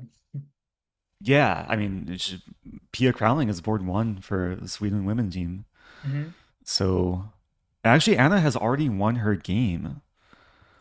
That's We wonderful. see Pia's game here, but let's take a look at Anna's Doing game. quite well. Yeah. Okay.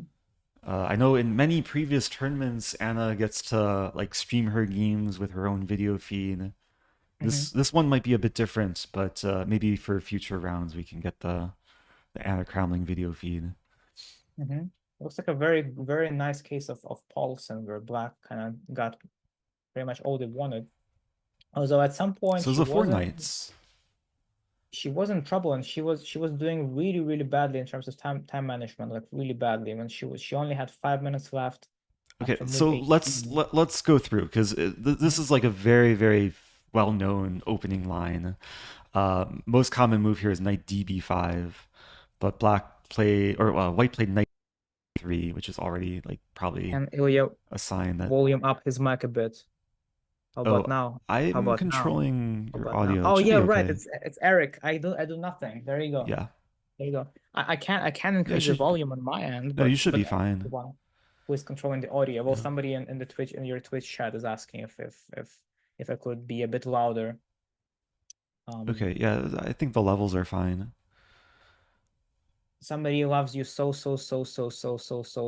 much. That's a lot of souls. Some of Anyway, these chat messages I'm not seeing. Um. Okay. wait, do we have a raid? Is there a raid Let's coming in? No?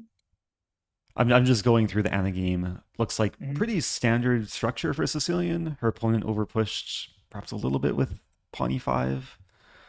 And Yeah, first so here mistake somewhere coming up. here it was kind of getting dicey with time and everything, but then White got Oh, overly excited about the attack and yeah, like knight takes h6, there's queen h7. and then bishop h7 in the end. So But after g4, it's apparently just this over was because just a bishop c6 counterplay is just too strong. Yeah. yeah, the queen is I'm not sure chased what White away. missed here. It's really hard to imagine what did White miss. Like bishop c6 is not the kind of move you can just miss because it's the only move Black can make. Black doesn't really have anything else it can do. I Like think queen it is g4 it like could be. some players like have the issue of just focusing on what they want to do and not realizing what the opponent wants to do.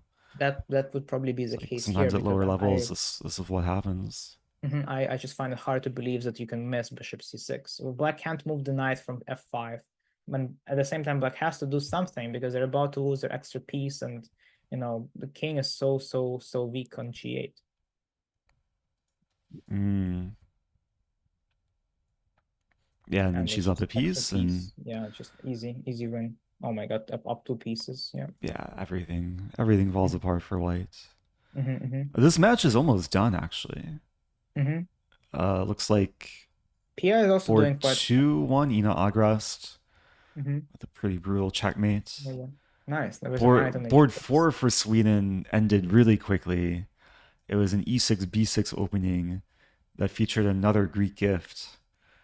Wow. Yeah, Maybe the theme of the round for some miniatures. Gotta it's a watch great out in gift. these Yeah. French structures for bishop h7. Mm-hmm. And this one just Oh yeah. ends with Okay. mate on Yeah. Okay. g7. So P is the Let's final game see. going. Oh, and her opponent just blundered the thing because she was just slightly better up until a couple of moves ago. Oh, I'm pretty sure this is just yeah, like somewhere here. okay. This stemmed from some It looks like both Pia and interesting Annabelle opening. really like Paulson. They So have a similar opening repertoire. Yeah, I think well, Pia which makes helps Anna sense prepare. because they're a mom and a daughter, so it makes a Right. lot of sense. But I like the kind of nice imbalanced structure that you get with this f5 and feeding cat with bishop and eventually targeting the pawn on e5. I feel like you kind of have to do that once you allow the white pawn to get to e5, because if you don't, then white just gets like if white can never get to d6 square, you're toast. So black needs to find some kind of dynamic response to losing a bunch of space because of the e5 pawn. Hmm. Yeah, here this is what I saw. Yeah. Oh yeah, black white just kind of suicided. Yeah, the queen is not coming back, is it? Yeah, The Pia one-way played ticket. bishop g5 and probably said, "Oh no, my pawn," and then her Oh no, my opponent pawn, and it thought worked. it's a blunder. Someone call an Yeah, call ambulance, an but ambulance, not but not for for me. Pia Yeah. Kremlin. Rook h8, and the queen has no escape. Black is controlling all the squares on the h file. And is there even a way to fight?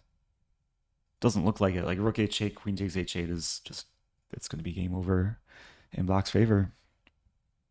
And that'll be a 4-0 sweep for the Sweden women's team over Fiji. People claim that you're ignoring them. I'll have you know, So guys, I, that I Eric realize what has. happened. I now see the love you message.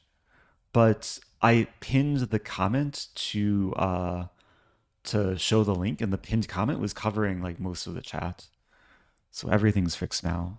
Oscar is also asking how are the matchups determined. Yeah, well, they have a special software for that. So it's called the Swiss Manager, as far as I know. At least that's what I remember using when I was doing the TD work.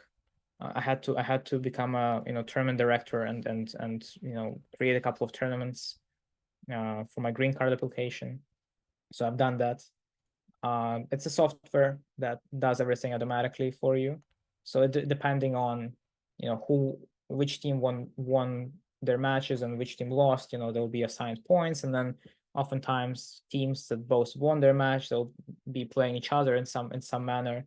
Teams that both lost will be playing each other in another manner. So it's once again, there's an algorithm that's hard to explain. Uh, First of all, because I don't exactly know don't exactly know what the Especially with algorithm team is chess, not it's doing. yeah, it gets complicated, but Yeah, even in individual pairing, sometimes I right. get the pairings are completely bizarre, and I wouldn't even imagine that's what I'm going to be playing, who I'm going to be playing. But So we should maybe keep taking a look at some of these matches. There was a request to take a look at the American women's team, mhm. which we have not had a chance to do yet. Sure, let's go over it. At a glance, two games have finished. Carissa Yip beating her opponent. They're playing against Jordan. Maybe we can just quickly go through, see how Carissa Mhm. wins in this game. Oh wow, Carissa played it with knight f3. Yeah, Oh, Carissa's that's usually an e4 player, right? Like, yeah, doesn't play exactly. this Yeah, sort of thing too often, but some yeah, opening experiment for her. nice. I mean, And it seems like that's she got good. a great position from the Yeah, opening. just crushed, absolutely crushed her opponent. Overwhelming center. Mhm. The bishop supporting the pawn on c6. Knight f6, man. Okay. Just Yeah, just all just downhill for black. sweeps her opponent under the rug. A very nice And win. Irina Krush Winning two moves. also seems to be winning, or seems to have won in crushing Crushed, fashion. crushed. Yeah. It Oh, was it a was.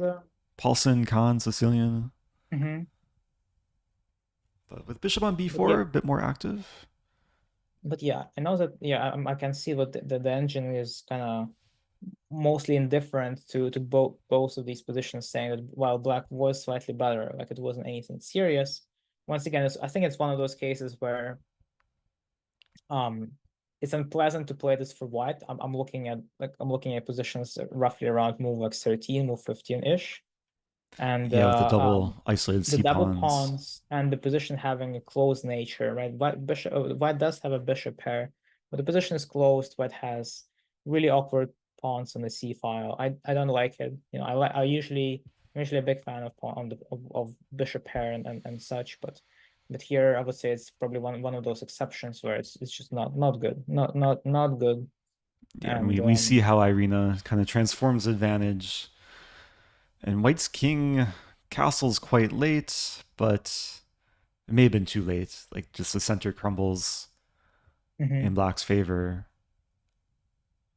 And Irina, yeah, supporting her knight. White's king, very unsafe. Azims, you would have to wait for that because I'm afraid right now we can't accept any challenges Oh, for yeah, for this online is game. purely a commentary Yeah, stream. this Yeah. is a commentary stream. We do stream, um, you know, ourselves playing the people every now and then, but yeah, for this occasion, it's going to be purely us commentating the Olympiad games. So if you would like to catch us playing online, it would have to be during some other stream. Yeah, just going through the other games, and I had to manage a Zatonsky tournament to get a green. is doing quite well. I had to manage a tournament to get a green card. Well, not exactly. Like it helped that I had that kind of experience just to put on my resume. So yeah, I did quite a few things to to gain some work experience in the field of chess. There's a lot you can do. Can we cover Indian games? I Yeah, I most think we definitely can can. switch over. Yeah, it looks like the U.S. women are likely to win 4-0, like the two remaining Mhm. games. seem to be swaying in Americans' favor. I think. Oh wait, US So team. They all finished their games. They all won. So it's 4-0. A perfect victory for the Indian team. Pragnananda. We saw Pragnananda was winning. wow, And the line that in Erigais's game, the line that we showed you guys earlier, did it it play actually out on the came to board? pass. Yeah, it actually happened on the board. Mm. And White ended up losing as we expected because of the lack of material. Yeah, just to show. I mean, So, it's so beautiful. Like B2, Rook D3. Every move is basically a punch in the face. Bishop mhm. E4, D5 takes in C4, and yeah, White maintains the pin on the third rank. Rook D2. Is King G7 even necessary? It's Yeah, not, but eventually we it's take fun, right? the thing. It improves the king, so why not? Yeah, And the whole point here is that White can hardly take on could hardly take the pawn on d3, and this is why we actually see White not taking on d3 is because it would involve trading the final pair of rooks. Like a couple of moves earlier, White's only chance to capture the d3 pawn would involve the rook trade, and here if you trade rooks in this case, Black's a pawn which is promoted. Like your bishop is going to be unable to hold off against that passer, and that's why White cannot afford trading his last rook, and this is why this is just completely doomed because you're down material, you cannot take one of your missing pawns back, and you just get overwhelmed because rooks are so strong. yeah. Is And Aronian gonna win? all the other games went in India's favor too.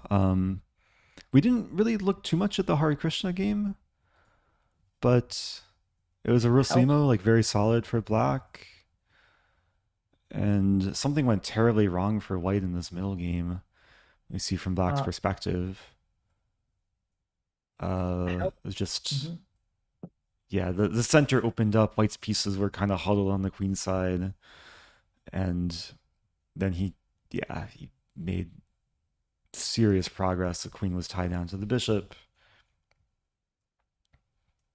Queen f1 in the end. Yeah, bishop d1 is kind of a self-destructive move, but it Yeah, was it's already a just pretty all painful over. position for white. Mhm. Bishop e5 coming next. Helpstone is asking, is the Swiss pairing done by match wins or by game wins? Well, it's going to be match wins for sure, but I wouldn't be surprised if there is some involvement of how many games the team actually won in determining what opponents they'll get for the next games. I think there might be there might be some some involvement, but once again, I'm not sure exactly what the algorithm is. But yeah, it's done by match points. So Yeah, if a that's my team, understanding yeah, too. 2.5, they win the match, they get 2 points. So those points are the ones that are used in determining the next pairing. Yeah, by Aronian the is way, winning. Aronian has completely turned this game around. Oh yeah. So yes, he's gonna. Yeah, this is not just much better. This is Is now a winning on rook the verge of game. winning. Yeah, Yep. I mean, it's incredible given that he was completely losing according to the engine after 13 moves. Mm-hmm. But Mm-hmm. it's the fighting spirit of the American player. Yep. And if he wins, by the way, Ray has he already won his game or Yeah. engine says He mate in will nine? force mate in 9 moves. Yeah. Yeah, which is a piece of cake for him as the reigning Puzzle For Rush sure. world champion. Yep. What is a Does he mate in win nine? again? As he won again, right? What? He won the Oh, he's won every series. year. Yeah, I Yeah, think he's yeah. like 5-time reigning world 5 time. champion. Yep. Yeah, apparently after King E8, the most efficient checkmate is Rook takes H5. Yeah, and then just And if clearing the pawn path for takes, the. we start pushing the G pawn. Mhm. And then Dominguez already won. He Yep. yeah, we saw he won a pawn pretty early on, and then he won two more pawns, and he was up just too many pawns. Wesley may actually not win this because they're now in Oh, the opposite color bishop middle game, which once again doesn't see White having that much trouble at all. So right. chances are that Wesley's opponent is actually going to hold off. So between the Wesley game and the Anish game, they both feature opposite color bishop endings where the Super Anish's Grandmaster game is way more drawish wants than to this. win. Way more. That's yeah. At least there's like pawns on both flanks and like more imbalances in the structure in this game. Right. I mean, and plus the queens are still present, so there Queens are on the is, board a too. remote chance of big blunders happening because the queens are still on the board. That's very true. I want to check Anish if he's made any progress. I'm Oh, looking at some it. Yeah, he did, transformation. but it doesn't really make much of a difference, I think. Eval It says it's minus zero four. point 0.1. Yeah, but okay, but what? How are you You like want to what? target G3 someday, right? But your bishop can never get to it. Like if my rook just stays on the first rank, how are you gonna? I mean, The rook bishop of f2, rook g6. But then you put your king on f3, I yeah, assume. okay, or rook, yeah, let's say rook c2, the move that was played. Rook Nah, f1. So no, I don't believe in this. I mean, maybe fair enough. somehow, some way, You walk your but it's king to definitely not gonna b4. be. Probably not. He'll need to receive a lot of help from his opponent to win Yeah. this. Again, I'm predicting 100 moves. I think it's still going to be a draw, but I think Anish is going to keep grinding and grinding. And he will keep playing until Bach and Ah, that's Warmerdam a fair converted. point. Yeah. So Bach is on the verge I of would, winning. I think he's still gonna keep playing because I feel Yeah, for like the team tie he can't breaks. lose really, right? That's true. And plus, a lot of these, you guys have to remember that for a lot of these top level players, a single draw means losing like 5 to 6 rating points, right? And it's so hard winning games when you're at that level against opponents of your strengths that losing 5 to 6 points those points may not come back to you for quite some time, right? Because you would need to win like a game or two against somebody who is as strong as you, and that doesn't happen very often because people just don't lose very often at that level. Yeah, that's actually like a really interesting thing to follow throughout this tournament is the changes in the world ratings and just overall world rankings. Because very often with Olympiad, we see big shifts with some players either gaining a ton or losing a ton. Um, yeah, I'm super curious about like how Ding Liren is going to fare in this tournament, just given his quality of play over the last year or two, basically since the World Championship match. And you know who's right behind Ding on the live rating list? I know who is that? You have to Lim? guess. Lim? A famous Super Grandmaster, Famous. It could be anyone. Casper? No, no. Karpov? No. I don't know. Hans Niemann.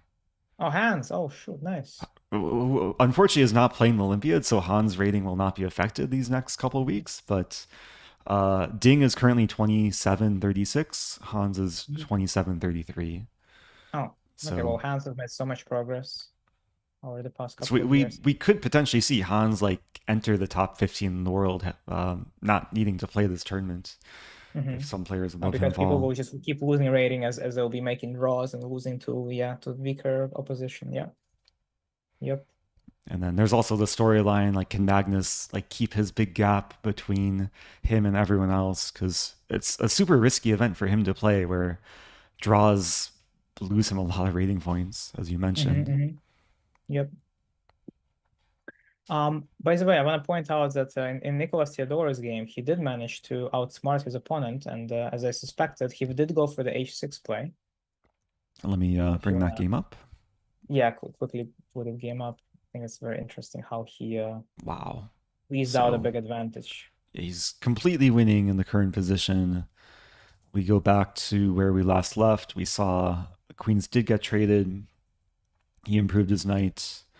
He did It's very exactly what you nice, were basically. mentioning. This like walk up the king, play h6. Yeah. His knight But activates. then look at what happened next. Look at how well, Wow. it makes sense as why it is trying to activate the king in the endgame. But then look what e5. happens to it. Yeah.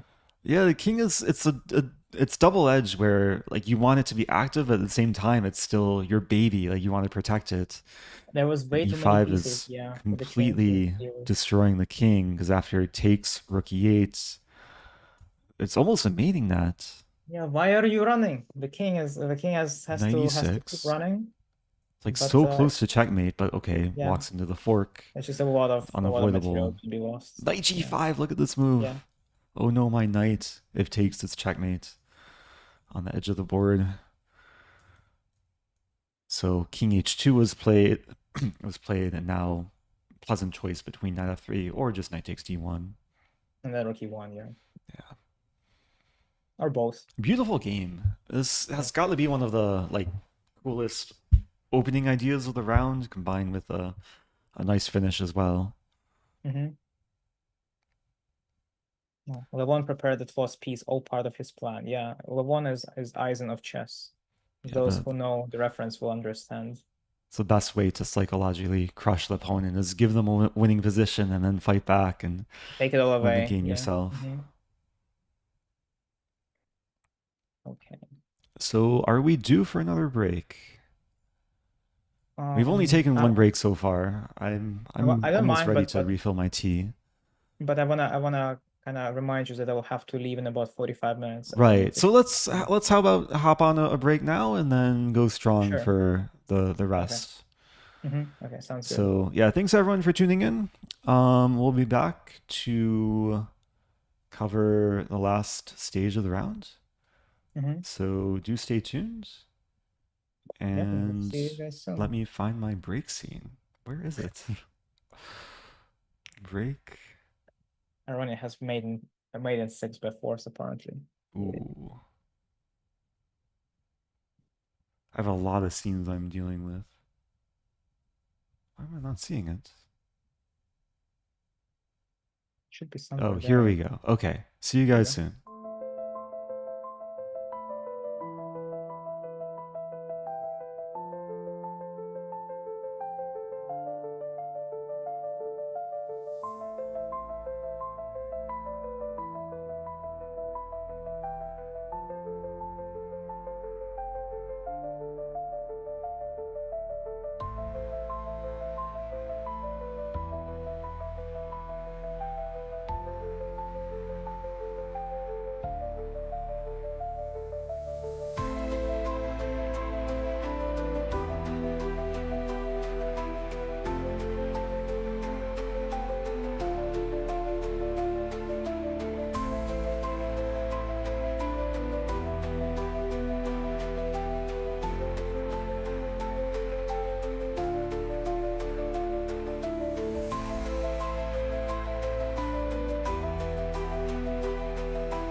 Okay, we're back with more coverage from the 2024 Olympiad.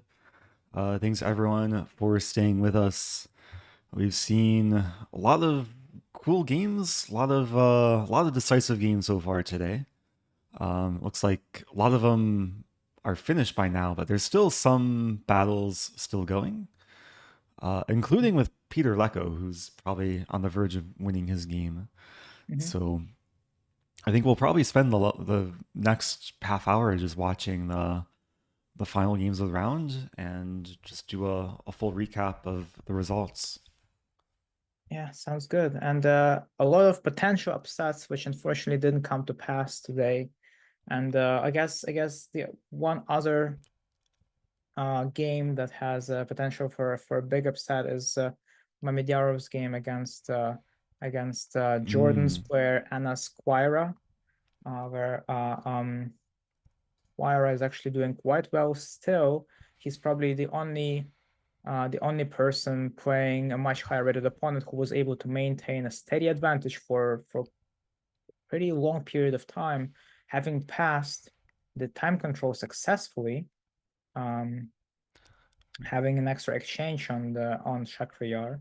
but Um, getting low on time again, right. falling down to 12 Hmm. minutes and some change. It's like Mamedyarov he's with gonna over 40 minutes.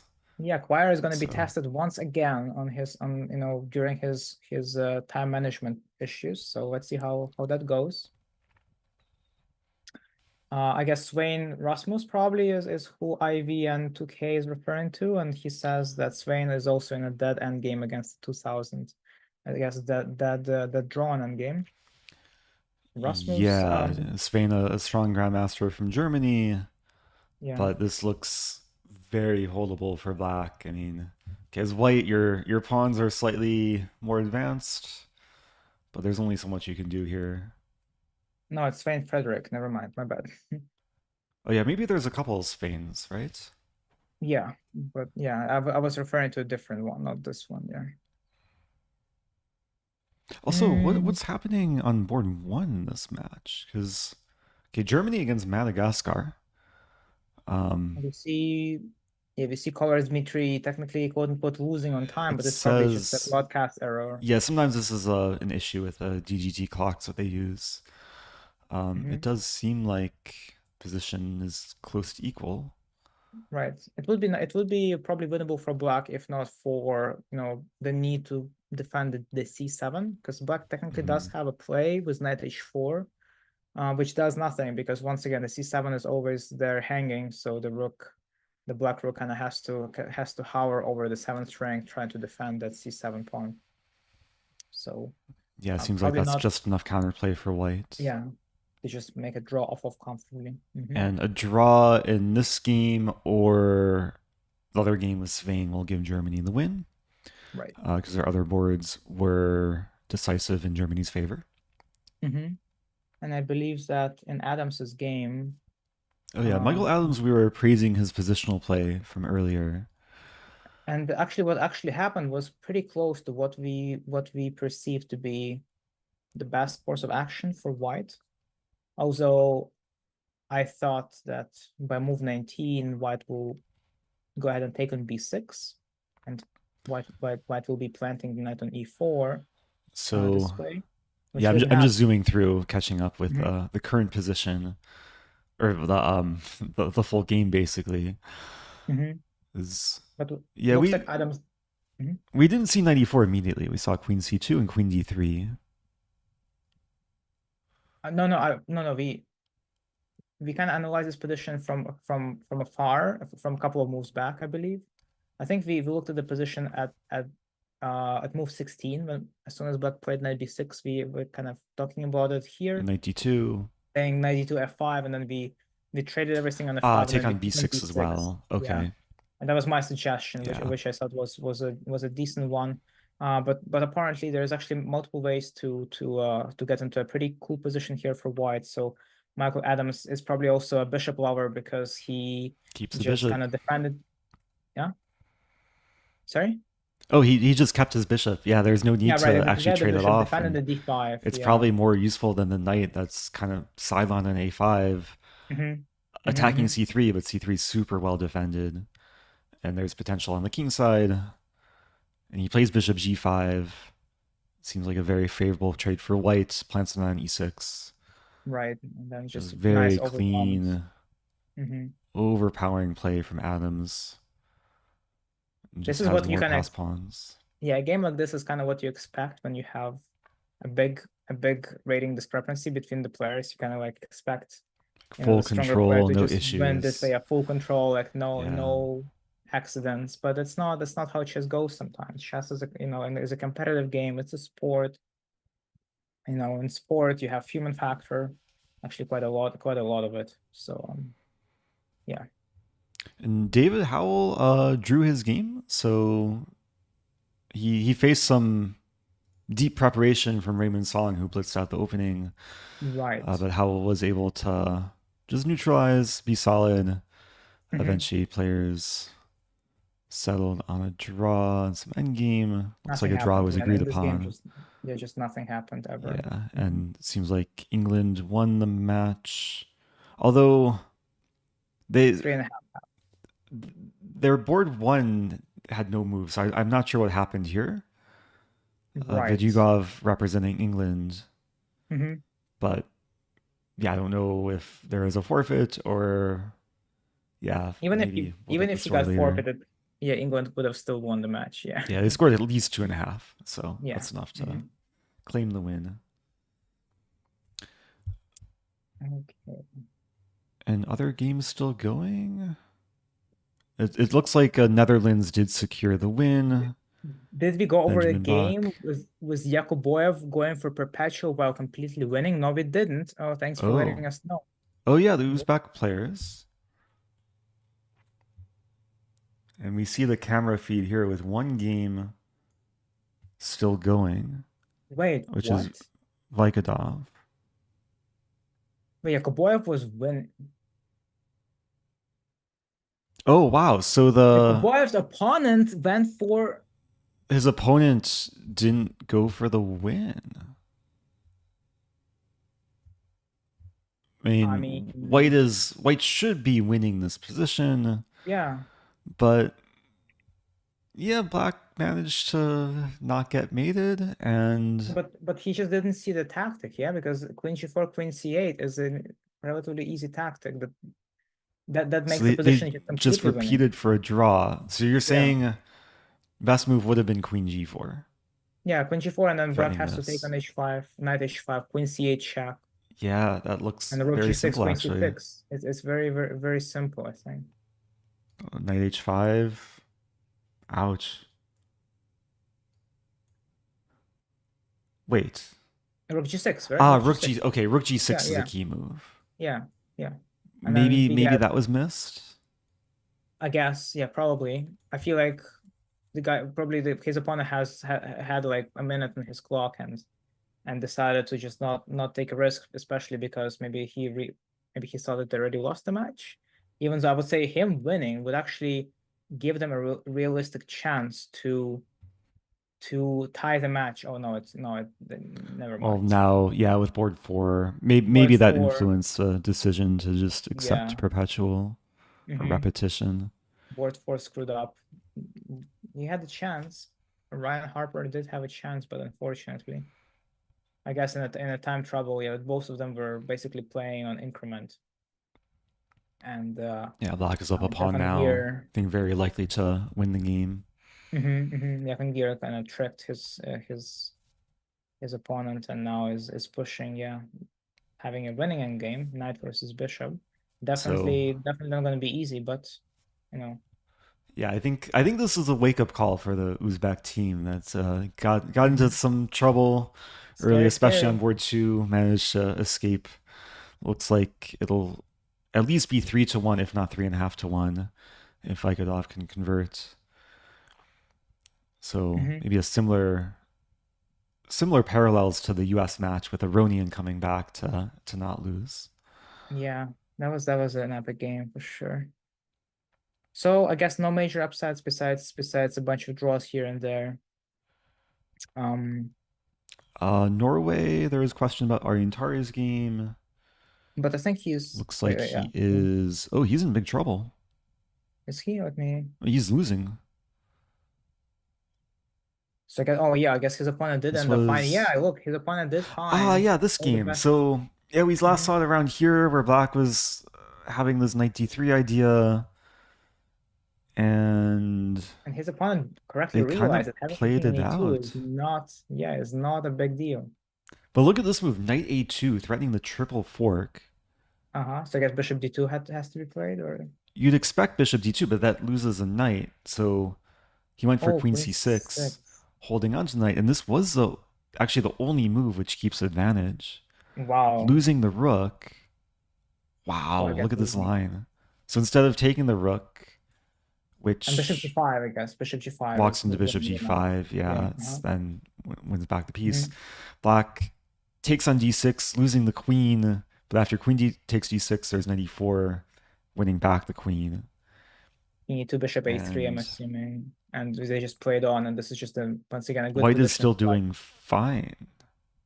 Yeah, because the king is in the center, right? And e6 is also, yeah, problematic Yeah, for like black once to the queens come off the play. board, white's king is perfectly placed. Mm-hmm. Queenside pawns are more dangerous. And just push them, baby. Yeah, as Yasser would say. Just push the queenside pawns. Yep, Queenside pawns here are it being comes. pushed. White Wow. taking What some technique? time. Rook d2, rook d3, rook d5. Wow. Okay, maybe a small hiccup. There was an opportunity for bishop f8 here. Trying to take this into the rook end game, which is just in general harder to win in most cases. Okay, white wins Yeah. h7, holding Playing on on to increments. h2. Yeah, playing on increments. And okay, they've passed move 40, so Hmm. yeah, I think white will have enough time to convert this. Up a pawn and two connected passers. It's Yeah, I hard to think I deal think that's with. probably, yeah, that sounds about right. Also, big thank you to Anna Crownling who just sent over a raid. I assume someone was taking over her channel. We did cover Anna's game not too long ago, along with Pia's game and the whole Sweden team. Congratulations to Anna for a good start Yeah, to very the well Chess done. Olympiad. Ah, it was Hammer covering her game. John Ludwig, Nice. nice. Yeah, Hammer. I guess Hammer's not playing for Norway because Norway has some strong players. But Should I tell people, the Raiders, how we played code names the other day, and I used John Ludwig's name as a as Hammer a is as a a hint. card in code names that Yep. yeah have to use the hammer for multiple meanings. But anyway, if you're just joining, we're doing coverage of the Olympiad. There's been a lot of games to cover today, hundreds of games that we've only, I think, scraped the surface of some of the cool and interesting moments. Oh my But God, look at the final position of the first board in Norway versus South Korea match. The Johann Sebastian playing against Junhyuk Lee. okay, yeah, we saw it where yeah, white was dominating, black fought on. But Ooh, 96. look at the checkmate. Oh my God. Okay, I'm appreciating the beauty move by move. So 96, losing the knight, but if takes, simply pawn takes and e7 is unstoppable. So the queen moved, white wins the knight, and let's get to this checkmate. Bishop e2, always repeat. h3 threatening g4 checkmate. And then f4, okay, f4 Oh my supporting the God. bishop. Wow, so he sacks the knight, and he sacks the bishop. He's already given up his queen. But if Yeah. takes, rook h8 mate. And Wow. black just resigned after f4. Like, there's no way to stop mate in one. I mean, Incredible finish. I don't want to say anything, but look at the bishop pair here, all right? Gotta respect the bishops. I'm just saying. If this doesn't tell you something, then you know, I don't know what will. That's how you Bishop learn. pair. You Okay? see games like this, you see the bishops be so dominant, Yep. and you respect them more. So Harry there's a Harry question if didn't Tari lost. yeah, He has a losing losing. position, but the game's not over. Like maybe Mhm. somehow he can stir up counterplay, but it's not easy. He is probably gonna lose. Yeah, it's so hard to get counterplay going in the end game, especially with your most of your pieces being so passive, and you're locked into having to defend against the pawn push. And board 4 for Norway we haven't really looked at so far, but look at this nice move. Black's queen was attacked, but rather than moving it, Black just takes on e3, counterattacking White's queen. Black's completely winning here. Because So a if lot of things are takes... hanging here. Yeah, so if takes, we take the queen and we're threatening mate in 1. And we're threatening the Right. bishop. And the rook on h5 is completely stuck too. Yeah. Well, not Yeah. completely, but kind of mostly stuck. Yeah. So, yeah, at this point, assuming Black wins this game, and if Ariantari loses, then Norway will defeat South Korea of a score of 3-1. So Very nice indeed. yeah, any surprises in like the team matchups apart from like the single game upsets or draws? I think Yuri is still Um, fighting. Gary's still trying his very best. Lamy, what about Lamy? I think we've kind of left his game on hold for we put it on hold for quite some time. Actually, it's it looks like it's gonna be one of those games where nothing really happens because yeah, it's so hard to make any kind of progress. I'm looking at yeah, Lamy was trying to expand on the queen side, but once again, the engine almost always gives Lamy's position a preference, but it's just too little to work with. Position got locked in. And Yeah. still, it still requires some precision from White to not lose to some weird like infiltration move like queen c2. Speaking of final position here. There's definitely still life in this position. Yeah, like knight h3, knight f4 ideas are there, bishop b5. So definitely Black is the one trying, but with enough precision, White should be surviving this. And once again, if you have to play longer games, like let's 3 or 4 hour plus games, and you have to defend a difficult endgame like this, chances are that you will fail. We're all human. The longer it And goes, the more opportunities there are for yeah, exactly. mistakes. Yeah, exactly. I'm okay. I'm going to make a very bold prediction, which contradicts my other prediction of Anish Giri drawing in 100 moves. I'm Uh, predicting a 4-0 sweep for Netherlands. oh my God, I think 4-0. Lamy is going to win, even though it's like objectively drawish. I think Giri is going to win too. Look at this G pawn. We thought White was going to hold on to the G pawn, but if Black wins Actually, it, now it's getting a now it's little bit getting spicy. possible. No, now I'm slowly converting actually. No, but yeah, but here White is just down a pawn. Yeah. Yeah, well, Like, White's been down a pawn for, or no, White hasn't been down a pawn. no, White hasn't. No, That's actually, yeah, true.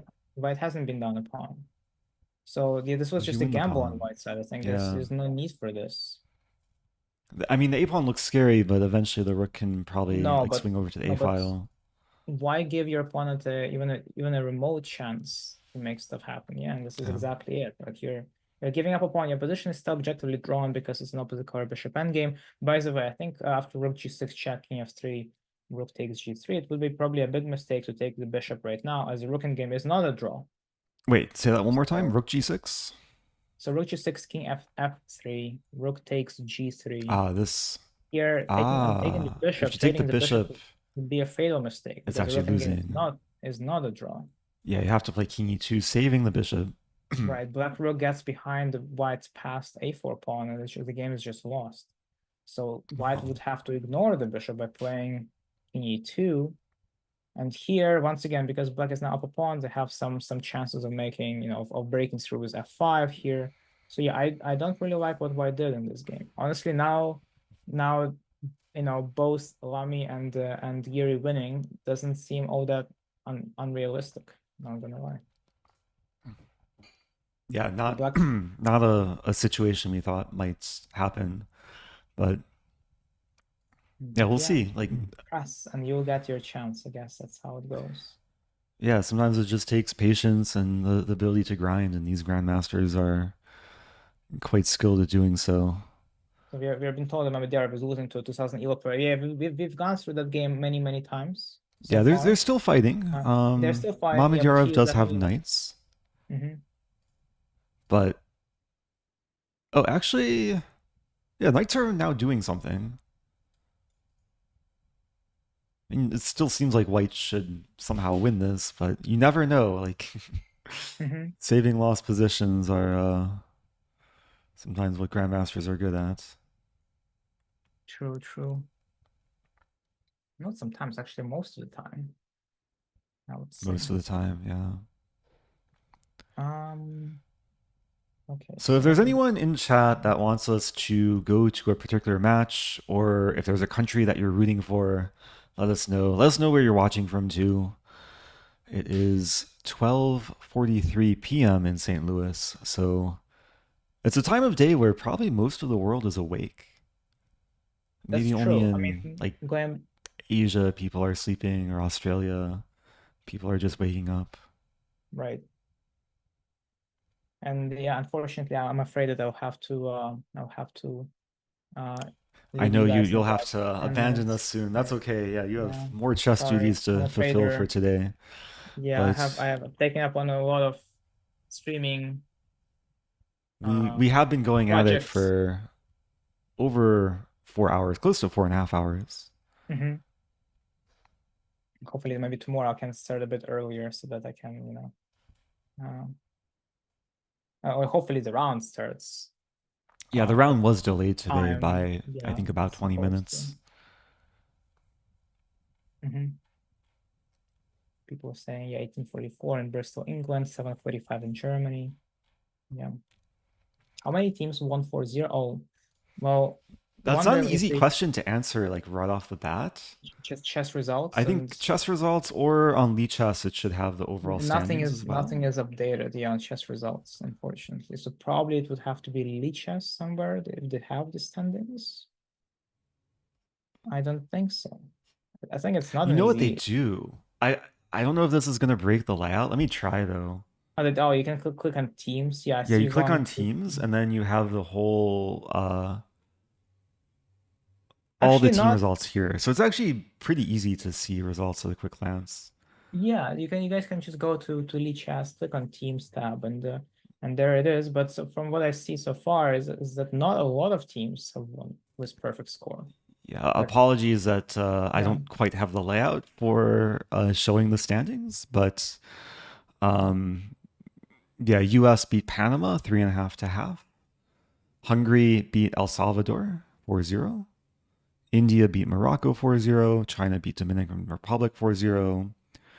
Uzbekistan against Trinidad and Tobago could have been like a massive 2-2. upset. It Yeah, could have been yeah, it could have been 2-2. 2-2. It's currently 2.5 to half. Because So it was boards Uzbekistan, winning. Yeah, yeah, last boards and winnings. Uzbekistan has clinched the match. Lebanon against Netherlands. I'm predicting 4-0. We could see 3-1, but time will tell. And yeah, for anyone that wants to see all the results, links are in the chat commands. XSlam broadcast in the Lichess chats, XSlam Olympiad in my chat. So let me put this back on a board and oh, hopefully I didn't break everything. somebody in your chat says that the guy on the right seems to also know some chess. Nice. Yeah, Yeah, I've been maybe I should visiting have every now and introduced you then. after the Anna Kramling raid, but if you guys, is there anyone here No. that hasn't like seen Ilya Nyzhnyk before? What, Um, why are you talking about me like some kind of celebrity? oh, people should know who you are. Like you're one of the elite grandmasters of our time. One of you were like a prodigy too, right? Like one of the youngest grandmasters ever. I'm on the list. Yeah, they have a list of youngest GMs in the world. Do you I'm know on where it. you are on that list? As now, like, way, down there, like maybe 25th or something. I guess these days, The yeah, it's highest I've been was becoming like 15th. tougher. I think was my highest score, but now it's like 24, 25th probably. I see. Um, yeah. Anyway, if you want to see more of Ilya's educational chess content, you're doing what Grandmaster in residency for the next few weeks at the St. Louis Chess That's right. Club. So we actually, as a matter of fact, the reason I'm leaving right now is because I'm going to be doing a Play the People stream on St. Lucia's Club's Twitch Nice. channel. So people who would like to try their luck playing me in Blitz and Bullet Chess, that's where you can do it. And I do it pretty much every day. So that's the plan. Sounds good. Honestly, we can probably like wrap things up. I don't think there's any like pivotal games in any of the top matches that are going to be like deciding the match. That's So true. I think most matches have already been mostly decided, right? yeah, and I'm just It's gonna just switch over to the women's as well. Looks like India. Oh, the Indian women two games are still going. yeah, I would say the most like the most critical game right now, the most like gasping game is the Mamedyarov's game, because everything else is either about to end or it's kind of irrelevant for the overall result. But Mamedyarov's game is, yeah, still keeping the tension. Oh, even though the match is technically already over, right? Because the Azerbaijani team is currently winning 3-0. But yeah, it's up to Mamedyarov to maybe make it a little bit better than 3-1. Mm-hmm. Uh, Mustafa Yilmaz and Turkey team is winning a Roken game, which is cool. I like Roken games. They're tough, but This time of very day where rewarding. endgames are abundant. Yep. Gergely Antal in Hungary's B team is also doing quite well. Peter Prohaska won his game. Adam Kozak won his game. So yeah, Hungary's B team is also doing quite well. They're actually playing on what, the last four boards of the event. Is it no, it's not 100 boards. It should be more, right? It should be way more. Or no. No, it's just 100 boards. Never There's, mind. I mean, they're split up into multiple broadcasts. So the first link, I think, is the first 100 boards. So Mhm. first 25 matches. Question about Egypt. Let's try and locate Egypt. Why is Hikaru not playing? Because I guess Hikaru is a bit more He's a professional focused streamer. on, yeah, on content creation as opposed to playing these events. So Egypt was playing Ghana in the first round. Their board one was victorious. Board two is still going. Um, okay, maybe some chances for black to win. Not 100% clear yet, though.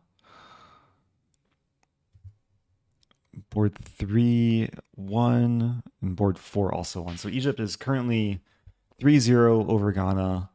I think likely to go 4-0 if they can convert this Mhm. position.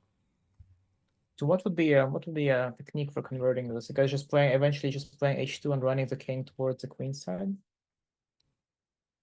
That's one idea, yeah, because it's kind of awkward. Like you want to get your king into d3 and target c3, but your Mm-hmm. bishop's in the way. And if you move the bishop to g4 and king to f5, then your king's tied down to defending the bishop. Bishop's always tied down to defending the pawn. Right. What board is this again? Is this first board? This No, is it's board two, Egypt versus because you Ghana. see both players being international masters. That doesn't usually happen like that, right? Like both players being about the same strengths is what I'm saying. Ah, that's true. Yeah, sorry, I lost my train of thought there. There was some very wholesome comments in the chat complimenting our stream. So Oh, okay. No um, worry. it's easy to have my mind like just kind of sway at the later stage of the broadcast. But yeah, I'm not quite seeing like a direct way to make that idea work, because I'm assuming white is gonna play knight e5 here. And Hmm. anytime black tries to play h2, white will have the knight f3 check. Very annoying. And Yeah, the obviously, knight's if gonna be useful. if white king manages to keep standing on g3, then there's no way to break through. This is what makes me believe that this actually might be just a draw, given white maintains this piece formation. Hmm.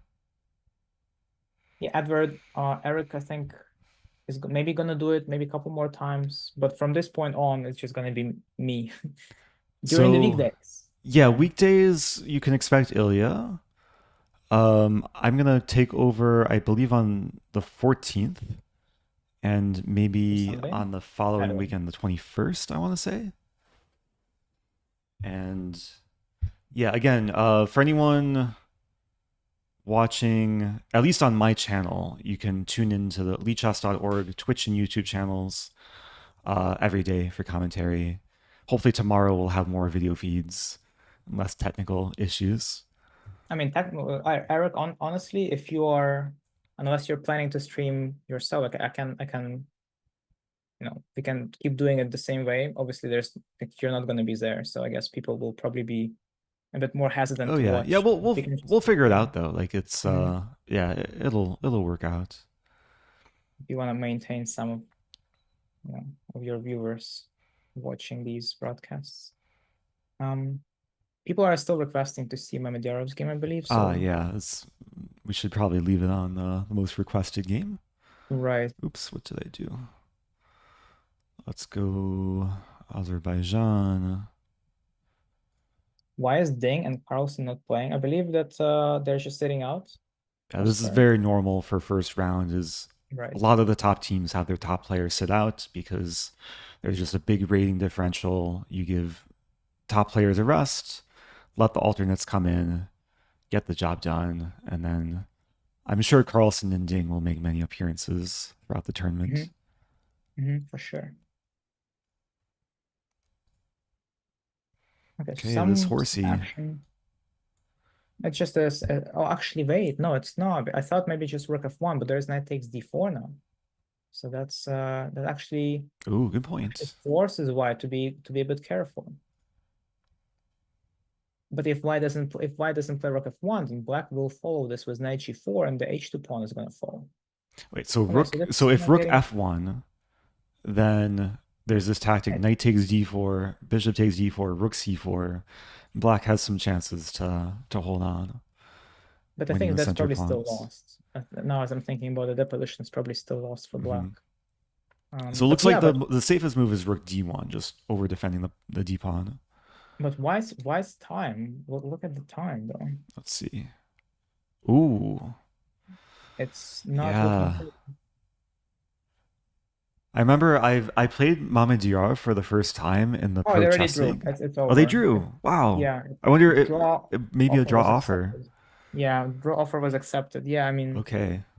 it's nice when you can, You when you can can just, afford to do that when you're a super yeah. GM and your opponent's 1900. Well, I was going to kind of say it from the other perspective. It's nice Ah, when you don't really need it. Now at least Anna Squire can be telling everyone that he drew Shakira Mamedyarov in a classical game. It would be nice if he won, obviously, but yeah. here there's no time left, securing a draw. I do I don't know. have kind of a general piece of chess advice for everyone watching. And it might be counterintuitive, but if someone 700 points above you offers you a draw, Don't take it. don't take it. It means that Yeah, you're winning. You something should is fight wrong. on. Yeah, Something is something is really seriously wrong. wrong. Yeah. Yeah, Like the highest rated player I ever beat in a tournament offered me a draw 5 moves before resigning.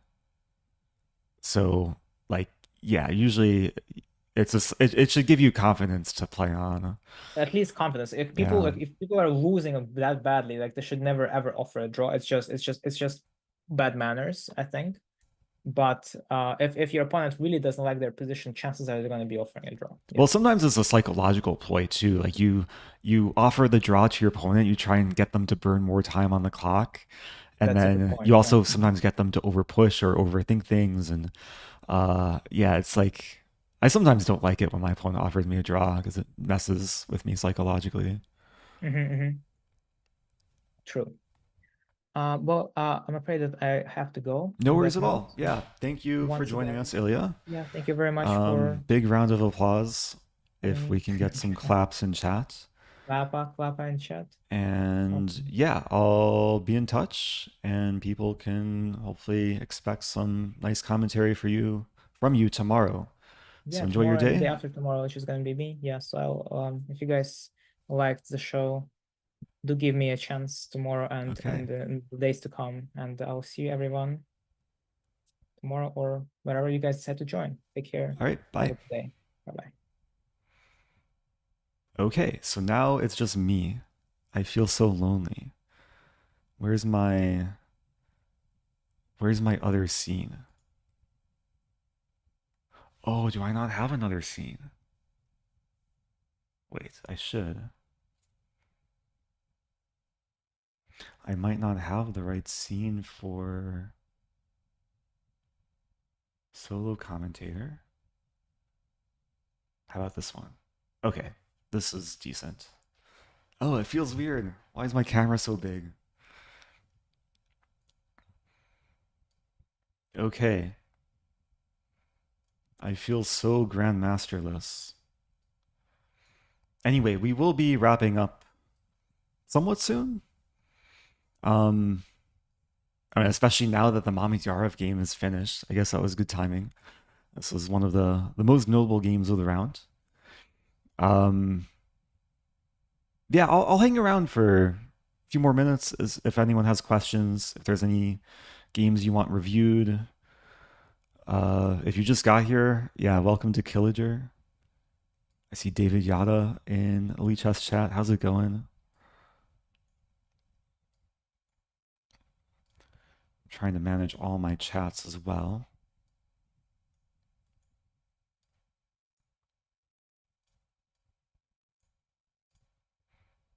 Let's go to the Geary game.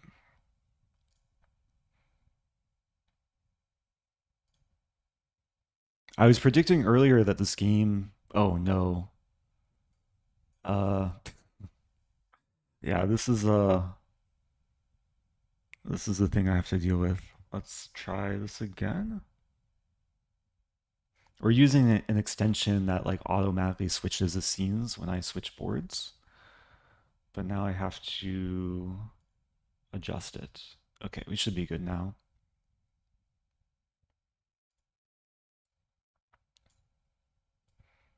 Okay, so Geary is basically squeezing water from stone.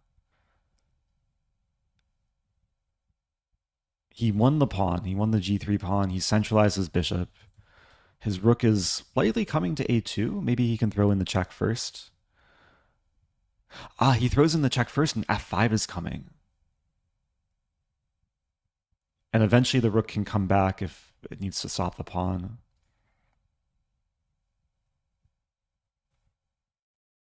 Objectively, like, it's still holdable, but I think it's becoming more difficult for white. I think all it takes is one more mistake for white to go down here. There's a comment about Max Warmerdam playing bishop c6 on move 38. This game's already over. Let's see this moment, though.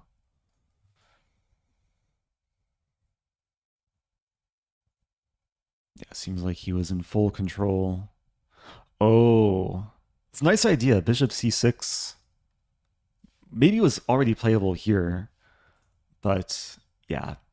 Oh no, my bishop. If black takes, white takes, gets the two connected passers. There's a general rule in chess. Like two passed pawns on the sixth rank are usually as valuable as a rook. Sometimes more valuable, like in this case. Rook is not enough to stop the pawns.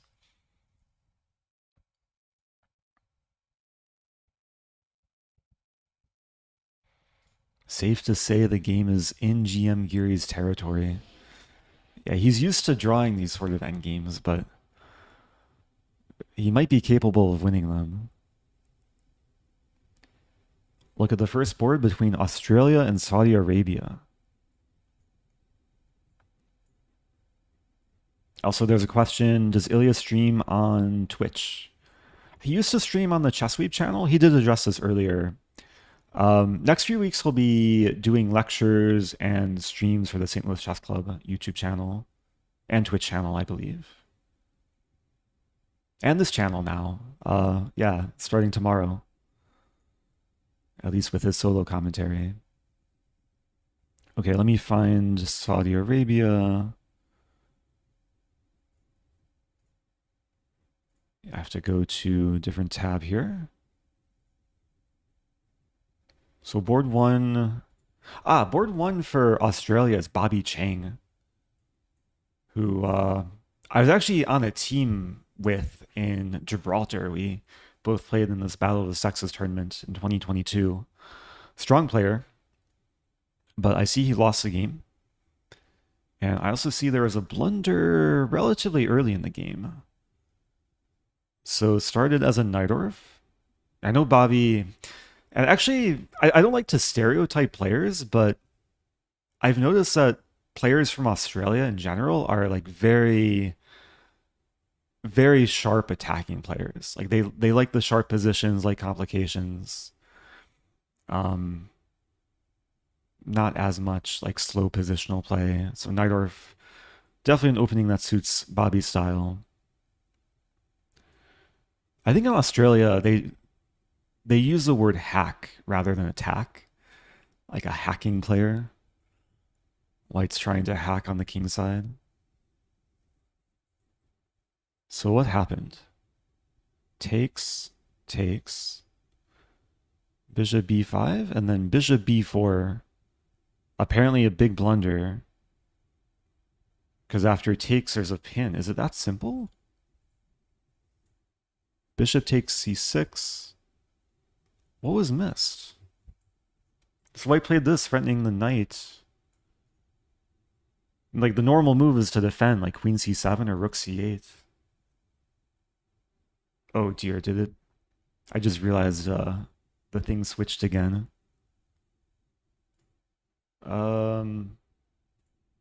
Sorry about that. Okay, hopefully that's better now.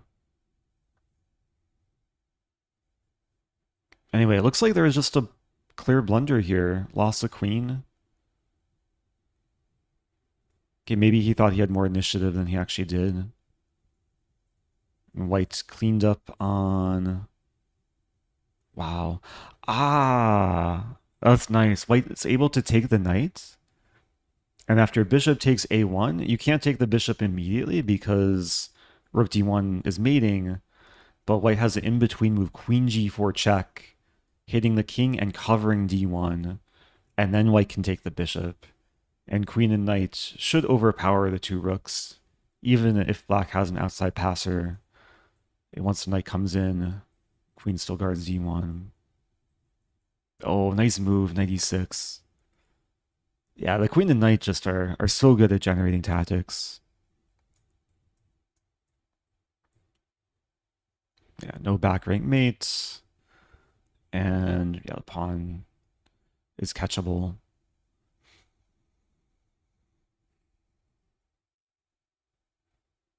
So yeah, maybe it was more of a misjudgment. Like black thought he'd have enough play with initiative in this position. Um, but yeah, it didn't quite work out.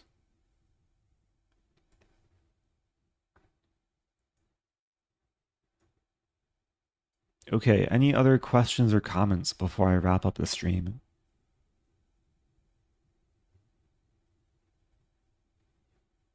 Should we just do an Anish Giri watch party?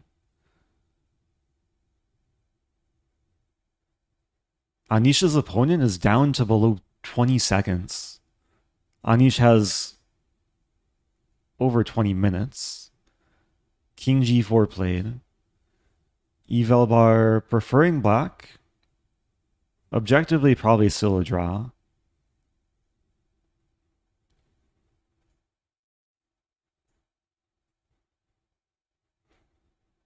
Why is Ali Reza not playing?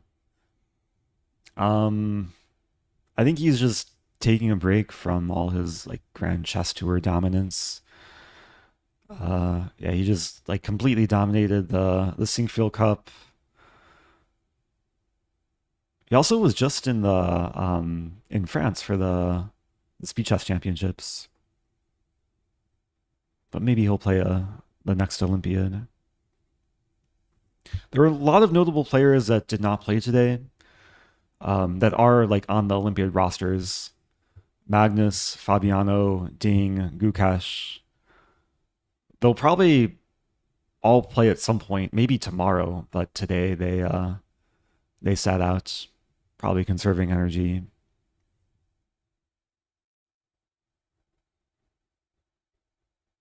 What's the highest elo gain slash loss in the first round?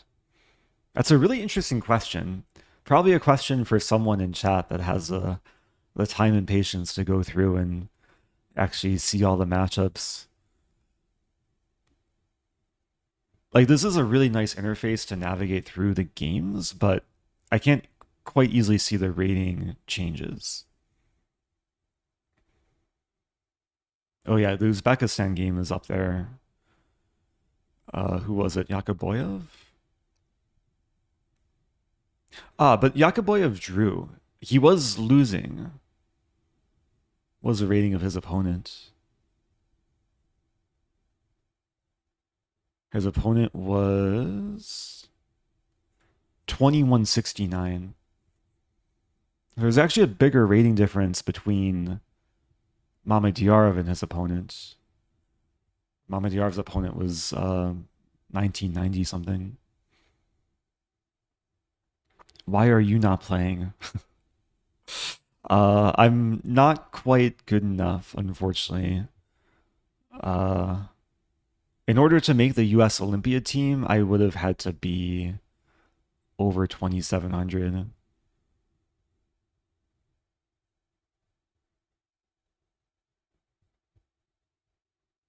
I think my best chance at playing in Olympiad is to switch my federation. Like, there's some teams I could probably be board 1, maybe board 4, but yeah, the US is not one of them. I know that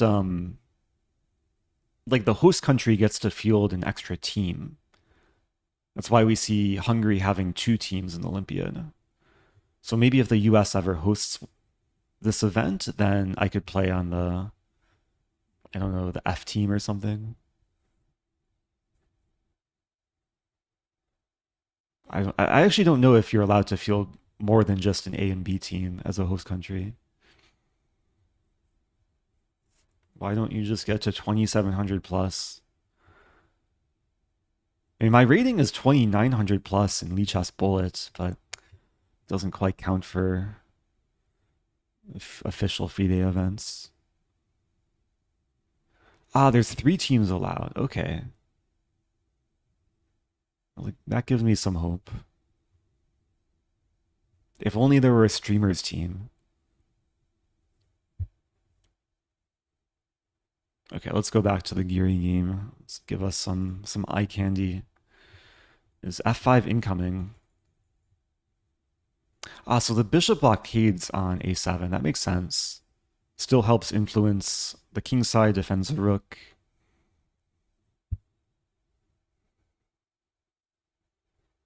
What's your US rank? US FIDE rank? I haven't checked. I think it's around top 100. I gained like 5 points this summer, so maybe it went up a little bit.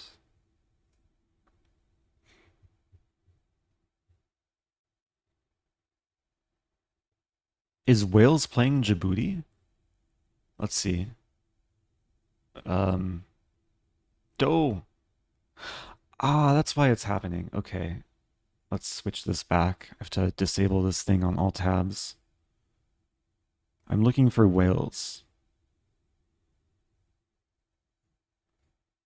Yeah, bear with me one moment.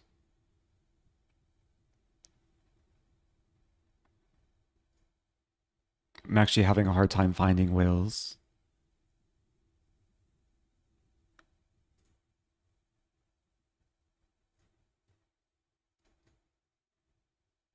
Okay, Wales against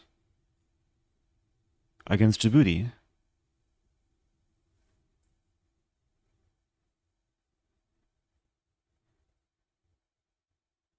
Two countries I've never been to. Unfortunately, I don't know too much about. Just going through board 1 pretty quickly. Some reverse dragon structure. Actually, very instructive type of structure where it's equal material, but white is probably just in full control. Yeah, just completely winning given the pawn weaknesses for black and the activity of white's rook. And yeah, white just cleans up. Just don't play. Oh, e3 is also probably just winning. Sometimes I have to watch out for the rook alignment. There's a funny thing I would maybe consider doing. It's not good in this position, but uh, there's cases where you can play a move like e4, and if the opponent en passant, you win the rook. It's the only time in chess where two things vanish from a file or not a file, a rank in one move. And it's the en passant pin. E4 wouldn't be good here though, because rook a3. Okay, white was up enough pawns. Fun fact, no one in chat knows the capital of Wales. I feel like at least one person in chat has the ability to Google such information.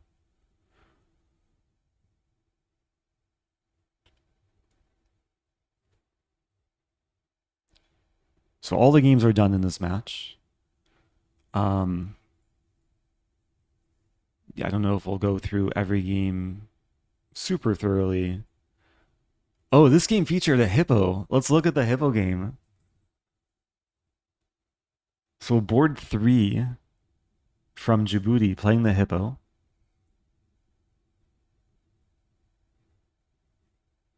I wonder how many hippos that we'll see in the Olympiad.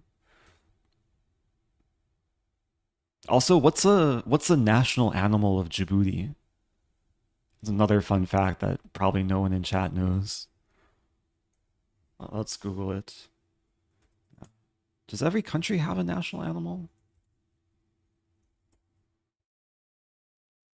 It's not the hippo, it's the elk.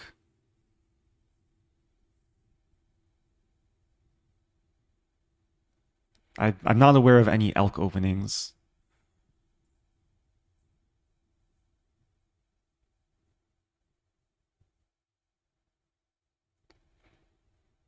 Yeah, the thing about the hippo is white gets like a very quick space advantage.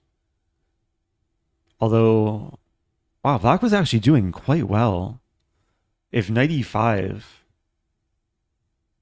wait, knight e5, queen takes e6, bishop c8, trapping the queen. Crazy things could have happened here. And this is one of the cool things about Olympiad is there's like so many games in the tournament. It's so easy to overlook hidden gems or just like crazy moments that could have happened. Unfortunately, in this game, yeah, black missed the opportunity, and then white proceeded to just be completely winning. Yeah, what to do? There was a comment. Sorry, I'm struggling to keep up with all the chats.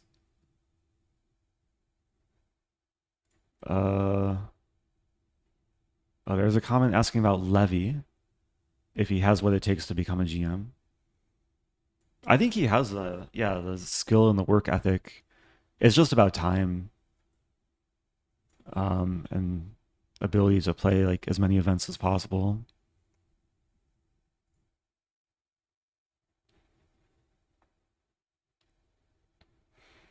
Um, Anish is still playing.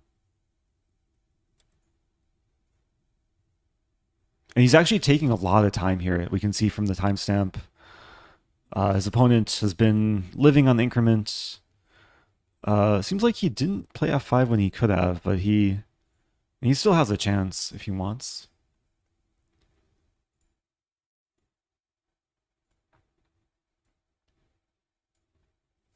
Yeah, Levy did like just crush Fabiano in a couple of blitz games yesterday on chess.com, but it's not always reflective of like over the board classical chess.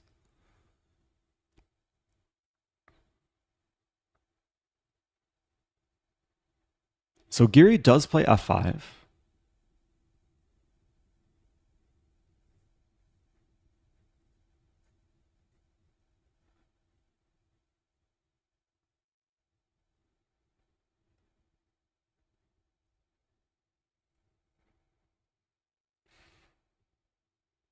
I mean, you really don't want the double pawns.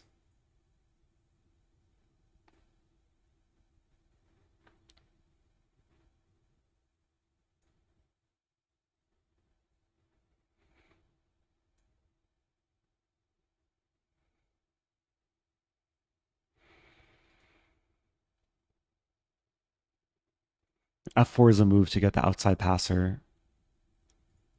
King G5 would keep the tension. Okay, King F6 makes sense, defending E6.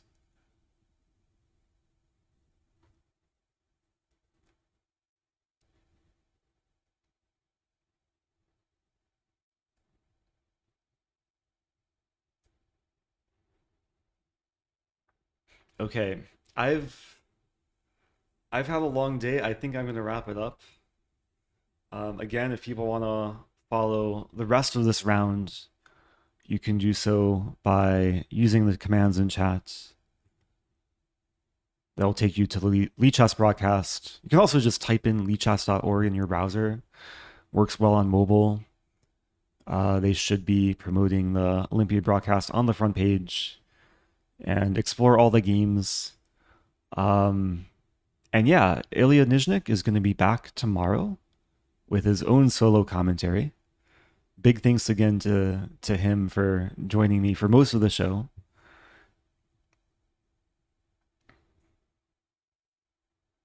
Oh, there was a question earlier why the chess bras are not playing for Canada. And I'm not sure. Like, there's a lot of players I can't provide answers about. I think they may have had conflicting plans. Maybe like Hikaru, they're more professional streamers these days. Um, but yeah, there's a lot of information online about the Olympiad. I know there's like a whole Wikipedia page dedicated to Olympiad history as well as this year's Olympiad. So anyway, I'm gonna wrap it up here. Uh, how do I end the stream? I think we have like a finish scene or a thanks for watching scene. So thank you everyone for watching. I'll probably leave it on the scene for a minute or two, and then a raid will be sent over to a different streamer. So whoever that goes to, send them some good vibes. And I'll be back for commentary again on the 14th. So a few more days. And I hope all of you have a good rest of the day. Stay tuned and goodbye.